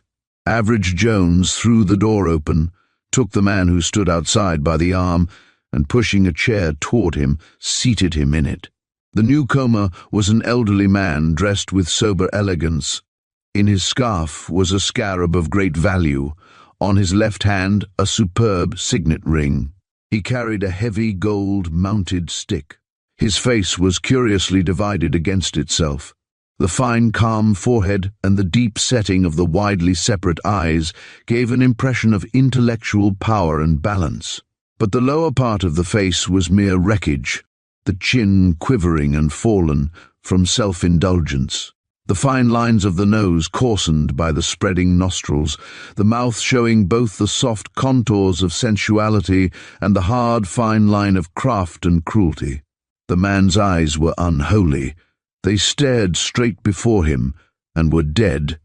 With his entrance there was infused in the atmosphere a sense of something venomous. "Mr. Alden Honeywell?" said Average Jones. "Yes." The voice had refinement and calm. "I want to introduce you to Mr. William H. Robinson." The newcomer's head turned slowly to his right shoulder, then back. His eyes remained rigid. "Why, the man's blind!" burst out Mr. Robbins in his piping voice. "Blind," echoed Bertram. "Did you know this, Average?" "Of course. The pinprick showed it, and the letter mailed to Mr. Robinson at the general delivery, which, if you remember, had the address penciled in from pinholes. When you have quite done discussing my personal misfortune," said Honeywell patiently, "perhaps you will be good enough to tell me which is William Robinson." "I am," returned the owner of that name. "And do you be good enough to tell me why you hound me with your hellish threats?" "That is not William Robinson's voice," said the blind man. "Who are you?" "William H. Robinson." "Not William Honeywell Robinson." "No, William Hunter Robinson." "Then why am I brought here?" "To make a statement for publication in tomorrow morning's newspaper," returned Average Jones crisply. "Statement? Is this a yellow journal trap?" "As a courtesy to Mr. Robinson, I'll explain. How long have you lived in the Coronia, Mr. Robinson?" "About 8 months. Then, some 3 or 4 months before you moved in, another William H. Robinson lived there for a short time. His middle name was Honeywell. He is a cousin and an object of great solicitude to this gentleman here. In fact, he is, or will be, the chief witness against Mr. Honeywell in his effort to break the famous Holden Honeywell will, disposing of some $10 million. Am I right, Mr. Honeywell?" "Thus far," replied the blind man composedly. 5 years ago, William Honeywell Robinson became addicted to a patent headache dope. It ended, as such habits do, in insanity. He was confined 2 years, suffering from psychasthenia, with suicidal melancholia and delusion of persecution. Then he was released, cured, but with a supersensitive mental balance. "Then the messages were intended to drive him out of his mind again," said Bertram in sudden enlightenment. "What a devil! Either that, or to impel him by suggestion to suicide, or to revert to the headache powders, which would have meant the asylum again. Anything to put him out of the way, or to make his testimony incompetent for the will contest.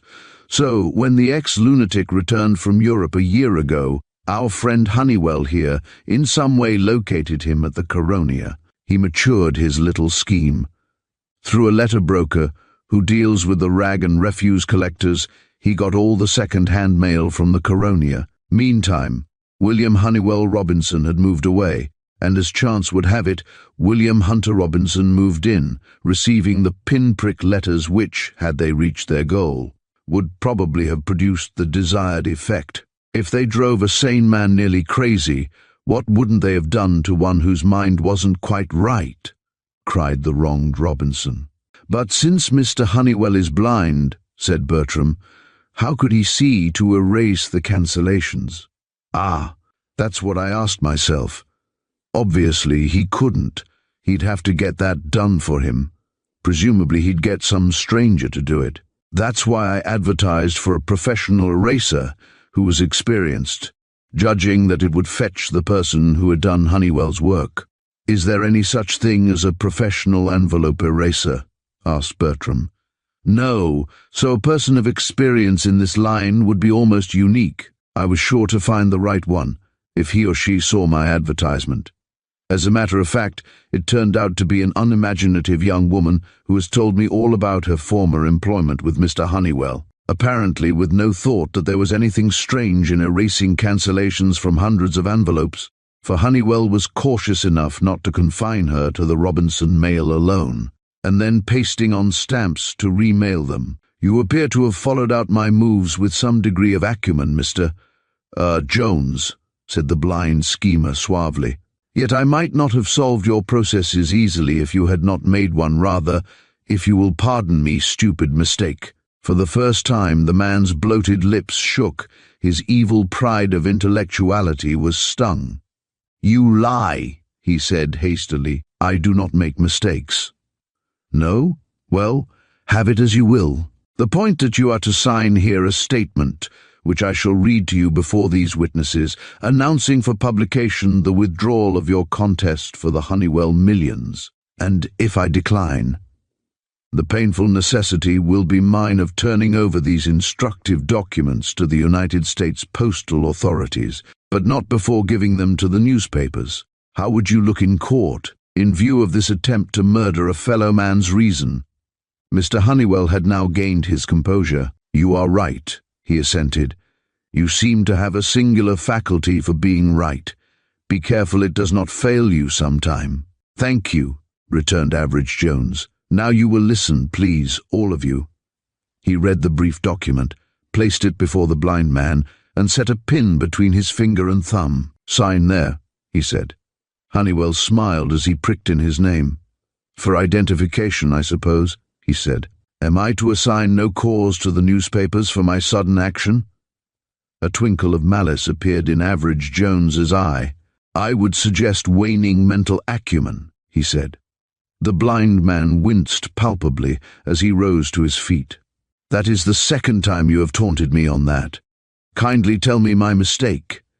Average Jones led him to the door and opened it. Your mistake, he drawled as he sped his parting guest into the grasp of a waiting attendant, was, in not remembering that, you mustn't fish for bass in November. Chapter 8.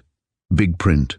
In the Cosmic Club, Mr. Algernon Spofford was a figure of distinction. Amidst the varied, curious, eccentric, brilliant, and even slightly unbalanced minds which made the organization unique. His was the only wholly stolid and stupid one. Club tradition declared that he had been admitted solely for the beneficent purpose of keeping the more egotistic members in a permanent and pleasing glow of superiority. He was very rich, but otherwise quite harmless. In an access of unappreciated cynicism, Average Jones had once suggested to him, as a device for his newly acquired coat of arms, Roxe Praeterea Nihil, but the Praeterea Nihil was something less than fair to Mr. Spofford, with whom it was not strictly a case of nothing further, besides his rocks. Ambition, the vice of great souls, burned within Spofford's pigeon breast. He longed to distinguish himself in the line of endeavor of his friend Jones, and was prone to proffer suggestions, hints, and even advice, to the great tribulation of the recipient. Hence it was with misgiving that the advisor opened the door of his sanctum to Mr. Spofford on a harsh December noon. But the misgivings were supplanted by pleased surprise when the caller laid in his hand a clipping from a small country town paper. To this effect, Ransom, lost lad from Harwick, not drowned or harmed, retained for ransom, safe and sound to parents for $50,000. Write, Mortimer Morley, General Delivery, N.Y. Post Office. Thought that'd catch you, chuckled Mr. Spofford in great self-congratulation. Jones'll see into this, I says to myself. If he don't, I'll explain. Something to that, Average Jones looked from the advertisement to the vacuous smile of Mr. Algernon Spofford. Oh, you'll explain, will you? He said softly. Well, the thing I'd like to have explained is, come over here to the window a minute, will you, Algy? Mr. Spofford came, and gazed down upon a dispiriting area of rain-swept street and bedraggled wayfarers. See that 10-story office building across the way? Pursued Average Jones. What would you do if... coming in here at midnight. You were to see 20-odd rats ooze out of that building and disperse about their business." I'd quit," said the startled promptly. "That's the obvious solution," retorted. "But my question wasn't intended to elicit a brand of music hall humor." Spofford contemplated the building uneasily. "I don't know what you're up to, Average," he complained. "Is it a catch?" "No, it's a test case. What would you do?" "I'd think it was Billy B. Queer," answered Spofford with profound conviction. "You're getting on," said Jones tartly. "And next?" "Eh? How do I know? What are you deviling me this way for?" "You wouldn't call a policeman?" "No," said Spofford, staring. "You wouldn't hustle around and phone Central?" "Bosh! Yet if anyone told you you hadn't the sense of a policeman, you'd resent it." "Of course I would." "Well, Jimmy McHugh, the night special who patrols past the corner, saw that very thing happen a few nights ago at the Sterriter building. Knowing that rats don't go out at midnight for a saunter, 24 strong, he began to suspect." "Suspect what?" growled Spofford. "That there must be some abnormal cause for so abnormal a proceeding. Think now, Algie. I've heard of rats leaving a sinking ship." "The building might have been sinking," suggested the visitor hopefully. "Is that the best you can do?" "I'll give you one more try." "I know," said Spofford. "A cat." "On my soul," declared Average Jones, gazing at his clubmate with increased interest. "You're the most remarkable specimen of inverted mentality I've ever encountered. Do you think a cat habitually rounds up 24 rats and then chivies them out into the street for sport?" McHugh didn't have any cat theory. He figured that when rats come out of a place that way, the place is afire. So he turned in an alarm and saved a $250,000 building. "Umph," grunted Spofford. "Well, what's that got to do with the advertisement I brought you?" "Nothing in the world directly. I'm merely trying to figure out in my own way how a mind like yours could see under the surface print into the really interesting peculiarity of this clipping. Now, I know that your mind didn't do anything of the sort. Come on now, Algie. Who sent this to you?" "Cousin of mine up in Harwick. I wish you weren't so Billy B. sharp, Average. I used to visit in Harwick, so they asked me to get you interested in Bailey Prentice's case. He's the lost boy." "You've done it. Now tell me all you know." Spofford produced a letter which gave the outlines of the case. Bailey Prentice's disappearance, it was set forth, was the lesser of two simultaneous phenomena which violently jarred the somnolent New England village of Harwick from its wonted calm. The greater was the Harwick meteor. At 10:15 on the night of December 12th, the streets being full of people coming from the moving picture show, there was a startling concussion from the overhanging clouds, and the astounded populace saw a ball of flame plunging earthward to the northwest of the town and waxing in intensity as it fell. Darkness succeeded, but within a minute a lurid radiance rose and spread in the night. The aerial bolt had gone crashing through an old barn on the Tuxall place, setting it afire. Bailey Prentice was among the very few who did not go to the fire. Taken in connection with the fact that he was 14 years old and very thoroughly a boy, this, in itself, was phenomenal. In the excitement of the occasion, however, his absence was not noted. But when, on the following morning, the Reverend Peter Prentice, going up to call his son, found the boy's room empty and the bed untouched, the second sensation of the day was launched. Bailey Prentice had, quite simply, vanished. Someone offered the theory that, playing truant from the house while his father was engaged in work below stairs, he had been overwhelmed and perhaps wholly consumed by a detached fragment from the fiery visitant. This picturesque suggestion found many supporters until, on the afternoon of December 14th, a coat and waistcoat were found on the seashore a mile north of the village. The Reverend Mr. Prentice identified the clothes as his son's. Searching parties covered the beach for miles, looking for the body.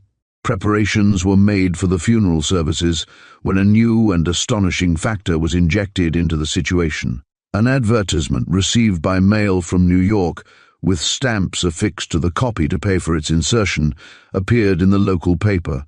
"And here's the advertisement," concluded Mr. Algernon Spofford. indicating the slip of paper which he had turned over to Average Jones. "And if you are going up to Harwick and need help there, why, I've got time to spare." "Thank you, Algy," replied Average Jones gravely, "but I think you'd better stay here in case anything turns up at this end. Suppose," he added with an inspiration, "you trace this Mortimer Morley through the general delivery." "All right," agreed Spofford, innocently satisfied with this wild goose errand. "Let me know if anything good turns up." Average Jones took train for Harwick, and within a few hours was rubbing his hands over an open fire in the parsonage, whose stiff and cheerless aspect bespoke the lack of a woman's humanizing touch, for the Reverend Mr. Prentice was a widower, overwrought with anxiety and strain. The clergyman, as soon as he had taken his coat, began a hurried, inconsequential narrative, broke off, tried again, fell into an inextricable confusion of words, and, dropping his head in his hands, cried, "I can't tell you. It is all a hopeless jumble." "Come," said the younger man encouragingly, "comfort yourself with the idea that your son is alive at any rate. But how can I be sure even of that?" Average Jones glanced at a copy of the advertisement which he held. "I think we can take Mr. Morley's word so far." "Even so, $50,000 ransom," said the minister, and stopped with a groan. "Nonsense," said Average Jones heartily. "That advertisement counts for nothing. Professional kidnappers do not select the sons of impecunious ministers for their prey, nor do they give addresses through which they may be found. You can dismiss the advertisement as a blind, the second blind, in fact." "The second?" "Certainly. The first was the clothing on the shore. It was put there to create the impression that your son was drowned. Yes, we all supposed that he must be. By what possible hypothesis a boy should be supposed to take off coat and waistcoat and wade offshore into a winter sea is beyond my poor powers of conjecture," said the other. "No, somebody planted the clothes there." "It seems far-fetched to me," said the Reverend Mr. Prentice doubtfully. "Who would have any motive for doing such a thing?" "That is what we have to find out. What time did your son go to his room the night of his disappearance?" "Earlier than usual, as I remember. A little before 9 o'clock. "Any special reason for his going up earlier?" "He wanted to experiment with a new fishing outfit just given him for his birthday." "I see. Will you take me to his room?" They mounted to the boys' quarters, which overlooked the roof of the side porch from a window facing north. The charred ruins of a barn about half a mile away were plainly visible through this window. "The barn which the meteor destroyed," said the Reverend Mr. Prentice, pointing it out. One glance was all that Average Jones bestowed upon a spot which, for a few days, had been of national interest. His concern was inside the room. A stand against the wall was littered with bits of shining mechanism. An unjointed fishing rod lay on the bed. Near at hand were a small screwdriver and a knife with a broken blade. "Were things in this condition when you came to call Bailey in the morning and found him gone?" asked Average Jones. "Nothing has been touched," said the clergyman in a low voice. Average Jones straightened up and stretched himself languidly. His voice, when he spoke again, took on the slow drawl of boredom. One might have thought that he had lost all interest in the case, but for the thoughtful pucker of the broad forehead, which belied his halting accents. "Then, when Bailey left here, he hadn't any idea of, running away."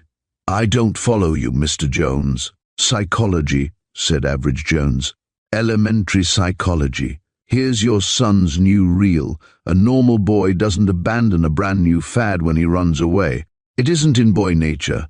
No, he was taking this reel apart to study it when some unexpected occurrence checked him and drew him outside. The meteor. I made some inquiries in the village on my way up. None of the hundreds of people who turned out for the fire remember seeing Bailey about. That is true. The meteor fell at 10:15. Bailey went upstairs before 9. Allow half an hour for taking apart the reel. I don't believe he'd have been longer at it, so it's probable that he was out of the house before the meteor fell. I should have heard him go out of the front door." "That is perhaps why he went out of the window," observed Average Jones, indicating certain marks on the sill. Swinging his feet over, he stepped upon the roof of the porch and peered at the ground below. "And down the lightning rod," he added. For a moment he stood meditating. "The ground is now frozen hard," he said presently. "Bailey's footprints where he landed are deeply marked. Therefore the soil must have been pretty soft at the time." "Very," agreed the clergyman. "There had been a 3-day downpour up to the evening of Bailey's disappearance. About 9 o'clock, the wind shifted to the northeast, and everything froze hard. There's been no thaw since. You seem very clear on these points, Mr. Prentice." "I noted them specially, having in mind to write a paper on the meteorite for the—" "Ah, perhaps you could tell me then how soon after the meteor's fall the barn yonder was discovered to be afire." "Almost instantly. It was in full blaze within very short time after." "How short? 5 minutes or so?" "Not so much, certainly not more than 2. Peculiar. Rather peculiar," drawled Average Jones. "Particularly in view of the weather." "In what respect?" "In respect to a barn, water-soaked by a 3-day rain bursting into flame like tinder. It had not occurred to me, but the friction and heat of the meteorite must have been extremely great, and extremely momentary except as to the lower floor, and the fire should have taken some time to spread from that. However, to turn to other matters." He swung himself over the edge of the roof and went briskly down the lightning rod. Across the frozen ground he moved, with his eyes on the soil, and presently called up to his host. At any rate, he started across lots in the direction of the barn. "Will you come down and let me in?" Back in the study, Average Jones sat meditating a few moments. Presently he asked, "Did you go to the spot where your son's clothes were found?" "Yes, some time after." "Where was it?" "On the seashore, some 1/2 mile to the east of the Tuxall place, and a little beyond." "Is there a roadway from the Tuxall place to the spot?" "No, I believe not. But one could go across the fields and through the barn to the old deserted roadway." "Ah, there's an old roadway, is there?" "Yes, it skirts the shore to join Boston Pike about 3 miles up." "And how far from this roadway were your son's clothes found?" "Just a few feet." Any tracks in the roadway?" "Yes. I recall seeing some buggy tracks and being surprised, because no one ever drives that way." "Then it is conceivable that your son's clothes might have been tossed from a passing vehicle to the spot where they were discovered." "Conceivable, certainly, but I can see no grounds for such a conjecture." "How far down the road in this direction did tracks run?" "Not beyond the fence bar opening from the Tuxall field, if that is what you mean." "It is exactly. Do you know this Tuxall?" "Hardly at all. He is a recent comer among us." "Well, I shall probably want to make his acquaintance later." "Have a care, then. He is very jealous of his precious meteor, and guards the ruins of the barn where it lies with a shotgun." "Indeed? He promises to be an interesting study. Meantime, I'd like to look at your son's clothes." From a closet, Mr. Prentice brought out a coat and waistcoat of the pepper and salt pattern, which is sold by the hundreds of thousands the whole country over. These the visitor examined carefully. The coat was caked with mud, particularly thick on one shoulder. He called the minister's attention to it. "That would be from lying wet on the shore," said the Reverend Mr. Prentice. "Not at all. This is mud, not sand, and it's ground or pressed in. Has anyone tampered with these since they were found?" "I went through the pockets." Average Jones frowned. "Find anything?" "Nothing of importance. A handkerchief, some odds and ends of string, and a paper with some gibberish on it." "What was the nature of this gibberish?" "Why, it might have been some sort of boyish secret code, though it was hardly decipherable enough to judge from. I remember some flamboyant adjectives referring to something 3 feet high." I threw the paper into the wastebasket.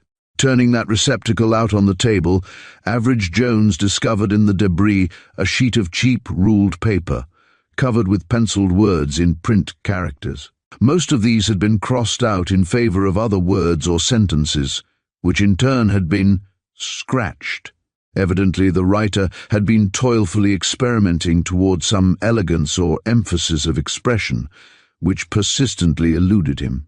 Amidst the wreck and ruin of rhetoric, however, one phrase stood out clear, stupendous scientific sensation. Below this was a huddle and smudge of words, from which adjectives darted out like dim flame amidst smoke. Gigantic showed in its entirety, followed by an unintelligible erasure. At the end, this line was the legend 3 feet high. Verita Visitor appeared below, and beyond it, what seemed to be the word void, and near the foot of the sheet, the student of all this chaos could make faintly but unmistakably, Marvelous Man L, the rest of the word being cut off by a broad black smear, Monster 3 feet. The remainder was wholly undecipherable. Average Jones looked up from this curio, and there was a strange expression in the eyes which met the minister's. "You threw this in the waste-basket," he drawled. "In which pocket was it?" "The waistcoat. An upper one, I believe. There was a pencil there, too." "Have you an old pair of shoes of Bailey's?" asked the visitor abruptly. "Why, I suppose so. In the attic somewhere. Please bring them to me." The Reverend Mr. Prentice left the room. No sooner had the door closed after him than Average Jones jumped out of his chair, stripped to his shirt, caught up the pepper and salt waistcoat, tried it on and buttoned it across his chest without difficulty, then thrust his arm into the coat which went with it, and wormed his way effortfully, partly into that. He laid it aside only when he had determined that he could get it no farther on. He was clothed and in his right garments when the Reverend Mr. Prentice returned with a much-worn pair of shoes. "Will these do?" he asked. Average Jones hardly gave them the courtesy of a glance. "Yes," he said indifferently, and set them aside. "Have you a timetable here?" "You're going to leave?" cried the clergyman, in sharp disappointment. "In just half an hour," replied the visitor, holding his finger on the timetable. "But," cried Mr. Prentice, "that is the train back to New York." "Exactly. And you're not going to see Tuxall?" "No, nor to examine the place where the clothes were found. Haven't time. Mr. Jones, are you giving up the attempt to discover what became of my boy?" "I know what became of him." The minister put out a hand and grasped the back of a chair for support. His lips parted. No sound came from them. Average Jones carefully folded the paper of gibberish and tucked it away in his card case. "Bailey has been carried away by 2 people in a buggy. They were strangers to the town. He was injured and unconscious. They still have him. Incidentally, he has seriously interfered with a daring and highly ingenious enterprise. That is all I can tell you at present." The clergyman found his voice. "In heaven, Mr. Jones," he cried, "tell me who and what these people are. I don't know who they are. I do know what they are. But it can do no good to tell you the one until I can find out the other. Be sure of one thing, Bailey is in no further danger. You'll hear from me as soon as I have anything definite to report." With that, the Reverend Mr. Prentice had to be content. That, and a few days later, a sheet of letter paper bearing the business imprint of the Advisor, and enclosing this advertisement, "Wanted, 3/4, type for sensational bill work, show samples, delivery in 2 weeks. A Jones, Advisor, Court Temple, NY City." Had the Reverend Mr. Prentice been a reader of journals devoted to the art and practice of printing, he might have observed that message widely scattered to the trade. It was answered by a number of printing shops, but as the answers came in to Average Jones, he put them aside, because none of the seekers for business was able to show samples. Finally, there came a letter from Hoke and Hollins of Rose Street. They would like Mr. Jones to call and inspect some special type upon which they were then at work. Mr. Jones called. The junior member received him. "Quite providential, Mr. Jones," he said. "We're turning out some single-letter, handmade type of just the size you want. Only part of the alphabet, however. Isn't that a fine piece of lettering?" He held up an enormous M to the admiration of his visitor. "Excellent," approved Average Jones. "I'd like to see other letters, A, for example." Mr. Hollins produced a symmetrical A. "And now an R, if you please, and perhaps a 5th. Mr. Hollis looked at his visitor with suspicion. "You appear to be selecting the very letters which I have," he remarked. "Those which would make up the legend, marvelous man like monster." drawled Average Jones. "Then you know the Farleys," said the print man. "The Flying Farleys," said Average Jones. "They used to do ascensions with firework trimmings, didn't they?" "No, I don't exactly know them, but I'd like to." "That's another matter," retorted Mr. Hollins, annoyed at having betrayed himself. "This type is decidedly a private, even a secret order. I had no right to say anything about it, or the customers who ordered it. Still, you could see that a letter left here for them reached them, I suppose." After some hesitation, the other agreed. Average Jones sat down to the composition of an epistle which should be sufficiently imperative without being too alarming. Having completed this delicate task to his satisfaction, he handed the result to Hollins. "If you haven't already struck off a line, you might do so," he suggested. "I've asked the Farleys for a print of it, and I fancy they'll be sending for one." Leaving the shop, he went direct to a telegraph office, whence he dispatched 2 messages to Harwick. One was to the Reverend Peter Prentice, the other was to the local chief of police. On the following afternoon, Mr. Prentice trembling in the anteroom of the advisors. With the briefest word of greeting, Average Jones led him into his private office, where a clear-eyed boy, with his head swathed in bandages, sat waiting. As the advisor closed the door after him, he heard the breathless, boyish "Hello, Father," merged in the broken cry of the Reverend Peter Prentice. 5 minutes he gave father and son. When he returned to the room, carrying a loose roll of reddish paper, he was followed by a strange couple. The woman was plumply muscular. Her attractive face was both defiant and uneasy. Behind her strode a wiry man of 40. His chief claim to notice lay in an outrageously fancy waistcoat, which was ill-matched with his sober, commonplace, pepper-and-salt suit. "Mr. and Mrs. Farley, the Reverend Mr. Prentice," said Average Jones in introduction. "The strangers in the wagon?" asked the clergyman quickly. "The same," admitted the woman briefly. The Reverend Mr. Prentice turned upon Farley. "Why did you want to steal my boy away?" he demanded. "Didn't want to. Had to," replied that gentleman succinctly. "Let's do this in order," suggested Average Jones. "The principal actor's story first. Speak up, Bailey." "Don't know my own story," said the boy with a grin. "Only part of it. Mrs. Farley's been awful good to me, taking care of me and all that, but she wouldn't tell me how I got hurt or where I was when I woke up, naturally. Well, we must piece it out among us. Now, Bailey, you were working over your reel the night the meteor fell when—" "What meteor? I don't know anything about a meteor." "Of course you don't," said Average Jones, laughing. "Stupid of me. For the moment I had forgotten that you were out of the world then.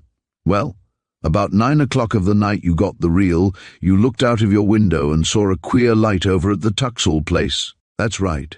But say, Mr. Jones, how do you know about the light?" "What else but a light could you have seen on a pitch-black night?" counter-questioned Average Jones with a smile. "And it must have been something unusual, or you wouldn't have dropped everything to go to it." "That's what," corroborated the boy. "A kind of flame shot up from the ground, then it spread a little, then it went out, and there were people running around it." "Ah, someone must have got careless with the oil," observed Average Jones. "That fool Tuxall," broke in Farley with an oath. "It was him gummed the whole game." "Mr. Tuxall, I regret to say," remarked Average Jones, "has left for parts unknown, so the Harwick authorities inform me, probably foreseeing a charge of arson." "Arson?" repeated the Reverend Mr. Prentice in astonishment. "Of course. Only oil and matches could have made a barn flare up after a 3 days' rain as his did. Now, Bailey, to continue. You ran across the fields to the Tuxall place and went around, let me see, the wind had shifted to the northeast. Yes, to the northeast of the barn and quite a distance away. There you saw a man at work in his shirt." "Well, I'll be jiggered," said the boy in measured tones. "Where were you hiding, Mr. Jones?" "Not behind the tree there, anyway," returned the advisor with a chuckle. "There is a tree there, I suppose?" "Yes, and there was something alive tied up in it with a rope." "Well, not exactly alive," returned Average Jones, "though the mistake is a natural one." "I tell you I know," persisted Bailey. While Mr. and Mrs. Farley were working over some kind of a box, I shinned up the tree. Bold young adventurer. And what did you find? One of the limbs was shaking and thrashing. I crawled out on it. I guess it was kinda crazy me, but I was going to find out what was what if I broke my neck. There was a rope tied to it, and some big thing up above pulling and jerking at it, trying to get away. Pretty soon, mister. And Mrs. Farley came almost under me. He says, "Is Tuxall all ready?" And she says, "He thinks we ought to wait half an hour. The street'll be full of folks then." Then he says, "Well, I hate to risk it, but maybe it's better." Just then the rope gave a twist and came swinging over on me and knocked me right off the limb. I gave a yell and then I landed. Next I knew I was in bed, and that's all.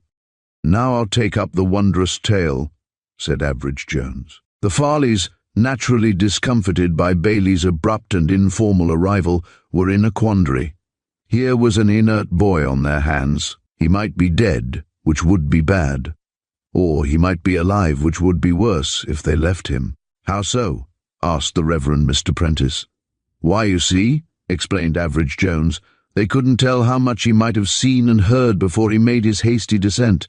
He might have enough information to spoil their whole careful and elaborate plan."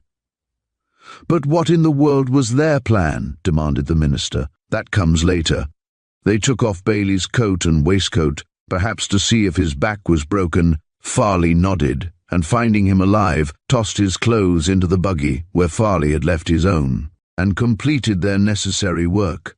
Of course, there was danger that Bailey might come to at any moment and ruin everything. So they worked at top speed and left the final performance to Tuxall. In their excitement, they forgot to find out from their accomplice who Bailey was. Consequently, they found themselves presently driving across country with an unknown and undesired white elephant of a boy on their hands. One of them conceived the idea of tossing his clothes upon the sea beach to establish a false clue of drowning until they could decide what was to be done with him. In carrying this out, they made the mistake which lighted up the whole trail. "Well, I don't see it at all," said Farley glumly. "How did you ever get to us?" Average Jones mildly contemplated the mathematical center of his questioner. "New waistcoat?" he asked. Farley glanced down at the outrageous pattern with pride. "Yep, got it last week. Lost the one that came with the pepper and salt suit you're wearing." "Damn!" exploded Farley in sudden enlightenment. "Just so. Your waistcoat got mixed with the boy's clothes, which are of the same common pattern, and was tossed out on the beach with his coat." "Well, I didn't leave a card in it, did I?" retorted the other. "Something just as good." "The ad, Tim!"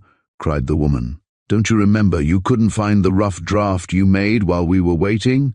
"That's right, too," he said. "It was in that vest pocket. But it didn't have no name on it." "Then that," put in the Reverend Peter Prentice, "was the scrawled nonsense, which you, threw into the wastebasket," drawled Average Jones with a smile. "Those were not Bailey's clothes at all. The coat was his, not the waistcoat. His waistcoat may have fallen out of the buggy, or it may be there yet. But what does all this talk of people at work in the dark and arson and a mysterious creature tied in a tree lead to?" "It leads," said Average Jones, "to a very large rock, much scorched, and with a peculiar carving on it, which now lies embedded in the earth beneath Tuxall's barn." "If you've seen that," said Farley, "it's all up." "I haven't seen it. I've inferred it. But it's all up nevertheless." "Serves us right," said the woman disgustedly. "I wish we'd never heard of Tuxall and his line of bunk." "Mystification upon mystification," cried the clergyman. "Will someone please give a clue to the maze?" "In a word," said Average Jones, "the Harwick meteor." "What connection?" "Pardon me one moment. The live thing in the tree was a captive balloon.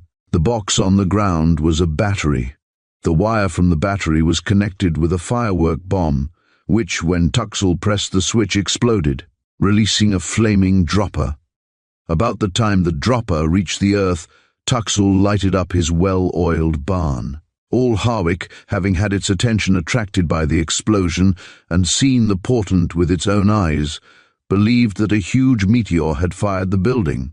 So Tuxall and company had a well-attested wonder from the heavens.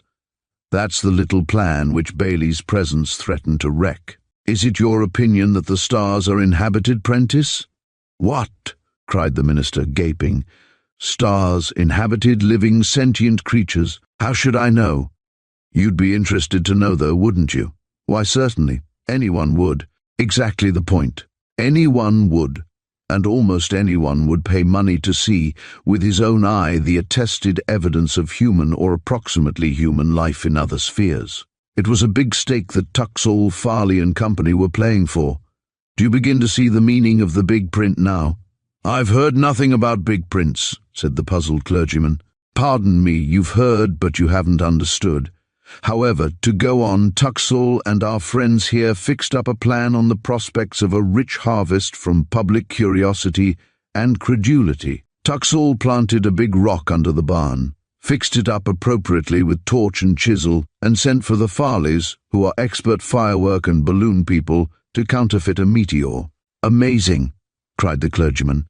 Such a meteor, furthermore, as had never been dreamed of before. If you were to visit Tuxall's barn, you would undoubtedly find on the boulder underneath it a carving resembling a human form, a hoax more ambitious than the Cardiff giant. He carted the rock in from some quarry and did the scorching and carving himself, I suppose. And you discovered all that in a half-day's visit to Harwick? Asked the Reverend Mr. Prentice incredulously. No, but in half-minutes reading of the gibberish which you threw away. Taking from the desk the reddish roll which he had brought into the room with him, he sent the loose end of it wheeling across the floor, until it lay, fully outspread. In black letters against red, the legend glared and blared its announcement. Marvelous man-like monster. Those letters, Mr. Prentice, pursued the adviser, measure just 3 feet from top to bottom. The phrase 3 feet high, which so puzzled you, as combined with the adjectives of great size, was obviously a printer's direction. All through the smudged copy which you threw away, there run alliterative lines, stupendous scientific sensation, veritable visitor void, and finally marvelous man L, monster. Only one trade is irretrievably committed to, and indubitably hallmarked by, alliteration, the circus trade. You'll recall that Farley insensibly fell into the habit even in his advertisement, Lost Lad, Retained for Ransom, and Mortimer Morley. Therefore I had the combination circus poster. An alleged meteor which burned a barn in a highly suspicious manner, and an apparently purposeless kidnapping. The inference was as simple as it was certain. The two strangers, with Tuxall's aid, had prepared the fake meteor with a view to exploiting the star man. Bailey had literally tumbled into the plot. They didn't know how much he had seen. The whole affair hinged on his being kept quiet. So they took him along. All that I had to do, then, was to find the deviser of the 3-foot poster. He was sure to be Bailey's abductor. Say, said Farley with conviction, I believe you're the devil's first cousin. When you left me in Harwick, said the Reverend Peter Prentice, before Average Jones could acknowledge this flattering surmise, you said that strangers had done the kidnapping. How did you tell they were strangers, then? From the fact that they didn't know who Bailey was and had to advertise him indefinitely as Lost Lad from Harwick, and that there were 2 of them, pursued the minister. I surmised 2 minds, one that schemed out the planting of the clothes on the shore, the other, more compassionate, that promulgated the advertisement. Finally, then, how could you know that Bailey was injured and unconscious? If he hadn't been unconscious then and for long after, he'd have revealed his identity to his captors, wouldn't he? Explained the adviser. There was a long pause. Then the woman said timidly, Well, and now what? Nothing, answered Average Jones. Tuxall has got away. Mr. Prentice has recovered his son. You and Farley have had your lesson, and I— Yes, and you, Mr. Detective Man, said the woman, as he paused. What do you get out of it? Average Jones cast an affectionate glance at the sprawling legend which disfigured his floor. A unique curio in my own special line, he replied. An ad which never has been published and never will be. That's enough for me. There was a double knock at the door, and Mr. Algernon Spofford, burst in, wearing a face of gloom. "Say, Average," he began, but broke off with a snort of amazement. "You found him?" cried. "Hello, Mr. Prentice. Well, Bailey, alive and kicking, eh?" "Yes, I've found him and them," replied Average Jones. "You've done better than me, then. I've been through the post office department from the information window here to the Postmaster General in Washington, and nobody'll help me find Mortimer Morley." "Then let me introduce him. Algy, this is Mortimer Morley, in less private life, Mr. Tim Farley, and his wife, Mrs. Farley, Mr. Spofford." "Well, I'll be Billy be dashed," exploded Mr. Spofford. "How did you work it out, Average?" "On the previously enunciated principle," returned Average Jones with a smile, "that when rats leave a sinking ship or a burning building, there's usually something behind worth investigating. Chapter: The Man Who Spoke Latin. Mementos of Average Jones' exploits in his chosen field hang on the walls of his quiet sanctum. Here the favored visitor may see the 2 red ink dots on a dated sheet of paper, framed in with the card of a chemist and an advertised sale of Lepidoptero, which drove a famous millionaire out of the country. Nearby are displayed the exploitation of a lure for black bass, strangely perforated, a man's reason hung on those pinpricks, and a scrawled legend which seems to spell mercy 2 men's lives were sacrificed to that, while below them, set in somber black, is the funeral notice of a dog worth $1 million, facing the call for a trombone player which made a mayor, and the mathematical formula which saved a governor.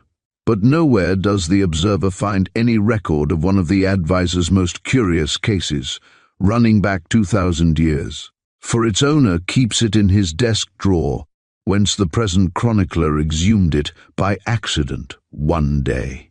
Average Jones has always insisted that he scored a failure on this because, through no possible fault of his own, he was unable to restore a document of the highest historical and literary importance. Of that, let the impartial reader judge. It was while Average Jones was waiting for a break of that deadlock of events which, starting from the flat dweller with the poisoned face, finally worked out the strange fate of Telfig Bay, that he sat, one morning, breakfasting late, the cool and breezy inner portico of the Cosmic Club, where small tables overlook a gracious fountain shimmering with the dart and poise of goldfish, was deserted save for himself, a summer engagement star actor, a specialist in carbohydrates, and a famous adjuster of labor troubles, the 4 men being fairly typical of the club's catholicity of membership. Contrary to his impeccant habit, Average Jones bore the somewhat frazzled aspect of a man who has been up all night. Further indication of this inhered in the wide yawn, of which he was in mid-enjoyment, when a hand on his shoulder cut short his ecstasy. "Sorry to interrupt so valuable an exercise," said a languid voice. "But," and the voice stopped. "Hello, Bert," returned the advisor, looking up at the faultlessly clad slenderness of his occasional coadjutor, Robert Bertram. "Sit down and keep me awake till the human snail who's hypothetically ministering to my wants can get me some coffee." "What particular phase of intellectual debauchery have you been up to now?" inquired Bertram, lounging into the chair opposite. "Trying to forget my troubles by chasing up a promising lead which failed to pan out. Wanted a tin nose sounds pretty good, eh?" "It is music to my untutored ear," answered Bertram, "but it turned out to be merely an error of the imbecile, or perhaps facetious printer, who sets up the trumpeter's personal column. It should have read, 'Wanted, a tea rose.' Even that seems far from commonplace. Only a code summons for a meeting of the Rosicrucians. I suppose you know that the order has been revived here in America." "Not the true Rosicrucians, surely," said Bertram. "They pretend to be. A stupid lot who make child's play of it," said Average Jones impatiently. "Never mind them. I'd rather know what's on your mind. You made an observation when you came in, rather more interesting than your usual output of table talk. You said, 'but,' and nothing further. The conjunction 'but' in polite grammar ordinarily has a comet-like tail to it. Apropos of polite grammar, do you speak Latin?" asked Bertram carelessly. Not enough to be gossipy in it. Then you wouldn't care to give a job to a man who can't speak anything else? On that qualification alone. No, not entirely. He is a good military engineer, I believe. So that's the other end of the butt, is it? Said Average Jones. Go on. Elaborate. Bertram laid before his friend a printed clipping in clear, large type, saying, "When I read this, I couldn't resist the notion that somehow or other it was in your line. Pursuit of the adventure of life and all that. Let's see what you make of it." Average Jones straightened in his chair. "Latin," he said, "and an ad by the look of it. Can our blind friend J. Alden Honeywell have taken to the public prints?" "Hardly, I think. This is from the Classical Weekly, a Baltimore publication of small and select patronage." Looks rather alluring," commented Average Jones with a prolonged drawl. "Better than the Rosicrucian fakery, anyhow." He bent over the clipping, studying these words: L. Livius M.F. Pranestinus, quodlebet in negotium non in honestum qui victum meriam locare velim, literata sum, scriptum facere benitio, stipendia multa emeritus, scientiarum belli, praesetim muniendi, sum peritus, hactere promi spondebit Agrippa. Latin tantum solo, sequis mi velit convenaia, quovis dimane adesto in publicis hortis urbis Baltimoreanae ad signum apri. "Can you make it out?" asked Bertram. Well, the general sense. Livius seems to yearn in modern print for any honest employment, but especially scrapping of the ancient variety or secretary. Apply to Agrippa for references. Since he describes his conversation as being confined to Latin, I take it he won't find many jobs reaching out eagerly for him. Anybody who wants him can find him in the Park of the Wild Boar in Baltimore. That's about what I make of it. Now, what's his little lay, I wonder? Some lay of ancient Rome, anyhow, suggested Bertram. Association with Agrippa would put him back in the 1st century BC, wouldn't it?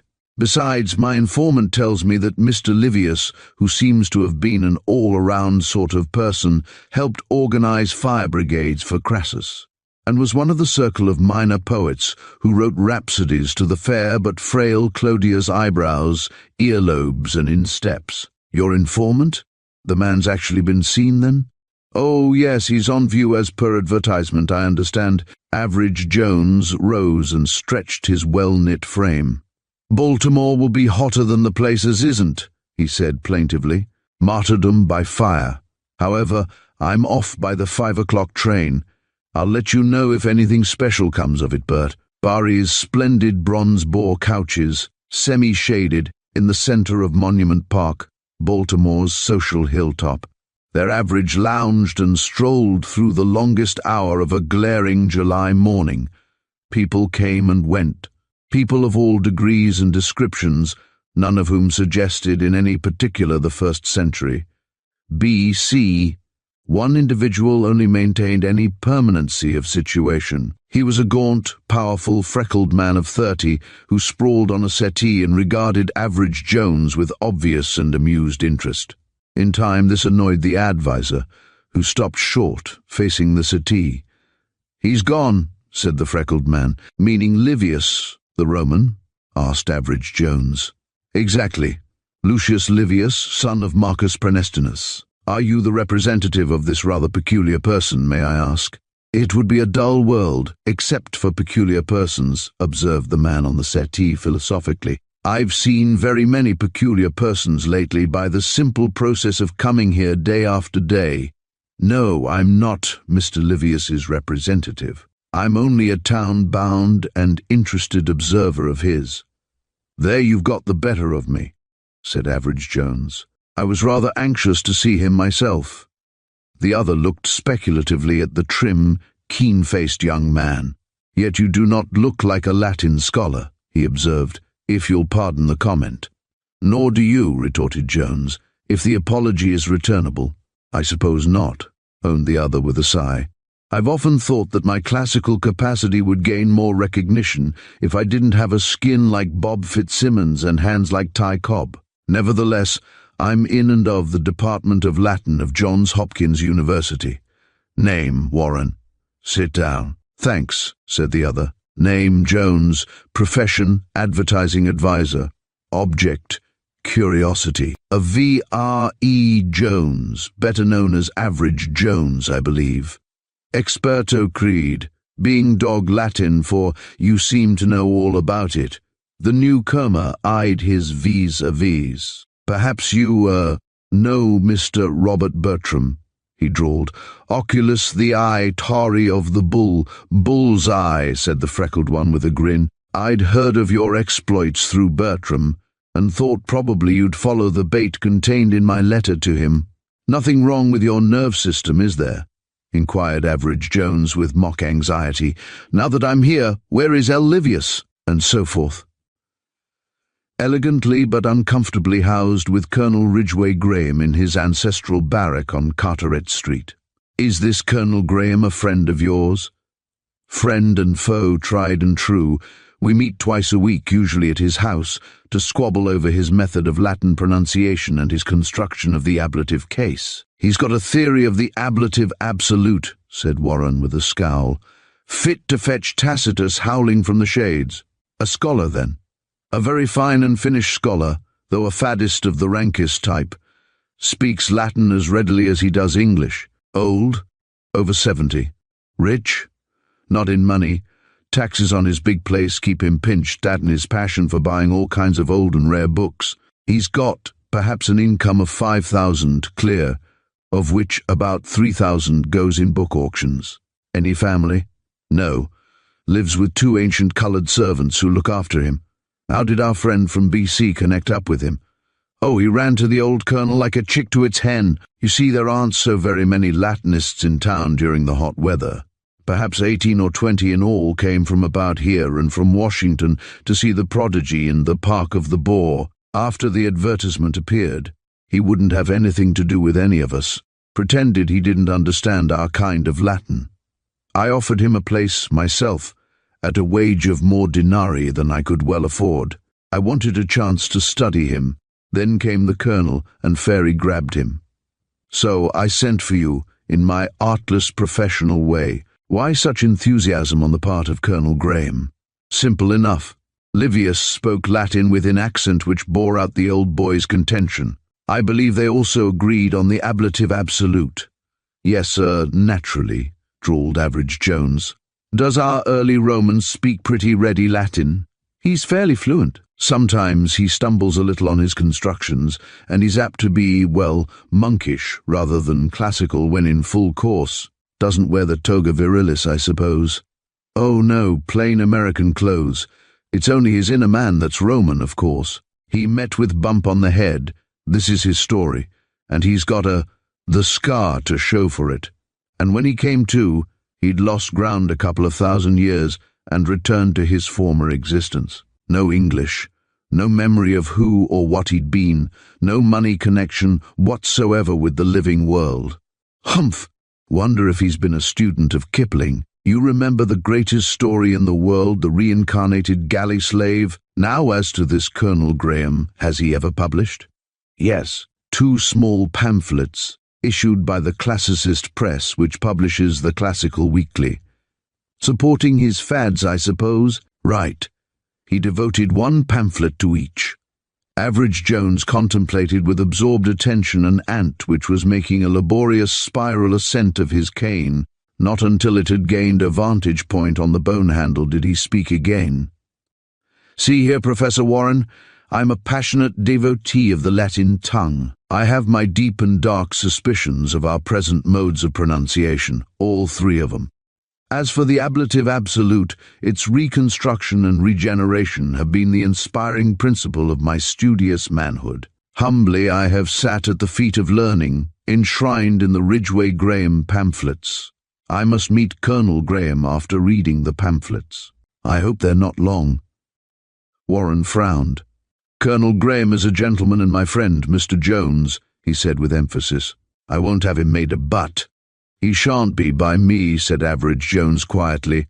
"Has it perhaps struck you as his friend that a close daily association with the psychic remnant of a Roman citizen might conceivably be non-conducive to his best interest?" "Yes, it has. I see your point. You want to approach him on his weak side. But have you Latin enough to sustain the part? He's shrewd as a weasel in all matters of scholarship, though a child whom anyone could fool in practical affairs. No, I haven't, admitted Average Jones. Therefore I'm a mute. A shock in early childhood paralyzed my centers of speech. I talk to you by sign language and you interpret. But I hardly know the deaf-mute alphabet. Nor I. But I'll waggle my fingers like lightning if he says anything to me requiring an answer, and you'll give the proper reply. Does Colonel Graham implicitly credit the Romanism of his guest? He does, because he wants to have an educated man of the classic period of the Latin tongue, a friend of Caesar, an auditor of Cicero, and a contemporary of Virgil, Horace and Ovid, come back and speak in the accent he's contended for, make a powerful support for his theories. He's at work on a supplementary thesis already. What do the other Latin men who've seen Livius think of the metempsychosis claim? They don't know. Livius explained his remote antecedents only after he had got Colonel Graham's private ear. The colonel has kept it quiet.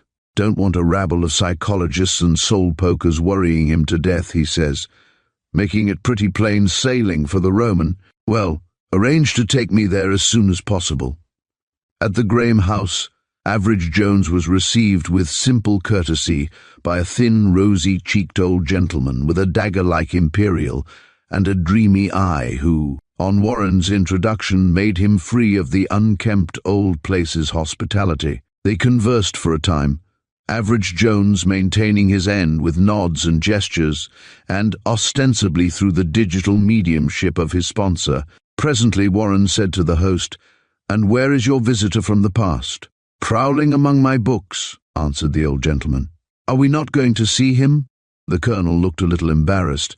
"The fact is, Professor Warren, Livius has taken rather an aversion to you. I'm sorry." "How so?" A twinkle of malice shone in the old scholar's eye. "He says your Latin accent frets his nerves," he explained. "In that case," said Warren, obeying a quick signal from his accomplice, "I'll stroll in the garden while you present Mr. Jones to Livius." Colonel Graham led the way to a lofty wing, once used as a drawing room, but now the repository for thousands of books, which not only filled the shelves, but were heaped up in every corner. "I must apologize for this confusion, sir," said the host. "No one is permitted to arrange my books but myself, and my efforts, I fear, serve only to make confusion more confounded. There are 4 other rooms even more chaotic than this." At the sound of his voice, a man who had been seated behind a tumulus of volumes rose and stood. Average Jones looked at him keenly. He was perhaps 45 years of age, thin and sinewy, with a close-shaven face, pale blue eyes, and a narrow forehead running high into a mop of grizzled locks. Diagonally across the front part of the scalp, a scar could be dimly perceived through the hair. Average Jones glanced at the stranger's hands, to gain, if possible, some hint of his former employment. With his faculty of swift observation, he noticed that the long, slender fingers were not only mottled with dust, but also scuffed, and in places scarified, as if their owner had been hurriedly handling a great number of books. Colonel Graham presented the newcomer informal Latin. He bowed.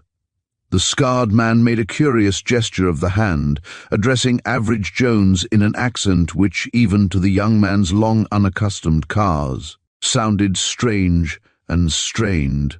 "Di illi linguam astringae, mutus est," said Colonel Graham, indicating the younger man, and added a sentence in sonorous metrical Greek.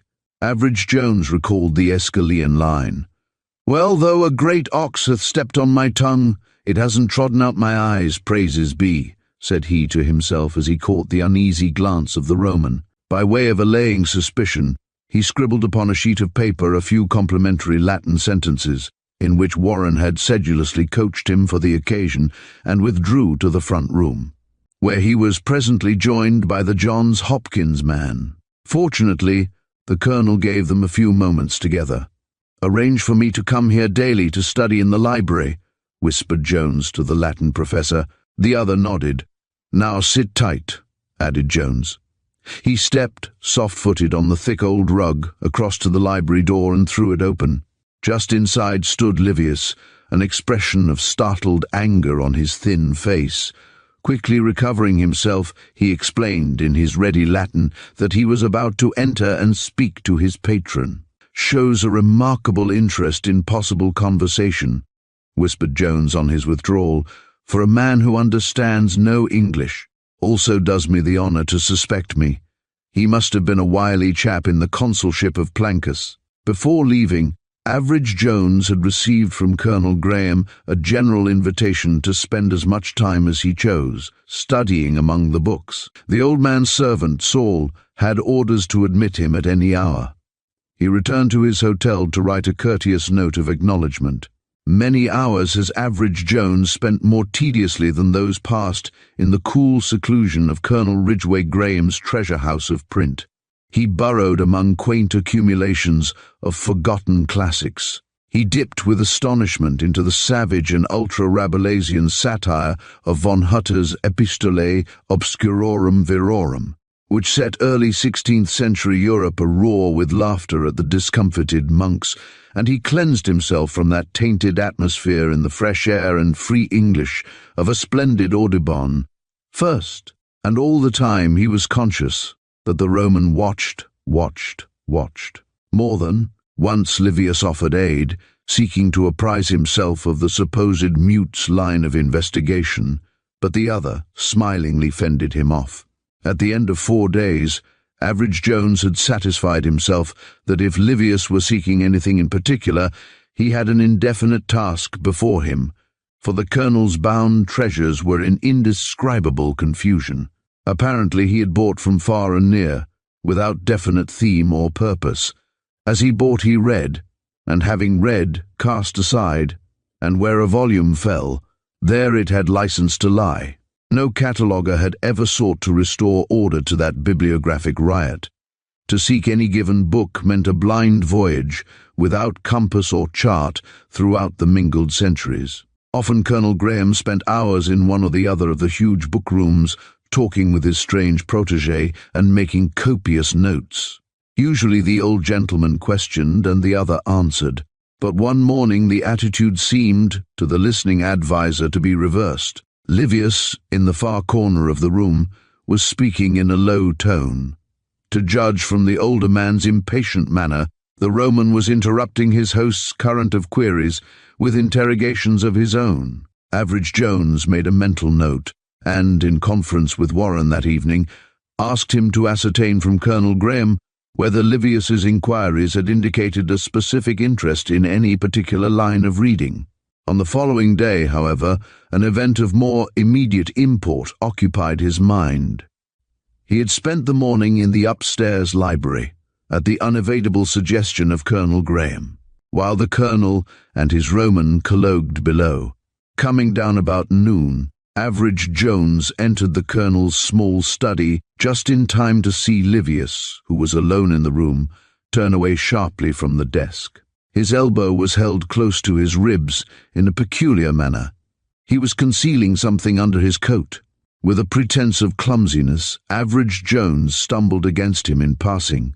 Livius drew away, his high forehead working with suspicion. The adviser's expression of blank apology, eked out with a bow and a grimace, belied the busy working mind within, for, in the moment's contact, he had heard the crisp rustle of paper from beneath the ill-fitting coat. What paper had the man from BC taken furtively from his benefactor's table?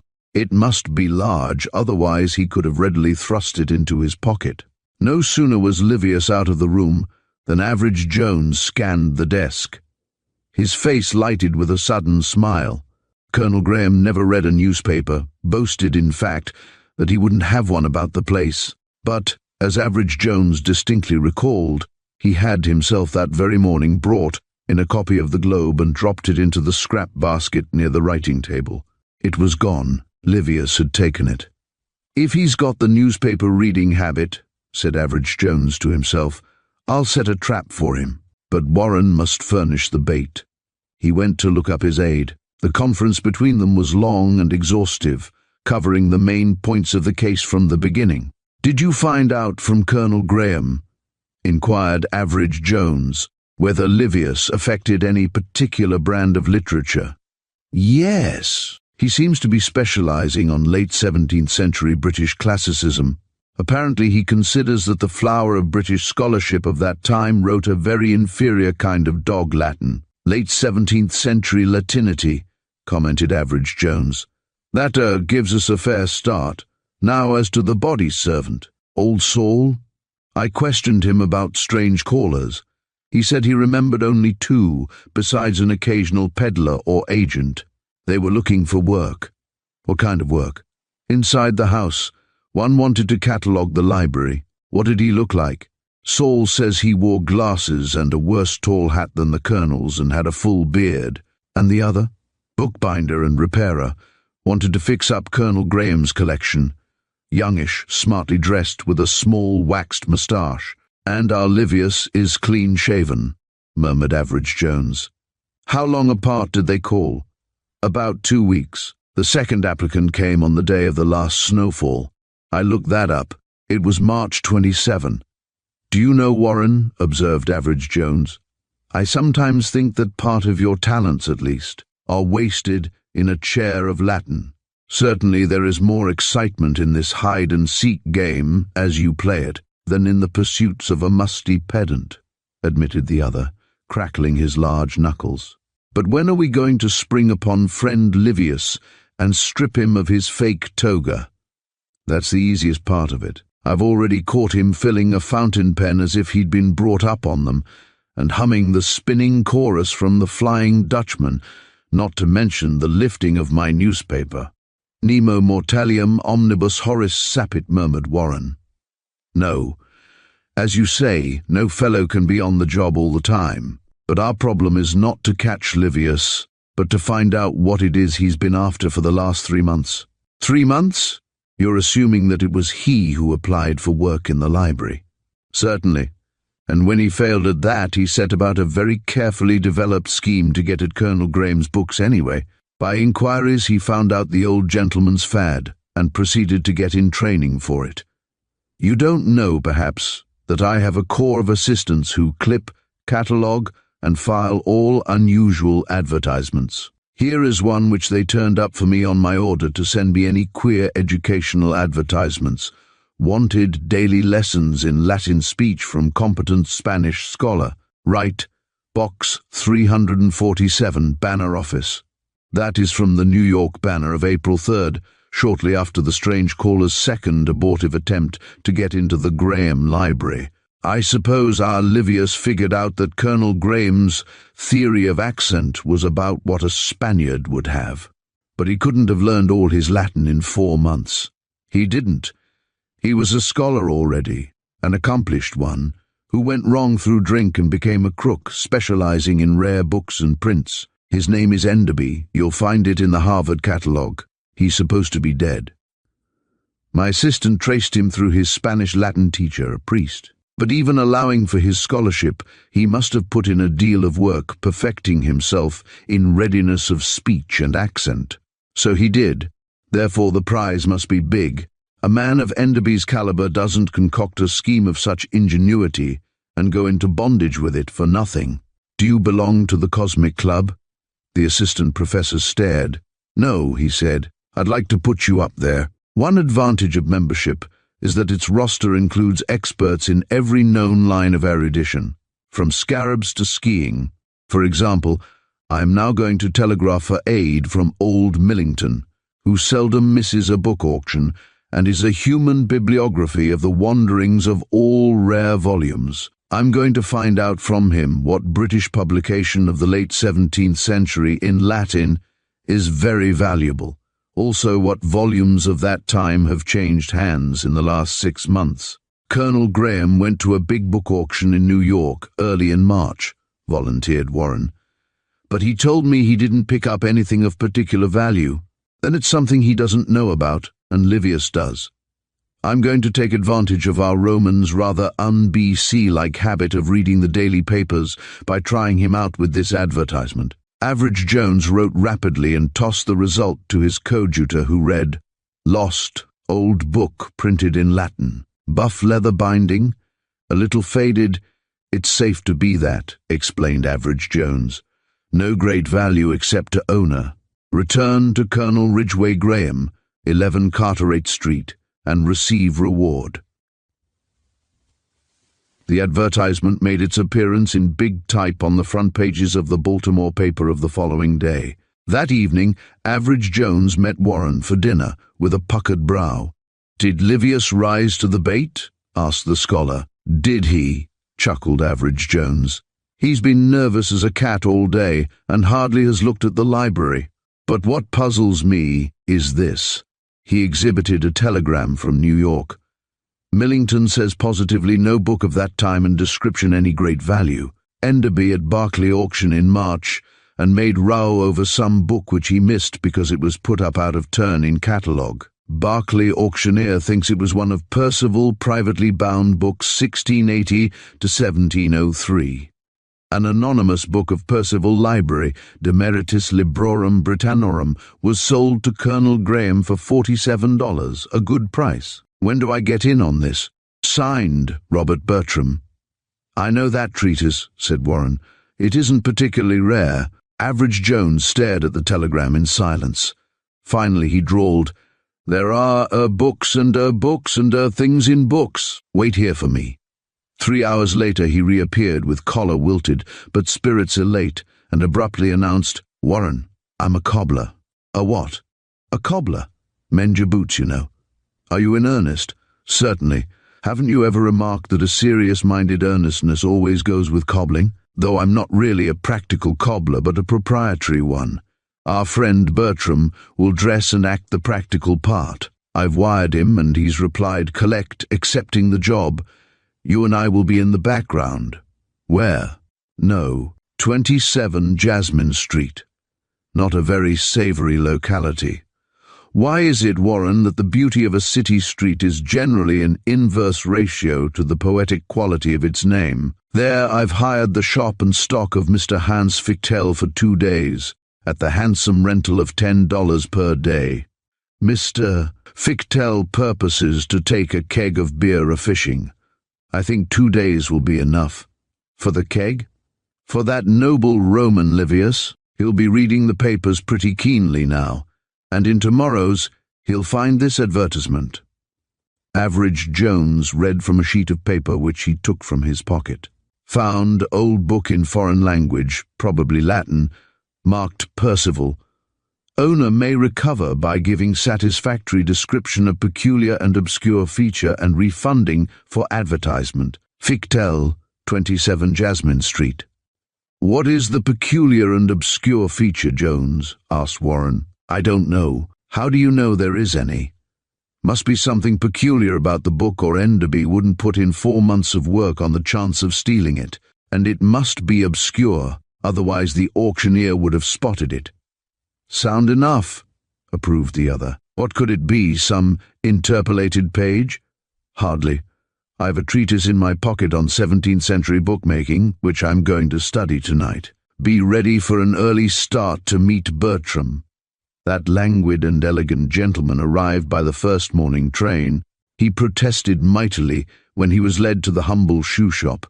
He protested more mightily when invited to don a leather apron and smudge his face appropriately to his trade, his protests waxing vehement and eventually profane as he barked his daintily kept fingers, in rehearsal for giving a correct representation of an honest artisan cobbling a boot.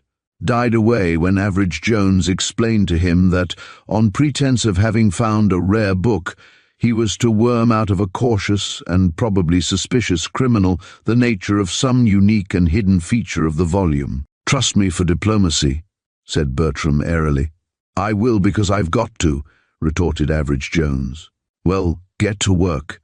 To you the outer shop, to Warren and me this rear room, and remember, if you hear me whetting a knife, that means come at once." Uncomfortably twisted into a supposedly professional posture, Bertram wrought with hammer and last, while putting off with lame, blind, and halting excuses such as came to call for their promised footgear. By a triumph of tact, he had just disposed of a rancid-tongued female who demanded her husband's boots, a satisfactory explanation, or the arbitrament of the lists. When the bell tinkled and the two watchers in the back room heard a nervous, cultivated voice say, "Is Mr. Fictel here?" "That's me," said Bertram, landing an agonizing blow on his thumbnail. "You advertised that you had found an old book." "Yes, sir. Somebody left it in the post office." "Ah, that must have been when I went to mail some letters to New York," said the other glibly. "From the advertised description, the book is without doubt mine. Now, as to the reward. Excuse me, but you wouldn't expect me to give it up without any identification, sir." "Certainly not. It was the De Meritis Libro. I can't read Latin, sir." "But you could make that much out," said the visitor with rising exasperation. "Come, if it's a matter of the reward, how much? I wouldn't mind having a good reward, say $10, but I want to be sure it's your book.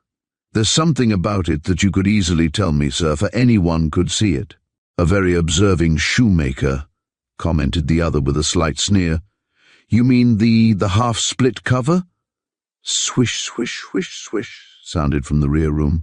"Excuse me," said Bertram, who had not ceased from his pretended work.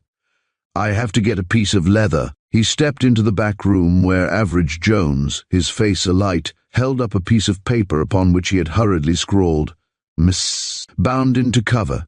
"Get it out of him. Tell him you've a brother who is a Latin scholar." Bertram nodded, caught up a strip of calfskin and returned. "Yes, sir," he said. "The split cover, and what's inside?" The other started. "You didn't get it out?" he cried. "You didn't tear it?"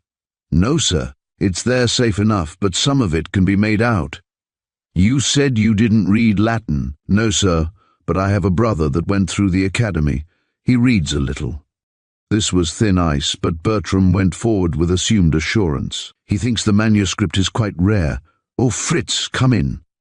"Any letter of Bacon's is rare, of course," returned the other impatiently. "Therefore, I purpose offering you $50 reward." He looked up as Average Jones entered. The young man's sleeves were rolled up, his face was generously smudged, and a strip of cobbler's wax beneath the upper lip puffed and distorted the firm line of his mouth. Further, his head was louting low on his neck, so that the visitor got no view sufficient for recognition. "Lord Bacon's letter, must be pretty rare, mister," he drawled thickly. "But a letter, from Lord Bacon, about Shakespeare, that ought to be worth a lot of money." Average Jones had taken his opening with his customary incisive shrewdness. The mention of Bacon had settled it to his mind.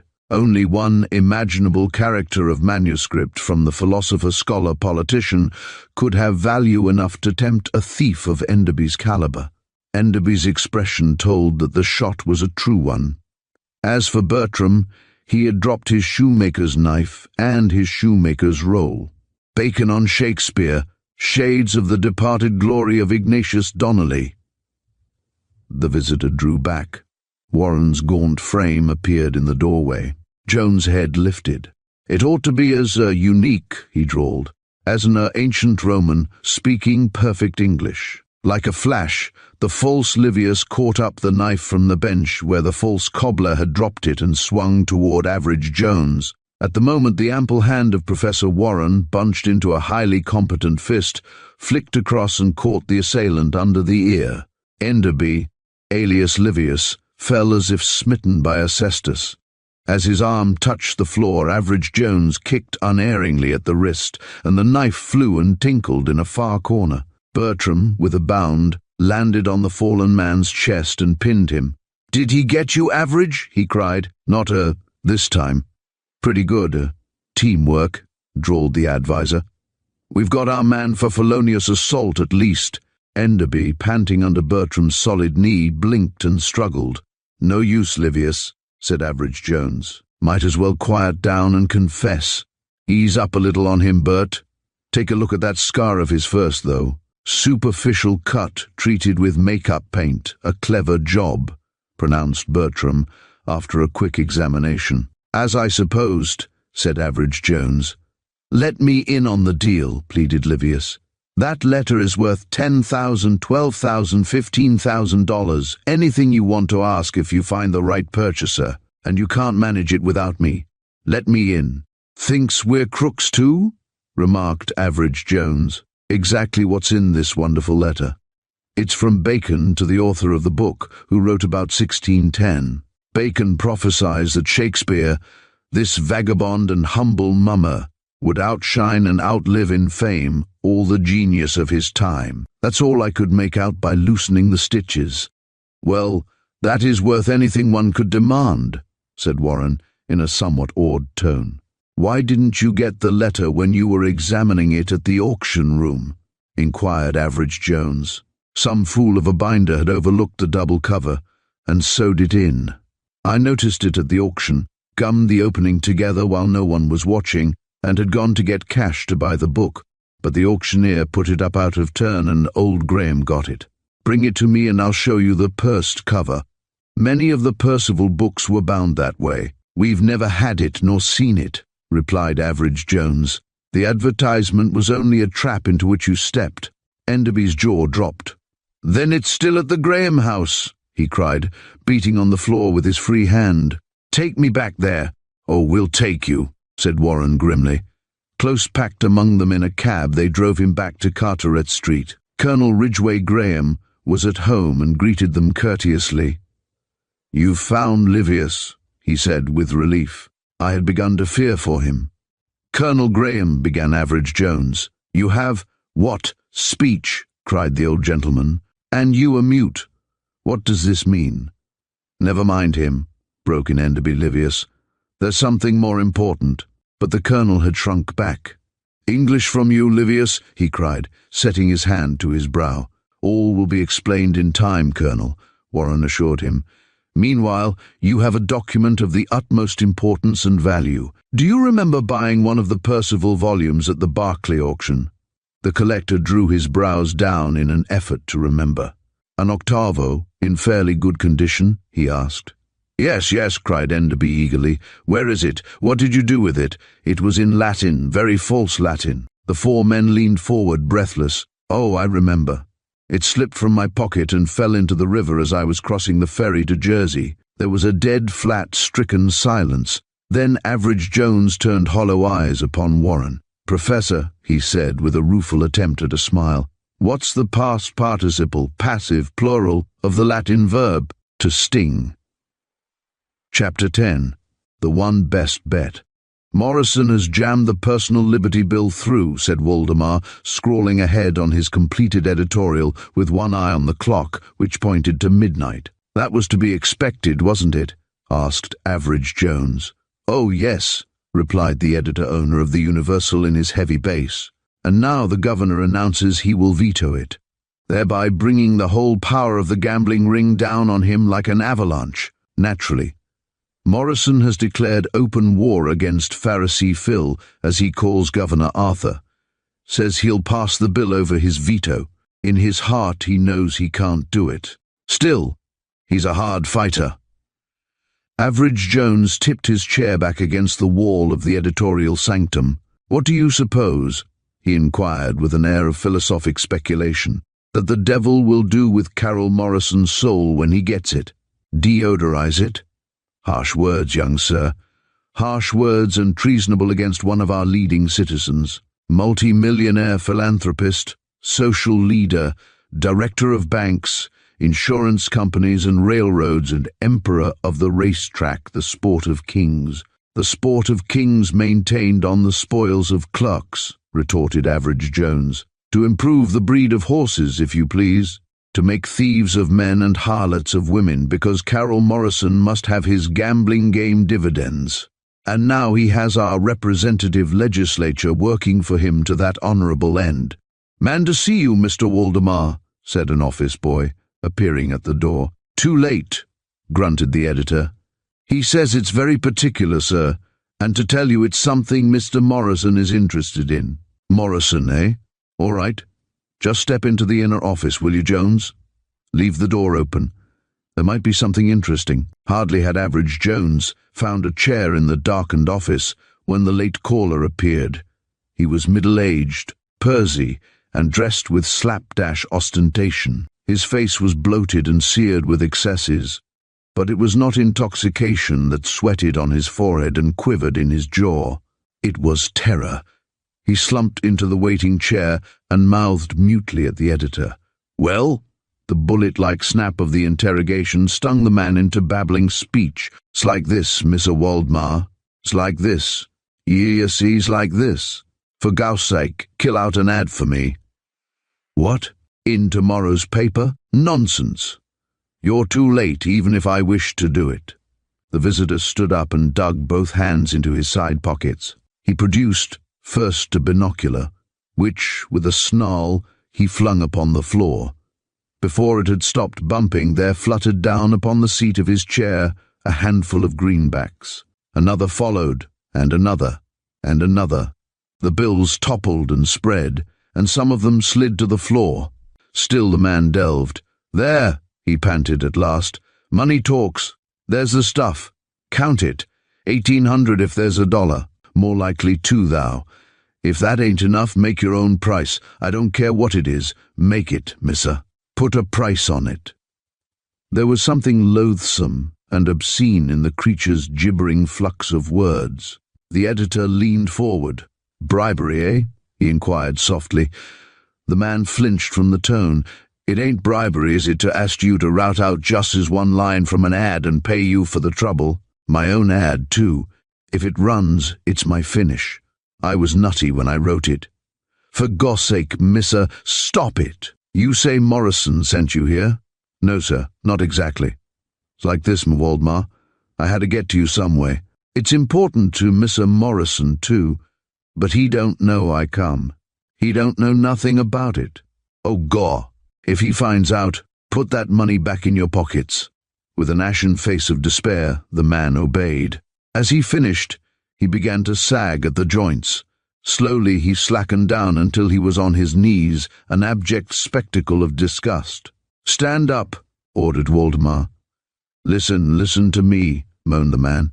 "I'll make it 3,000. Fee thou, stand up." The editor's hearty grip on his coat collar heaved the creature to his feet. For a moment he struggled, panting, then spun, helpless and headlong from the room, striking heavily against the passage wall outside. There was a half-choked groan, then his footsteps slumped away into silence. "Ugh!" grunted Waldemar. "Come back, Jones." Average Jones re-entered. "Have you no curiosity in your composition?" he asked. "Not much, having been reared in the newspaper business." Stooping, Average Jones picked up the glasses which the man had thrown on the floor and examined them carefully. "Rather a fine instrument," he observed. "Marked NK. I think I'll follow up the owner." "You'll never find him now. He has too much start." "Not at all. When a man is in his state of abject funk, it's 10 to 1 he lands at the nearest bar. Wait for me." In 15 minutes, Average Jones was back. There was a curious expression on his face as he nodded an assent to his friend's inquiring eyebrows. "Where?" asked Waldemar. "On the floor of a Park Row saloon." "Dead drunk, eh?" "No, not drunk. Dead." Waldemar stiffened in his chair. "Dead," he repeated. "Poison, probably. The ad was his finish, as he said. The next thing is to find it. The first edition will be down any minute now, but it'll take some finding. Why, counting classified, we're carrying 1,500 ads in every issue, with no clue to the character of this one." "Plenty of clue," said Average Jones suavely. "You'll find it on the sporting page, I think. Judging from the man's appearance, rather far-fetched, isn't it? Judging from a pair of very fine binoculars, a mention of Carol Morrison's name, and principally some $2,000 in a huge heap. I don't quite see where that leads." "No? The bills must have been mostly 1s and 2s. Those are a bookmaker's takings. The binocular is a racing man's glass. Our late friend used the language of the track.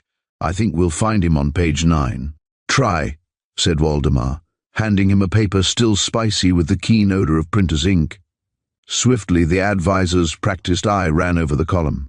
It checked at the offer of a notorious firm of tipsters who advertised to sell inside information on the races to their patrons. As a special lure, they were, on this day, letting the public in on a few particularly good things free. "There you are," said Average Jones, pointing out the advertisement.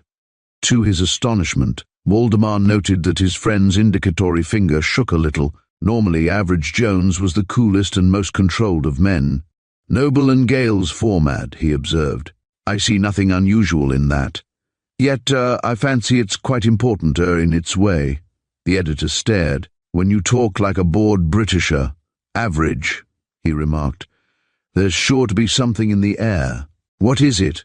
"Look at the last line." Again Waldemar turned to the paper. "One best bet," he read, "that the Pharisee will never finish." "Well?"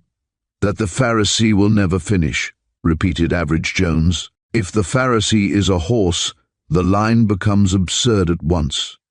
How could anyone know that a horse would fail to finish in a race? But if it, referred, to a man, an official known, as Pharisee Phil—" "Wait!" Waldemar had jumped to his feet. A thrill, increasing and pulsating through the floor beneath them, shook the building. The editor jumped for the telephone. "Composing room, quick! Give me the foreman." "Hello? That you, Corrigan? Stop the presses. I don't care if we miss every train in the country." "Don't answer back. This is Mr. Waldemar. Stop the presses." The thrill waned and ceased. At the telephone, Waldemar continued, "Look up the Noble and Gale tip ad, page 9, column 6. Kill the last line, the one best bet. Don't ask me how. Chisel it out, burn it out, dynamite it out, but kill it. After that's done, print. Hello, Dan? Send the sporting editor in here in a hurry." "Good work," said Average Jones.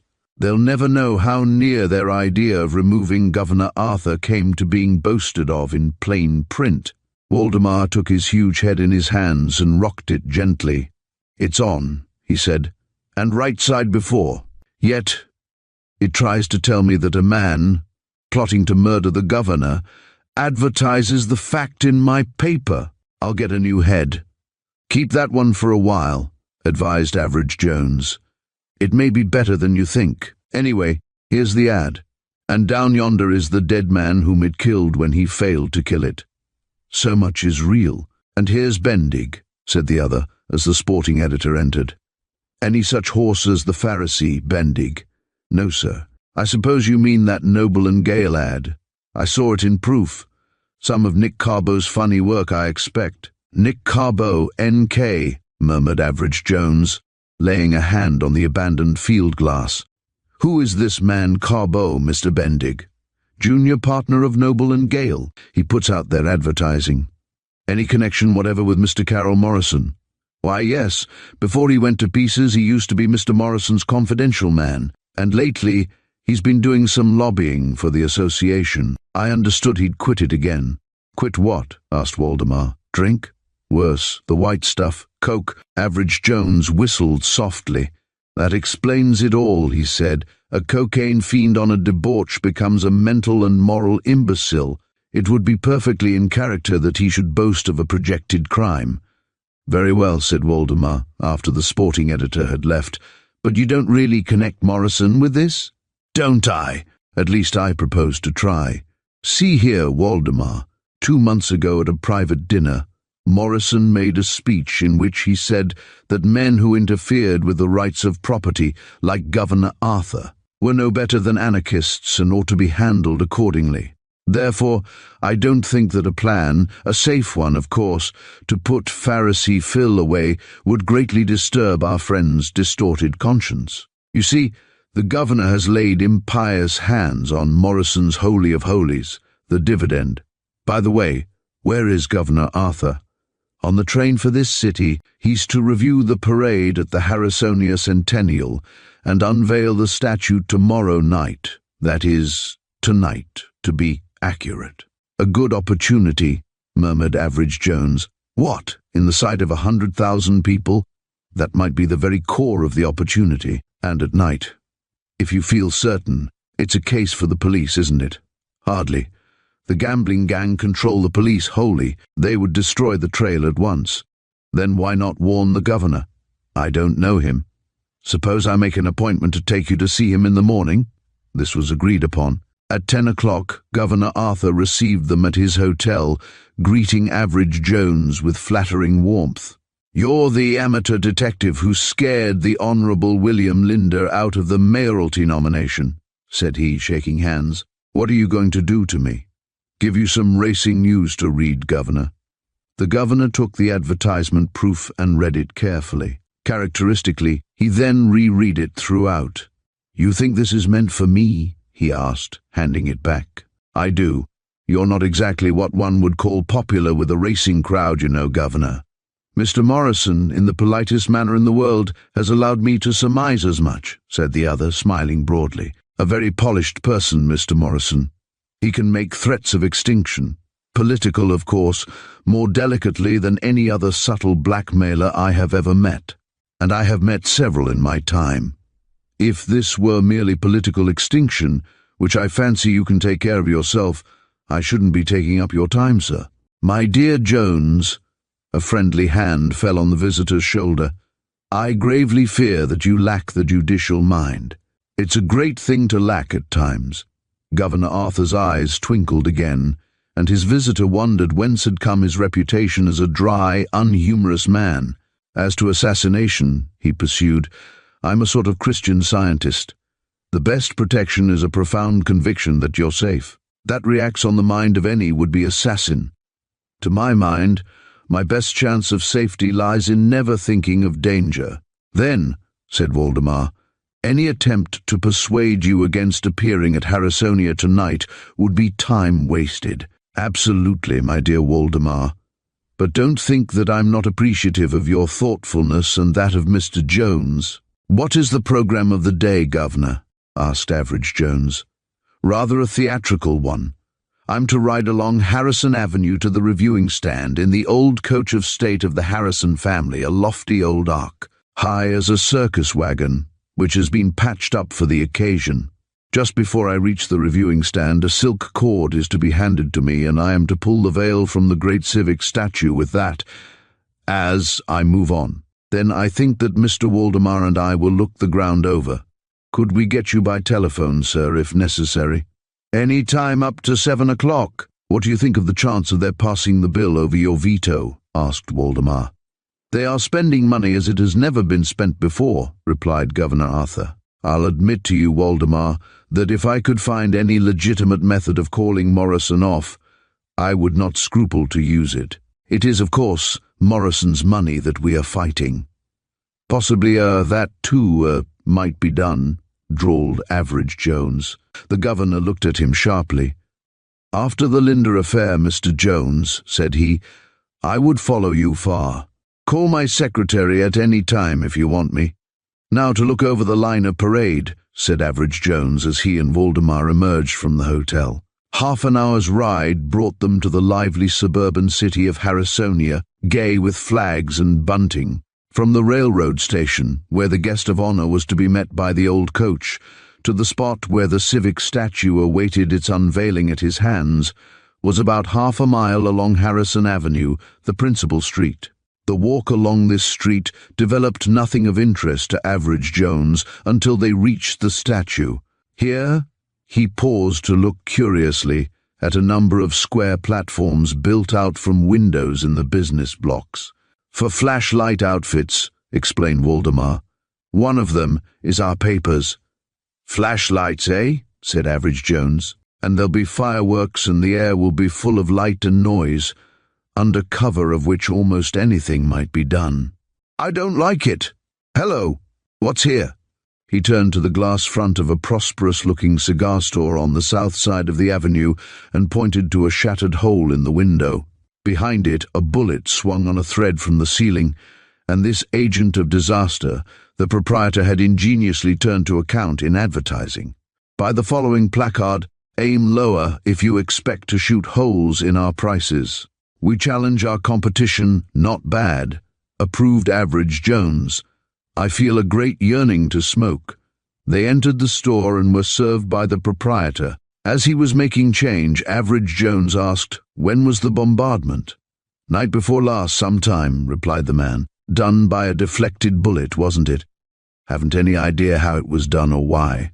I got here in the morning and there she was." "What makes you think it was a deflected bullet?" "Because it was whirling end over.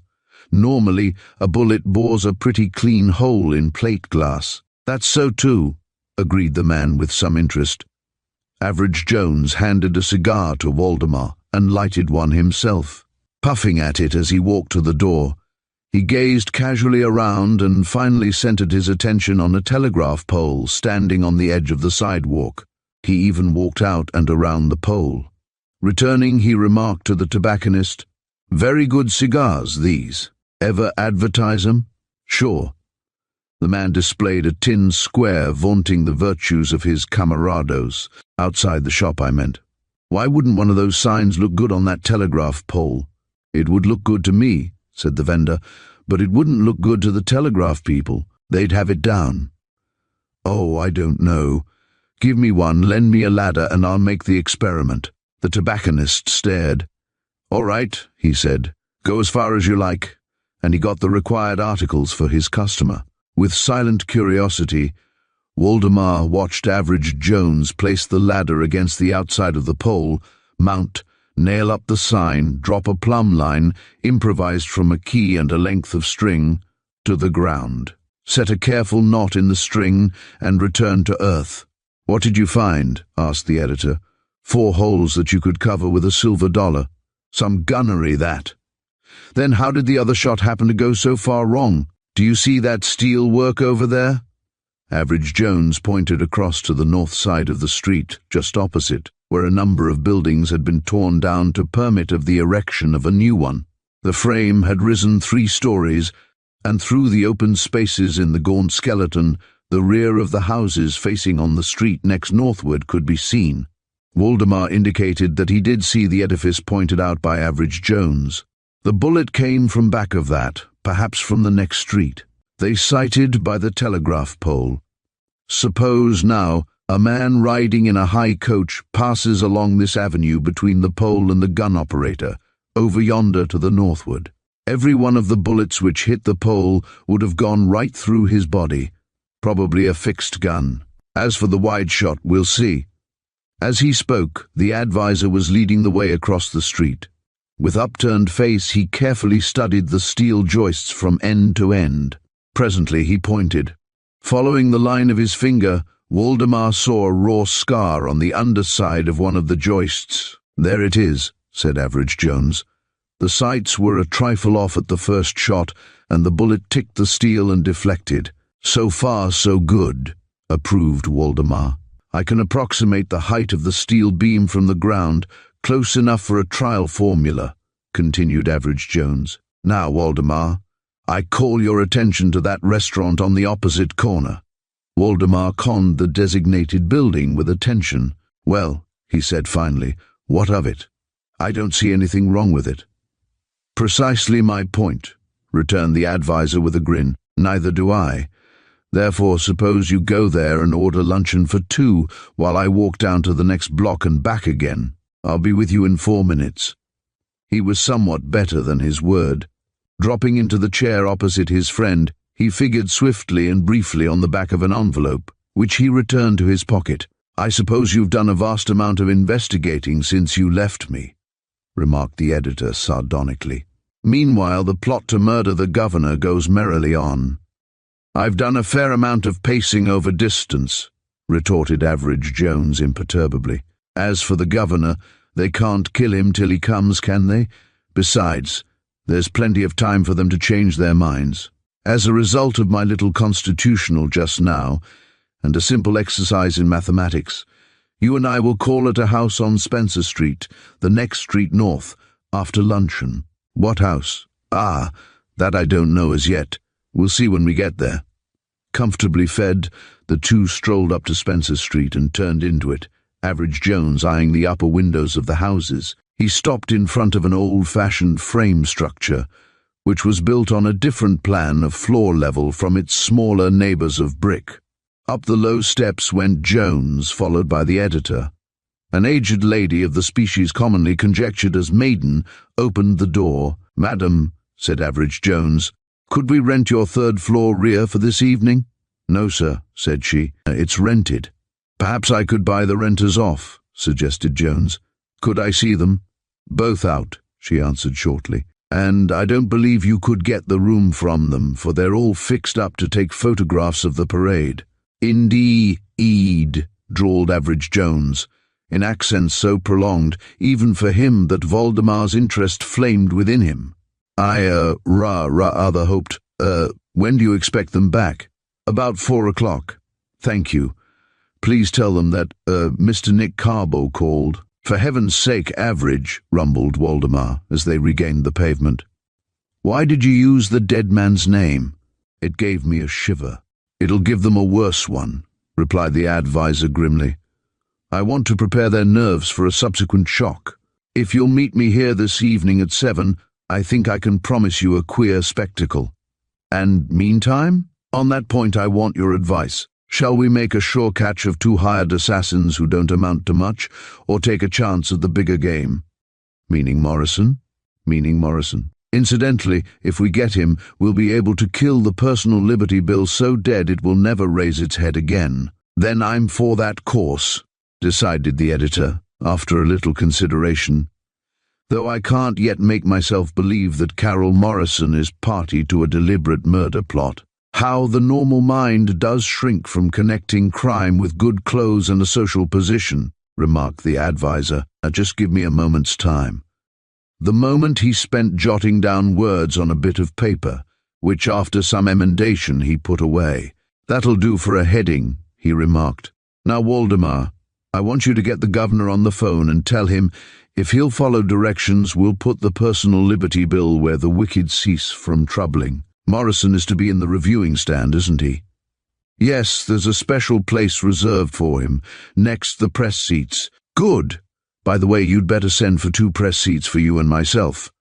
Now, what I want the governor to do is this. Get a copy of the Harrisonia Evening Bell, fold it to an advertisement headed "Offer to Photographers," and as he passes Carol Morrison on the stand, hold it up and say to him just this: 'Better luck next time. For anything further, I'll see you in the reviewing stand.' Do you think he'll do it?" It sounds as foolish as a college initiation stunt. Still, you heard what Governor Arthur said about his confidence in you. But what is this advertisement? As yet it isn't, but it will be as soon as I can get to the office of the Bell. You'll meet me on this corner at 7 o'clock then? "Yes. Meantime, to be safe, I'll look after the reviewing stand tickets myself." At the hour named, the editor arrived. Average Jones was already there, accompanied by a messenger boy. The boy wore the cheerful grin of one who has met with an unexpected favor of fortune. "They've returned, both of them," said Average Jones as Waldemar approached. "What about the governor?" "It took a mighty lot of persuasion, but he'll do it," replied the editor. "Skip, son," said the advisor, handing the messenger boy a folded newspaper. "The 2 gentlemen on the 3rd floor rear, and be sure you say that it's a personal marked copy." The boy crossed the street and entered the house. In 2 minutes he emerged, nodded to Average Jones, and walked away. 5 minutes passed. Then the front door opened cautiously and a tall, evil-looking man slunk into the vestibule. A second man followed him. They glanced eagerly from left to right. Average Jones stepped out to the curbstone. "Here's the message from Carbo," he called. "My God!" gasped the tall man. For an instant he made as if to turn back. Then, clearing the steps at one jump, he stumbled, sprawled, was up again instantly and speeding up the street, away from Average Jones, turned the corner neck and neck with his companion, who, running powerfully, had overtaken him. The door of the house stood ajar. Before Waldemar had recovered from his surprise, Average Jones was inside the house. Hesitation beset the editor. Should he follow or wait? He paused, 1 foot on the step. A loud crash within resolved his doubts. Up he started, when the voice of Average Jones, in colloquy with the woman who had received them before, checked him. The colloquy seemed excited but peaceful. Presently Average Jones came down the steps. "They left the ad," said he. "Have you seen it?" "No, I hadn't time to get a paper," replied Waldemar, taking the copy extended to him and reading in large display. "Offer to photographers, $1,000 reward for special flashlight photo of Governor Arthur in tonight's pageant. Must be taken according to plans and specifications designated by the late Nick Carbeau. Apply to a Jones advisor. Astor Court Temple, New York City." "No wonder they ran," said Waldemar with a grin as he digested this document. "And so must we, if we're to get through the crowd and reach the reviewing stand," warned Average Jones, glancing at his watch. Their seats, which they attained with some difficulty, were within a few feet of the governor's box. Within reach of them sat Carroll Morrison, his long, pale, black-bearded face set in that immobility to which he had schooled it. But the cold eyes roved restlessly and the little muscles at the corners of the lips twitched. "Tell me that he isn't in on the game," whispered Average Jones, and Waldemar nodded. The sound of music from down the street turned all faces in that direction. A roar of cheering swept toward them and was taken up in the stands. The governor, in his high coach, came in sight. And at that moment terror struck into the soul of Waldemar. "Suppose they came back," he whispered to Average Jones. "We've left the house unguarded." "I've fixed that," replied the advisor in the same tone. "Watch Morrison." Governor Arthur approached the civic statue. An official running out to the coach handed him a silken cord, which he secured with a turn around the wrist. The coach rolled on. The cord tautened, the swathing sundered and fell from the gleaming splendor of marble, and a blinding flash, followed by another, and a third, blotted out the scene in unbearable radiance.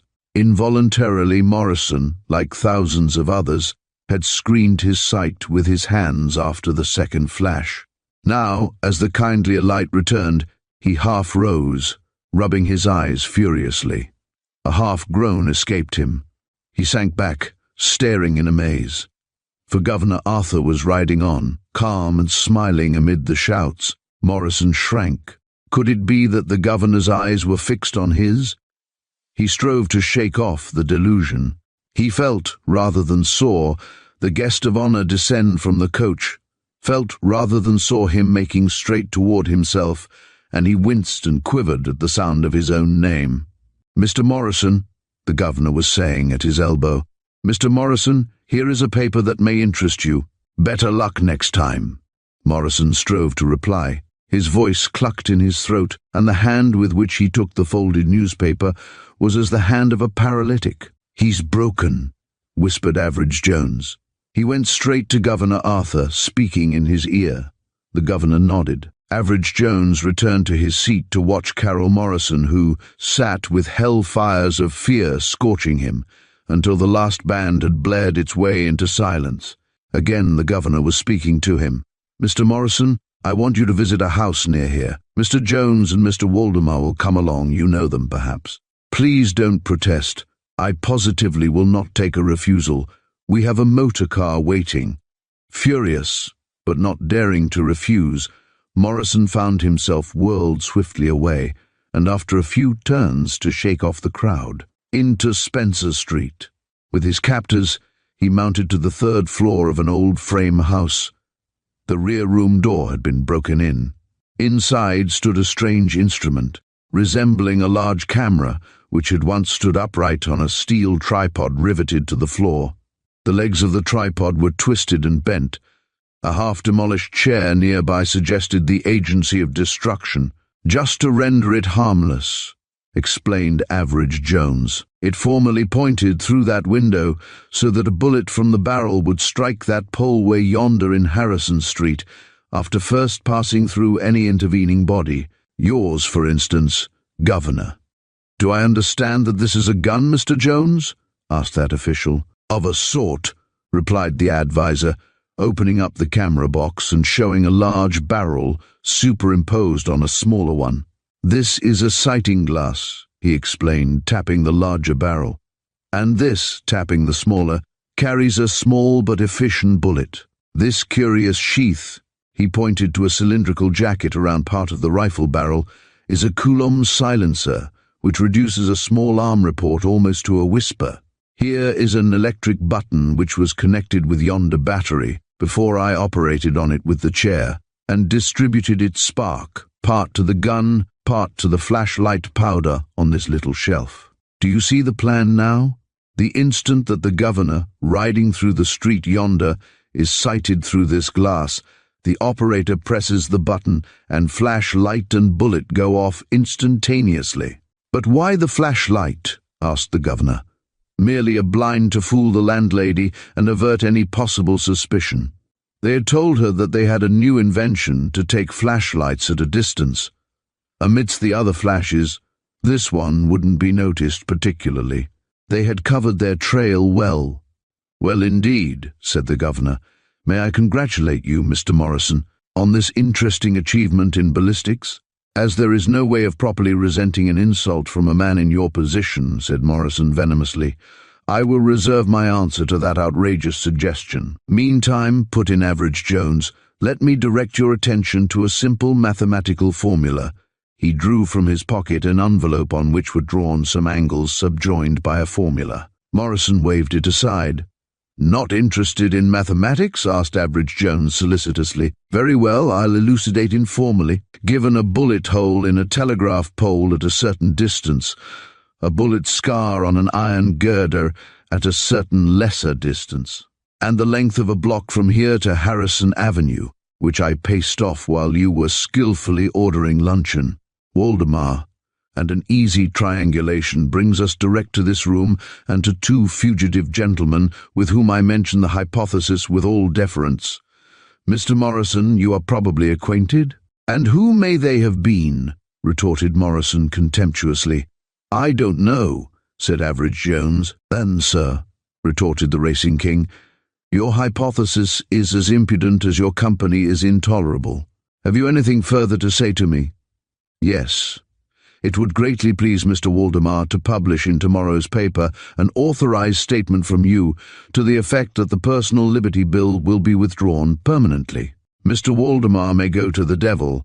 I have endured all the hectoring I proposed to. Men in my position are targets for muckrakers and blackmailers. Wait a moment, Waldemar's heavy voice broke in. You speak of men in your position. Do you understand just what position you are in at present? Morrison rose. Governor Arthur, he said with stony dignity, I bid you good evening. Waldemar set his bulky back against the door.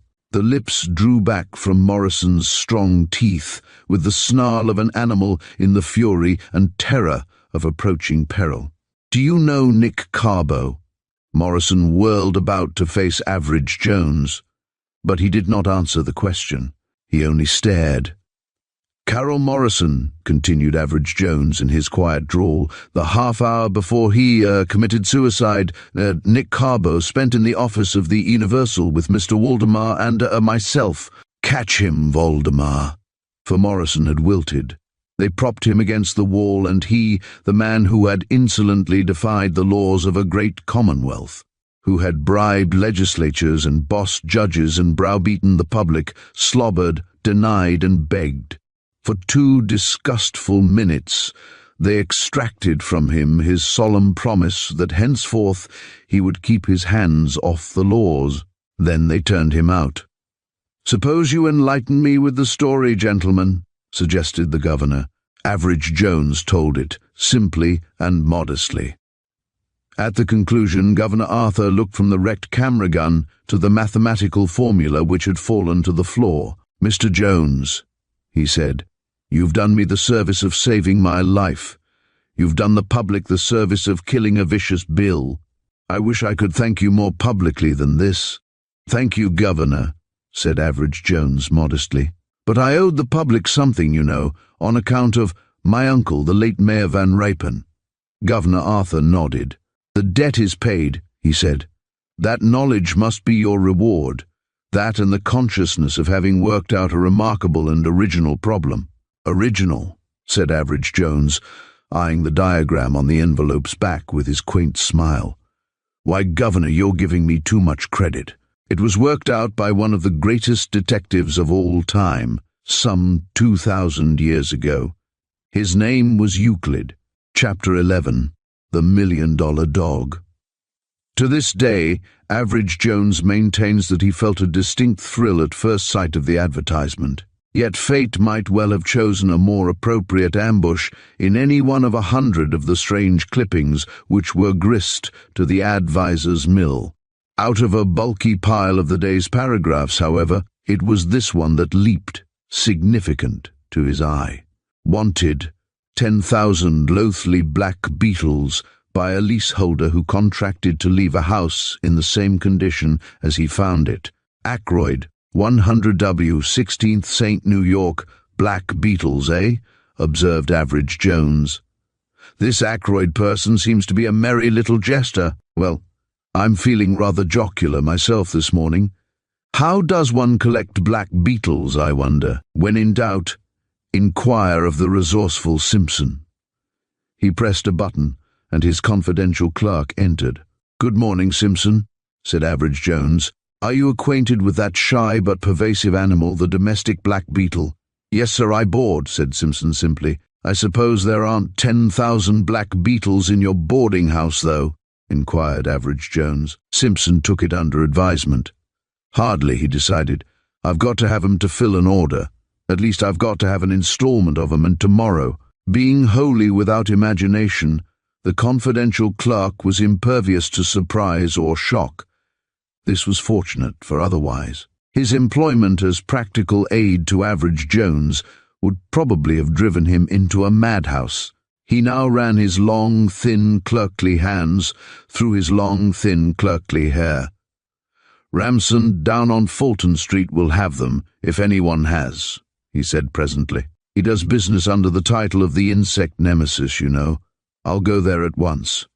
Returning to his routine work, Average Jones found himself unable to dislodge the advertisement from his mind. So presently he gave way to temptation, called up Bertram at the Cosmic Club, and asked him to come to the Astor Court Temple office at his convenience. Scenting more adventure, Bertram found it convenient to come promptly.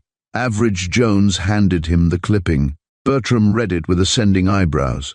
"Hoots," he said. "The man's mad. I didn't ask you here to diagnose the advertiser's trouble. That's plain enough, though you've made a bad guess.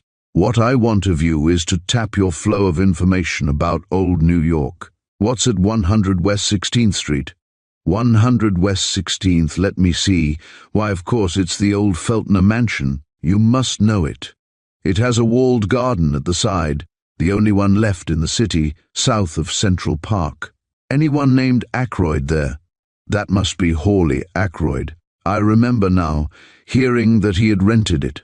Judge Ackroyd, you know, better known as Oily Ackroyd. He's a smooth old rascal." "Indeed? What particular sort?" "Oh, most sorts in private. Professionally, he's a legislative crook, head lobbyist of the Consolidated." "Ever hear of his collecting insects?" "Never heard of his collecting anything but graft. In fact, he'd have been in jail years ago but for his family connections. He married a Van Holten. You remember the famous Van Holten case, surely, the $1 Million Dog. The papers fairly reeked of it a year ago. Sylvia Graham had to take the dog and leave the country to escape the notoriety. She's back now, I believe." "I've heard of Miss Graham," remarked Average Jones, "through friends of mine whom she visits." "Well, if you've only heard of her and not seen her," returned Bertram, with something as nearly resembling enthusiasm as his habitual languor permitted, "you've got something to look forward to. Sylvia Graham is a distinct asset to the scheme of creation." "An asset with assets of her own, I believe," said Average Jones. "The $1 million left by her grandmother, old Mrs. Van Holten, goes to her eventually, doesn't it? Provided she carries out the terms of the will, keeps the dog in proper luxury, and buries him in the grave on the family estate at Schuylkill designated by the testator. If these terms are not rigidly carried out, the fortune is to be divided, most of it going to Mrs. Hawley Ackroyd, which would mean the judge himself. I should say that the dog was as good as sausage meat if Oily ever gets hold of him." What about Mrs. Ackroyd?" "Poor, sickly, frightened lady. She's very fond of Sylvia Graham, who is her niece. but she's completely dominated by her husband. Information is your long suit, Bert. Now, if you only had intelligence to correspond. Average Jones broke off and grinned mildly, first at his friend, then at the advertisement. Bertram caught up the paper and studied it. Well, what does it mean? He demanded. It means that Ackroyd, being about to give up his rented house, intends to saddle it with a bad name. Probably he's had a row with the agent or owner, and is getting even by making the place difficult to rent again. Nobody wants to take a house with the reputation of an entomological resort. It would be just like oily Ackroyd, remarked Bertram. He's a vindictive scoundrel. Only a few days ago, he nearly killed a poor devil of a drug clerk over some trifling dispute. He managed to keep it out of the newspapers, but he had to pay a stiff fine. That might be worth looking up too, ruminated Average Jones thoughtfully. He turned to his telephone in answer to a ring. All right, come in, Simpson, he said. The confidential clerk appeared. Ramson says that regular black beetles are out of season, sir, he reported. But he can send to the country and dig up plenty of red and black ones. That will do, returned the advisor. Tell him to have 200 or 300 here tomorrow morning. Bertram bent a severe gaze on his friend. Meaning that you're going to follow up this freak affair? He inquired. Just that. I can't explain why, but, well, Bert, I've a hunch. At the worst, Ackroyd's face when he sees the beetles should be worth the money. When you frivol, Average, I wash my hands of you. But I warn you, look out for Ackroyd. He's as big as he is ugly, a tough customer.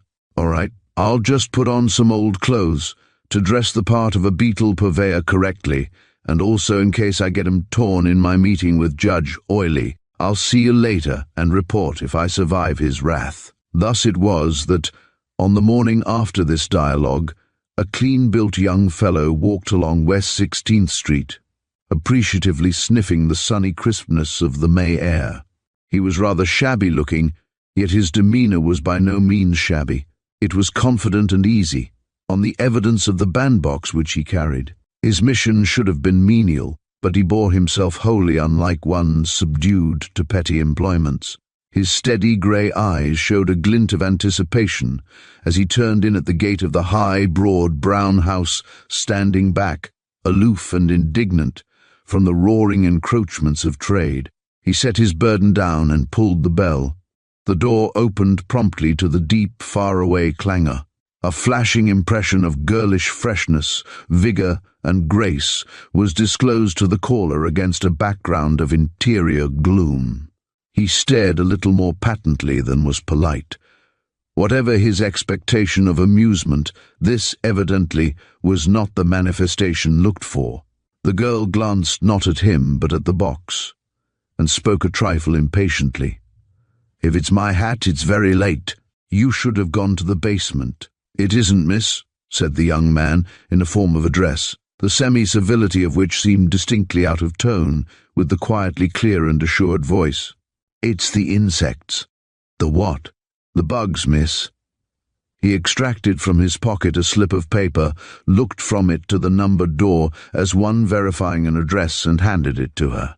"From yesterday's copy of the Banner, miss." "You're not going back on that, surely?" he said somewhat reproachfully. She read, and as she read, her eyes widened to lakes of limpid brown. Then they crinkled at the corners, and her laugh rose from the mid-tone contralto to a high, bird-like trill of joyousness. The infection of it tugged at the young man's throat, but he successfully preserved his mask of flat and respectful dullness. "It must have been Uncle," she gasped finally. "He said he'd be quits with the real estate agent before he left. How perfectly absurd! And are those the creatures in that box?" "The first couple of 100 of 'em, miss." 200! Again the access of laughter swelled the rounded bosom as the breeze fills a sail. "Where did you get them?" "Woodpile, ash heap, garbage pail," said the young man stolidly. "Any particular kind preferred, Miss Ackroyd?" The girl looked at him with suspicion, but his face was blankly innocent. "I'm not Miss Ackroyd," she began with emphasis, when a querulous voice from an inner room called out, "Whom are you talking to, Sylvia?" "A young man with a box full of beetles," returned the girl, adding in brisk French, "Il est très amusant ce farceur. Je ne le comprends pas du tout. C'est une blague, peut-être. Si on l'invitait dans la maison pour un moment?"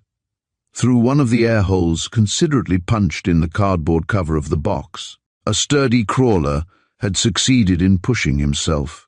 He was, in the main, of a shiny and well-groomed black, but 2 large patches of crimson gave him the festive appearance of being garbed in a brilliant sash. As he stood rubbing his forelegs together in self-congratulation over his exploit, his bearer addressed him in French, quite as ready as the girls. "Permettez-moi, monsieur le colopter, de vous présenter mes excuses pour cette demoiselle qui s'exprime en langue étrangère chez elle." "Don't apologize to the beetle on my account," retorted the girl with spirit. "You're here on your own terms, you know, both of you." Average Jones mutely held up the box in one hand and the advertisement in the other. The adventurer bug flourished a farewell to the girl with his antennae and retired within to advise his fellows of the charms of freedom. "Very well," said the girl in demure tones, though lambent mirth still flickered golden in the depths of the brown eyes.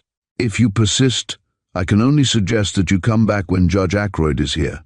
You won't find him particularly amenable to humor, particularly when perpetrated by a practical joker in masquerade." "Discovered," murmured Average Jones. "I shouldn't have vaunted my poor French, but must I really take my little friends all the way back? You suggested to the mystic voice within that I might be invited inside. You seem a decidedly unconventional person," began the other with dawning disfavor. "Conventionality, like charity, begins at home," he replied quickly, "and one would hardly call this advertisement a pattern of formal etiquette." "True enough," she admitted, dimpling, and Average Jones was congratulating himself on his diplomacy, when the querulous voice broke in again, this time too low for his ears.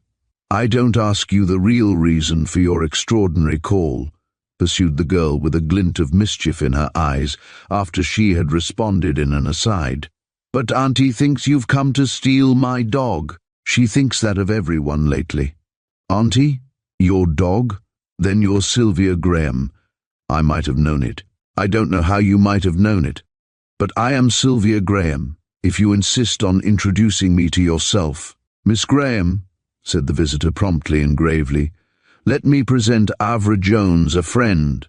"Not the famous Average Jones," cried the girl. "That is why your face seemed so familiar. I've seen your picture at Edna Hale's. You got her blue fires back for her, but really that hardly explains your being here in this way, you know.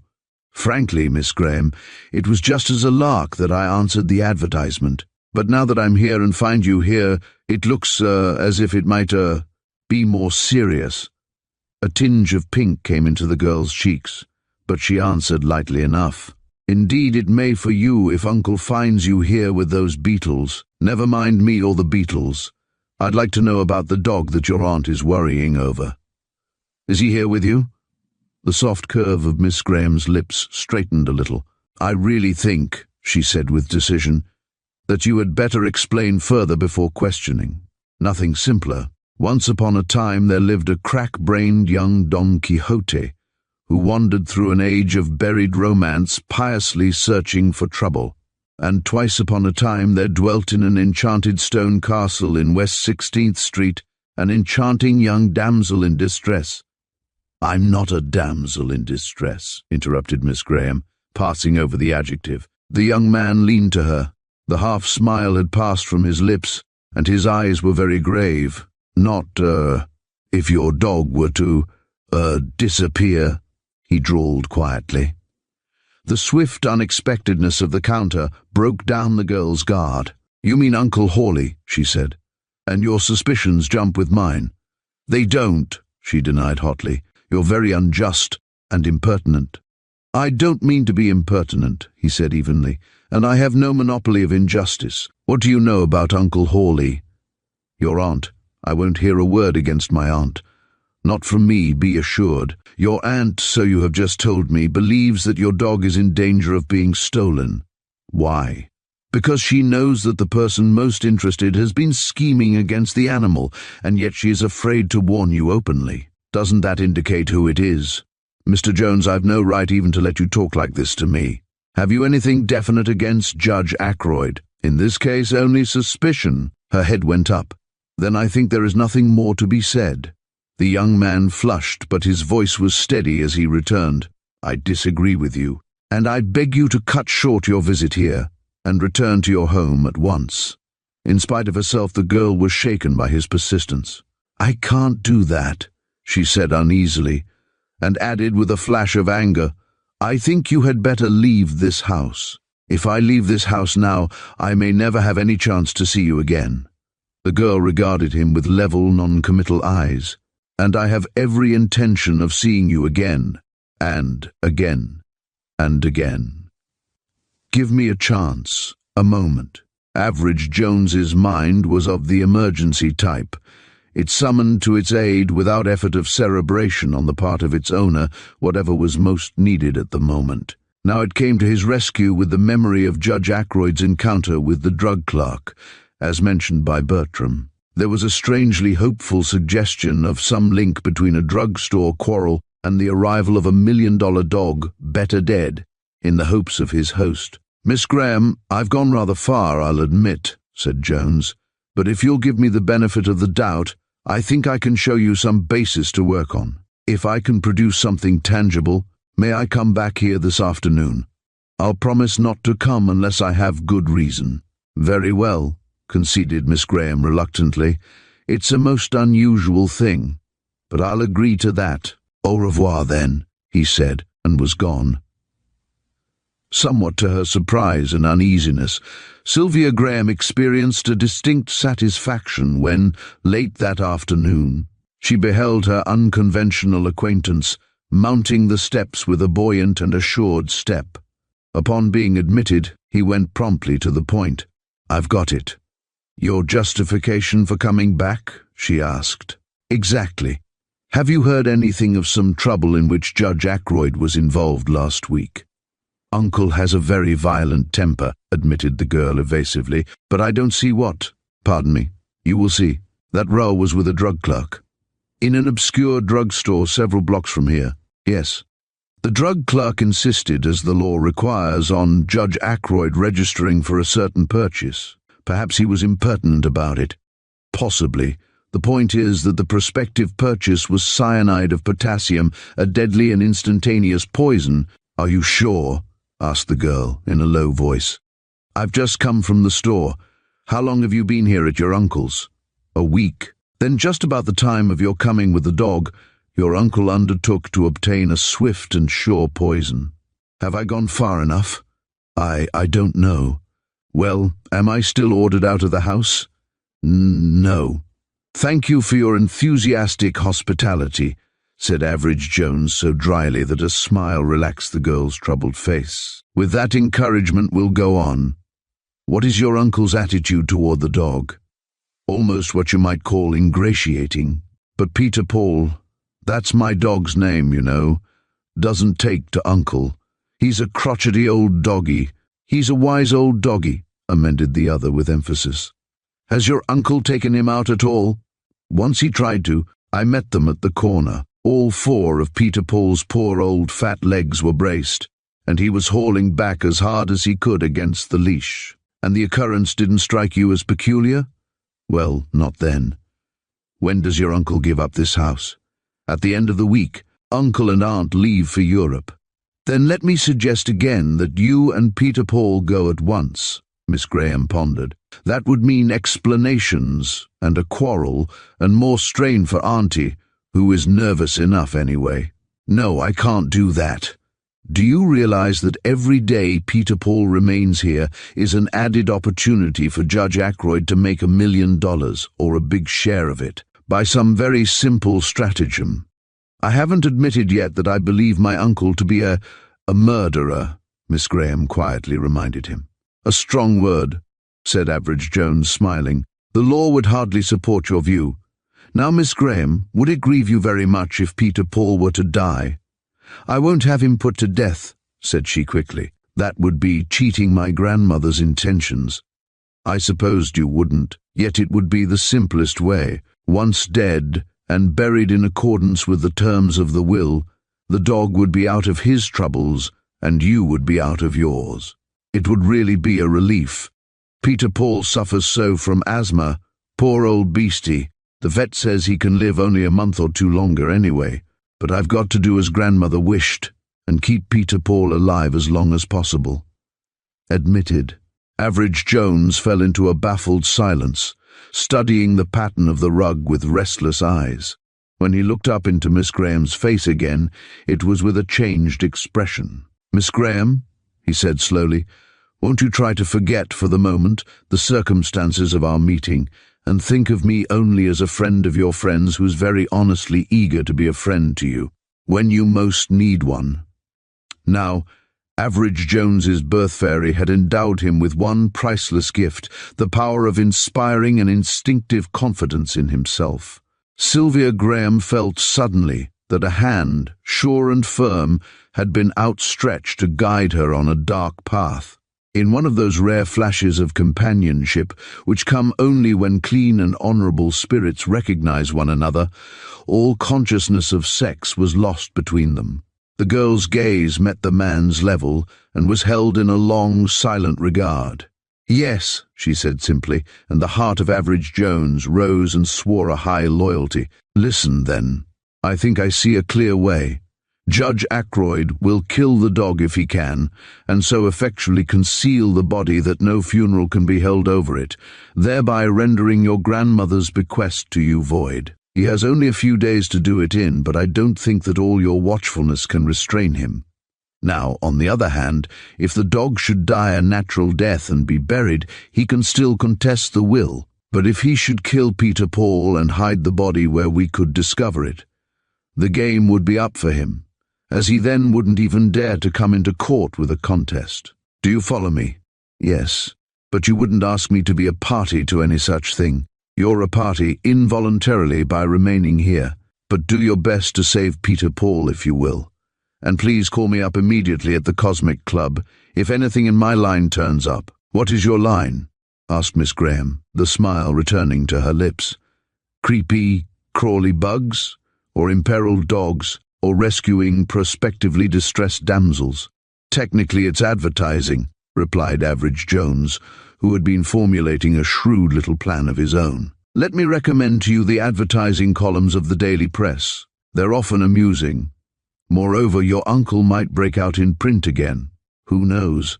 Who indeed? I'll read religiously. And by the way, my beetles, I forgot and left them here. Oh, there's the box. I may have a very specific use for them later. Au revoir, and may it be soon." The 2 days succeeding seemed to Average Jones, haunted as he was by an importunate craving to look again into Miss Graham's limpid and changeful eyes, a dull and sodden period of probation. The messenger boy who finally brought her expected note looked to him like a Greek godling. The note enclosed this clipping, lost pug dog answering to the name of Peter Paul, very old and asthmatic. Last seen on West 16th Street. Liberal reward for information to anxious. Care of Banner Office. "Dear Mr. Jones," she had written. "Are you a prophet?" Average Jones chuckled at this point. "The enclosed seems to be distinctly in our line. Could you come sometime this afternoon? I'm puzzled and a little anxious. Sincerely yours, Sylvia Graham." Average Jones could and did. He found Miss Graham's piquant face under the stress of excitement distinctly more alluring than before. "Isn't it strange?" she said, holding out a hand in welcome. "Why should anyone advertise for my Peter Paul? He isn't lost." "I am glad to hear that," said the caller gravely. "I've kept my promise, you see," pursued the girl. "Can you do as well and live up to your profession of aid? Try me." "Very well. Do you know what that advertisement means?" "Perfectly." "Then you're a very extraordinary person." "Not in the least. I wrote it." "Wrote it? You? Well, really, why in the world did you write it?" "Because of an unconquerable longing to see." Average Jones paused, and his quick glance caught the storm signal in her eyes. "Your uncle," he concluded calmly. For one fleeting instant a dimple flickered at the corner of her mouth. It departed, but departing, it swept the storm before it. "What do you want to see Uncle about, if it isn't an impertinent question?" "It is, rather," returned the young man judicially, "particularly as I'm not sure myself. I may want to quarrel with him."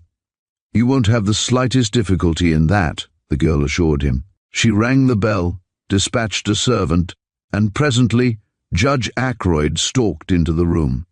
As Average Jones was being presented, he took comprehensive note and estimate of the broad-cheeked, thin-lipped face, the square shoulders and corded neck, and the lithe and formidable carriage of the man.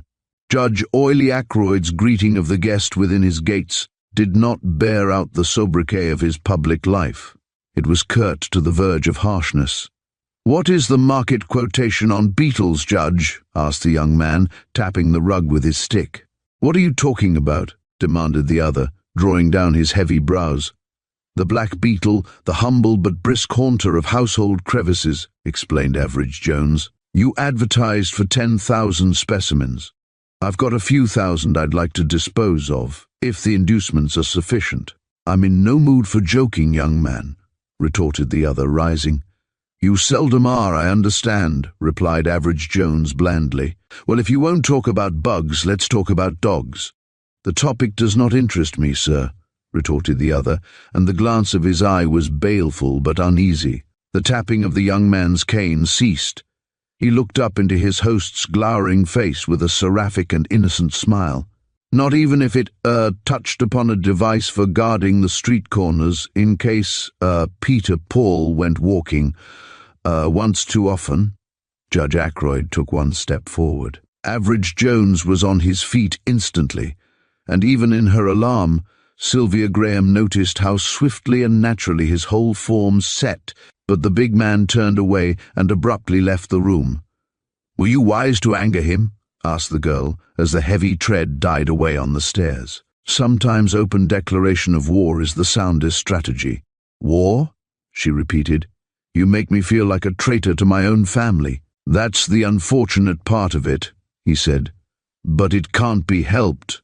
"You spoke of having someone guard the corners of the block," continued the girl, after a thoughtful silence.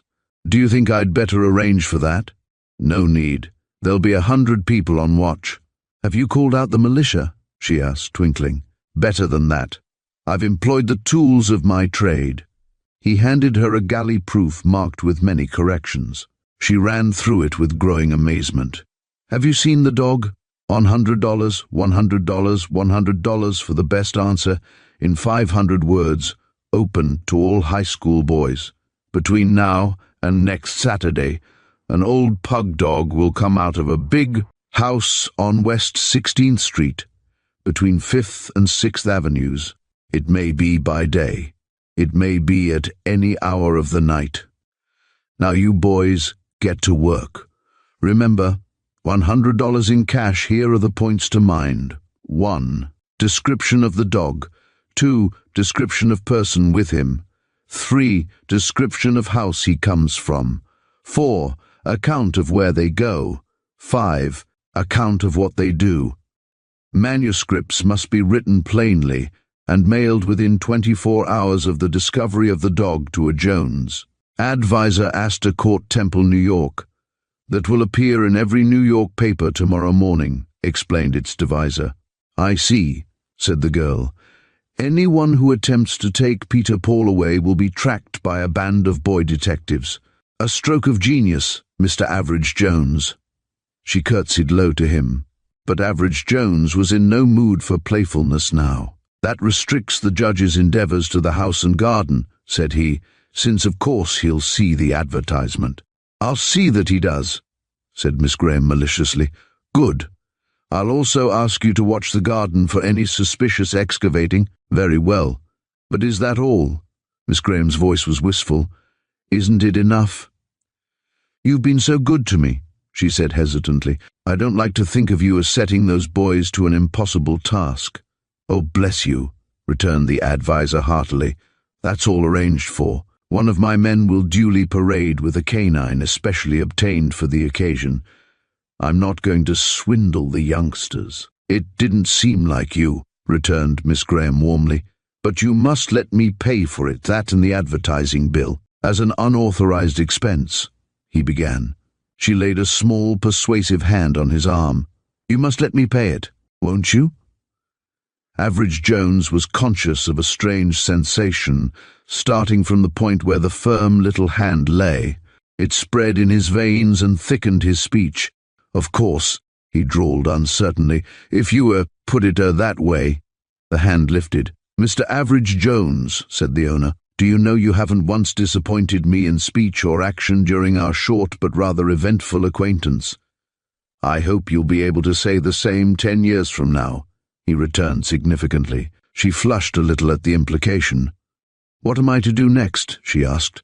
"Do as you would ordinarily do, only don't take Peter Paul into the street, or you'll have a score of high school boys trailing you. And, this is the most important, if the dog fails to answer your call at any time, and you can't readily find him by searching, telephone me at once at my office. Goodbye. I think you are a very staunch friend to those who need you," she said, gravely and sweetly, giving him her hand. She clung in his mind like a remembered fragrance, after he had gone back to Astor Court Temple to wait. And though he plunged into an intricate scheme of political advertising which was to launch a new local party, her eyes and her voice haunted him. Nor had he banished them when, 2 days later, the telephone brought him her clear accents, a little tremulous now. "Peter Paul is gone." "Since when?" "Since 10 this morning. The house is in an uproar. I'll be up in half an hour at the latest. Do come quickly. I'm a little frightened." "Then you must have something to do," said Average Jones decisively. "Have you been keeping an eye on the garden?" "Yes." "Go through it again, looking carefully for signs of disarranged earth. I don't think you'll find it, but it's well to be sure. Let me in at the basement door at 1:30. Judge Ackroyd mustn't see me." It was a strangely misshapen presentation of the normally spick-and-span Average Jones that gently rang the basement bell of the old house at the specified hour. All his pockets bulged with lumpy angles.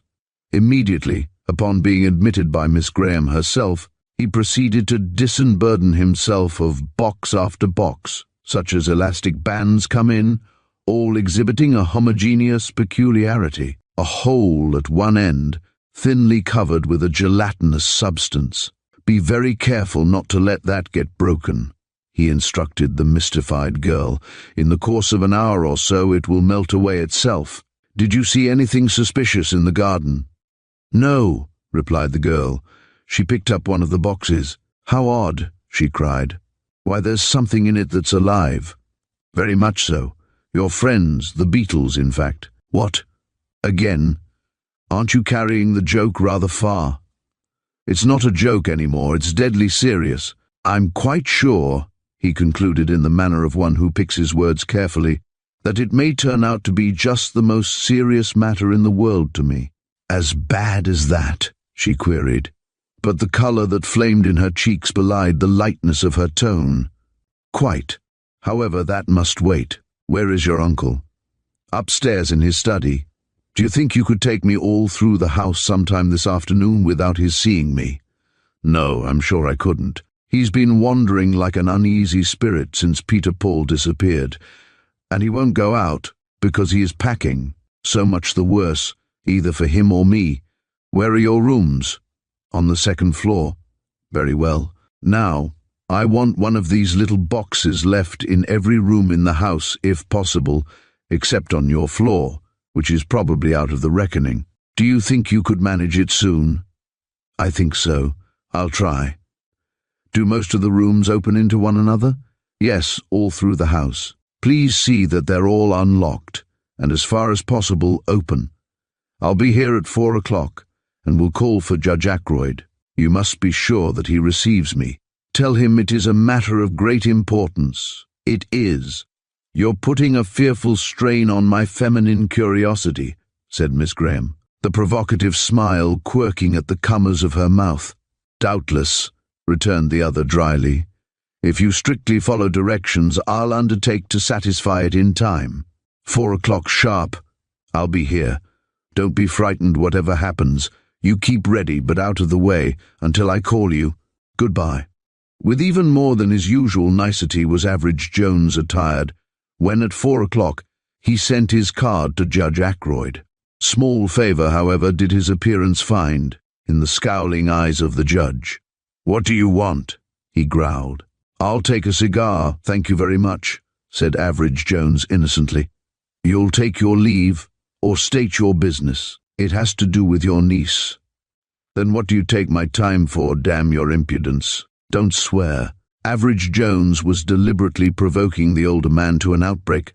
"Let's, sit down and, be chatty." The drawl, actually an evidence of excitement, had all the effect of studied insolence. Judge Ackroyd's big frame shook.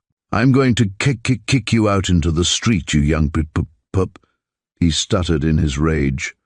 His knotted fingers writhed out for a hold on the other's collar.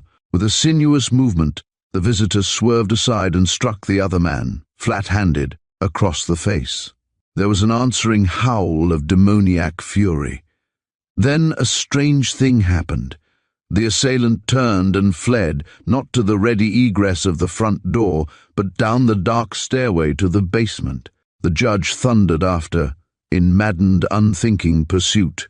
Average Jones ran fleetly and easily, and his running was not for the purpose of flight alone, for as he sped through the basement rooms, he kept casting swift glances from side to side and up and down the walls. The heavyweight pursuer could not get nearer than 6 paces. From the kitchen, Average Jones burst into the hallway, doubled back up the stairs, and made a tour of the big drawing rooms and living rooms of the first floor. Here, too, his glance swept room after room, from floor to ceiling. The chase then led upward to the second floor, and by direct ascent to the third. Breathing heavily, Judge Ackroyd lumbered after the more active man. In his dogged rage, he never thought to stop and block the hallway, but trailed his quarry like a bloodhound through every room of the third floor and upward to the fourth. Halfway up this stairway, Average Jones checked his speed and surveyed the hall above. As he started again, he stumbled and sprawled. A more competent observer than the infuriated pursuer might have noticed that he fell cunningly. But Judge Ackroyd gave a shout of savage triumph and increased his speed. He stretched his hand to grip the fugitive. It had almost touched him when he leaped to his feet and resumed his flight. "I'll get you now," panted the judge. The fourth floor of the old house was almost bare. In a hall embrasure hung a full-length mirror. All along the borders of this, Average Jones' quick-ranging vision had discerned small red-banded objects which moved and shifted. As the glass reflected his extended figure, it showed almost at the same instant the outstretched bony hand of oily Ackroyd. With a snarl, half rage, half satisfaction, the pursuer hurled himself forward and fell, with a plunge that rattled the house's old bones. For as he reached, Jones, trained on many a football field, had whirled and dived at his knees. Before the fallen man could gather his shaken wits, he was pinned with the most disabling grip known in the science of combat, a strangle hold with the assailant's wrist clamped in below and behind the ear. Average Jones lifted his voice, and the name that came to his lips was the name that had lurked subconsciously in his heart for days. "Sylvia!" he cried. "The fourth floor! Come!" There was a stir and a cry from 2 floors below. Sylvia Graham had broken from the grasp of her terrified aunt, and now came up the sharp ascent like a deer, her eyes blazing with resolve and courage. "The mirror," said Average Jones. "Push it aside. Pull it down. Get behind it somehow. Lie quiet, Ackroyd, or I'll have to choke your worthless head off." With an effort of nervous strength, the girl lifted aside the big glass. Behind it, 100 scarlet-banded insects swarmed and scampered. "It's a panel. Open it." She tugged at the woodwork with quick, clever fingers. A section loosened and fell outward with a bang. The red and black beetles fled in all directions, and now Judge Ackroyd found his voice. "Help!" he roared. "Murder!" The sinewy pressure of Average Jones' wrist smothered further attempts at vocality to a gurgle. He looked up into Sylvia Graham's tense face and jerked his head toward the opening. "Unless my little detectives have deceived me," he said, "you'll find the body in there." She groped and drew forth a large box. In it was packed the body of Peter Paul. There was a cord about the fat neck. "Strangled," whispered the girl. "Poor old doggy." Then she whirled upon the prostrate man. "You murderer," she said very low. "It's not murder to put a dying brute out of the way," said the shaken man sullenly. "But it's fraud, in this case," retorted Average Jones. "A fraud of which you're self-convicted. Get up." He himself rose and stepped back, but his eye was intent and his muscles were in readiness. There was no more fight in Judge Oily Ackroyd. He slunk to the stairs and limped heavily down to his frightened and sobbing wife. Miss Graham leaned against the wall, white and spent. Average Jones, his heart in his eyes, took a step forward. "No," she said peremptorily. "Don't touch me. I shall be all right." "Do you mind my saying," said he very low, "that you are the bravest and finest human being I've met in a somewhat varied career?" The girl shuddered. "I could have stood it all," she said, "but for those awful, crawling, red creatures." "Those?" said Average Jones. "Why, they were my bloodhounds, my little detectives. There's nothing very awful about those, Sylvia. They've done their work as nature gave them to do it. I knew that as soon as they got out, they would find the trail. And what are they?" "Carrion beetles," said Average Jones. "Where the vultures of the insect kingdom are gathered together, there the quarry lies." Sylvia Graham drew a long breath. "I'm all right now," she pronounced. "There's nothing left, I suppose, but to leave this house. And to thank you. How am I ever to thank you?" She lifted her eyes to his. "Never mind the thanks," said Average Jones unevenly. "It was nothing." "It was everything. It was wonderful," cried the girl, and held out her slender hands to him. As they clasped warmly upon his, Average Jones's reason lost its balance. He forgot that he was in that house on an equivocal footing. He forgot that he had exposed and disgraced Sylvia Graham's near relative. He forgot that this was but his third meeting with Sylvia Graham herself. He forgot everything except that the sum total of all that was sweetest and finest and most desirable in womanhood stood warm and vivid before him, and, bending over the little clinging hands, he pressed his lips to them. Only for a moment. The hands slipped from his. There was a quick, frightened gasp, and the girl's face, all aflush with a new, sweet fearfulness and wondering confusion, vanished behind a ponderous, swinging door. The young man's knees shook a little as he walked forward and put his lips close to the lintel. "Sylvia." There was a faint rustle from within. "I'm sorry. I'm glad. Gladder than of anything I've ever done in my life." Silence from within. "If I've frightened you, forgive me. I couldn't help it. It was stronger than I. This isn't the place where I can tell you. Sylvia, I'm going now." No answer. "The work is done," he continued. "You won't need me any more." Did he hear from within a faint indrawn breath? "Not for any help that I can give. But I shall need you always, and long for you. Listen, there mustn't be any misunderstanding about this, dear. If you send for me, it must be because you want me, knowing that when I come, I shall come for you. Goodbye, dear. Goodbye." It was the merest whisper from behind the door, but it echoed in the tones of 1,000 golden hopes and dismal fears in the whirling brain of Average Jones as he walked back to his offices. 2 days later, he sat at his desk in a murk of woe. Nor word nor sign had come to him from Miss Sylvia Graham. He frowned heavily as Simpson entered the inner sanctum with the usual packet of clippings. "Leave them," he ordered. "Yes, sir." The confidential clerk lingered, looking uncomfortable. "Anything from yesterday's lot, sir?" "Haven't looked them over yet."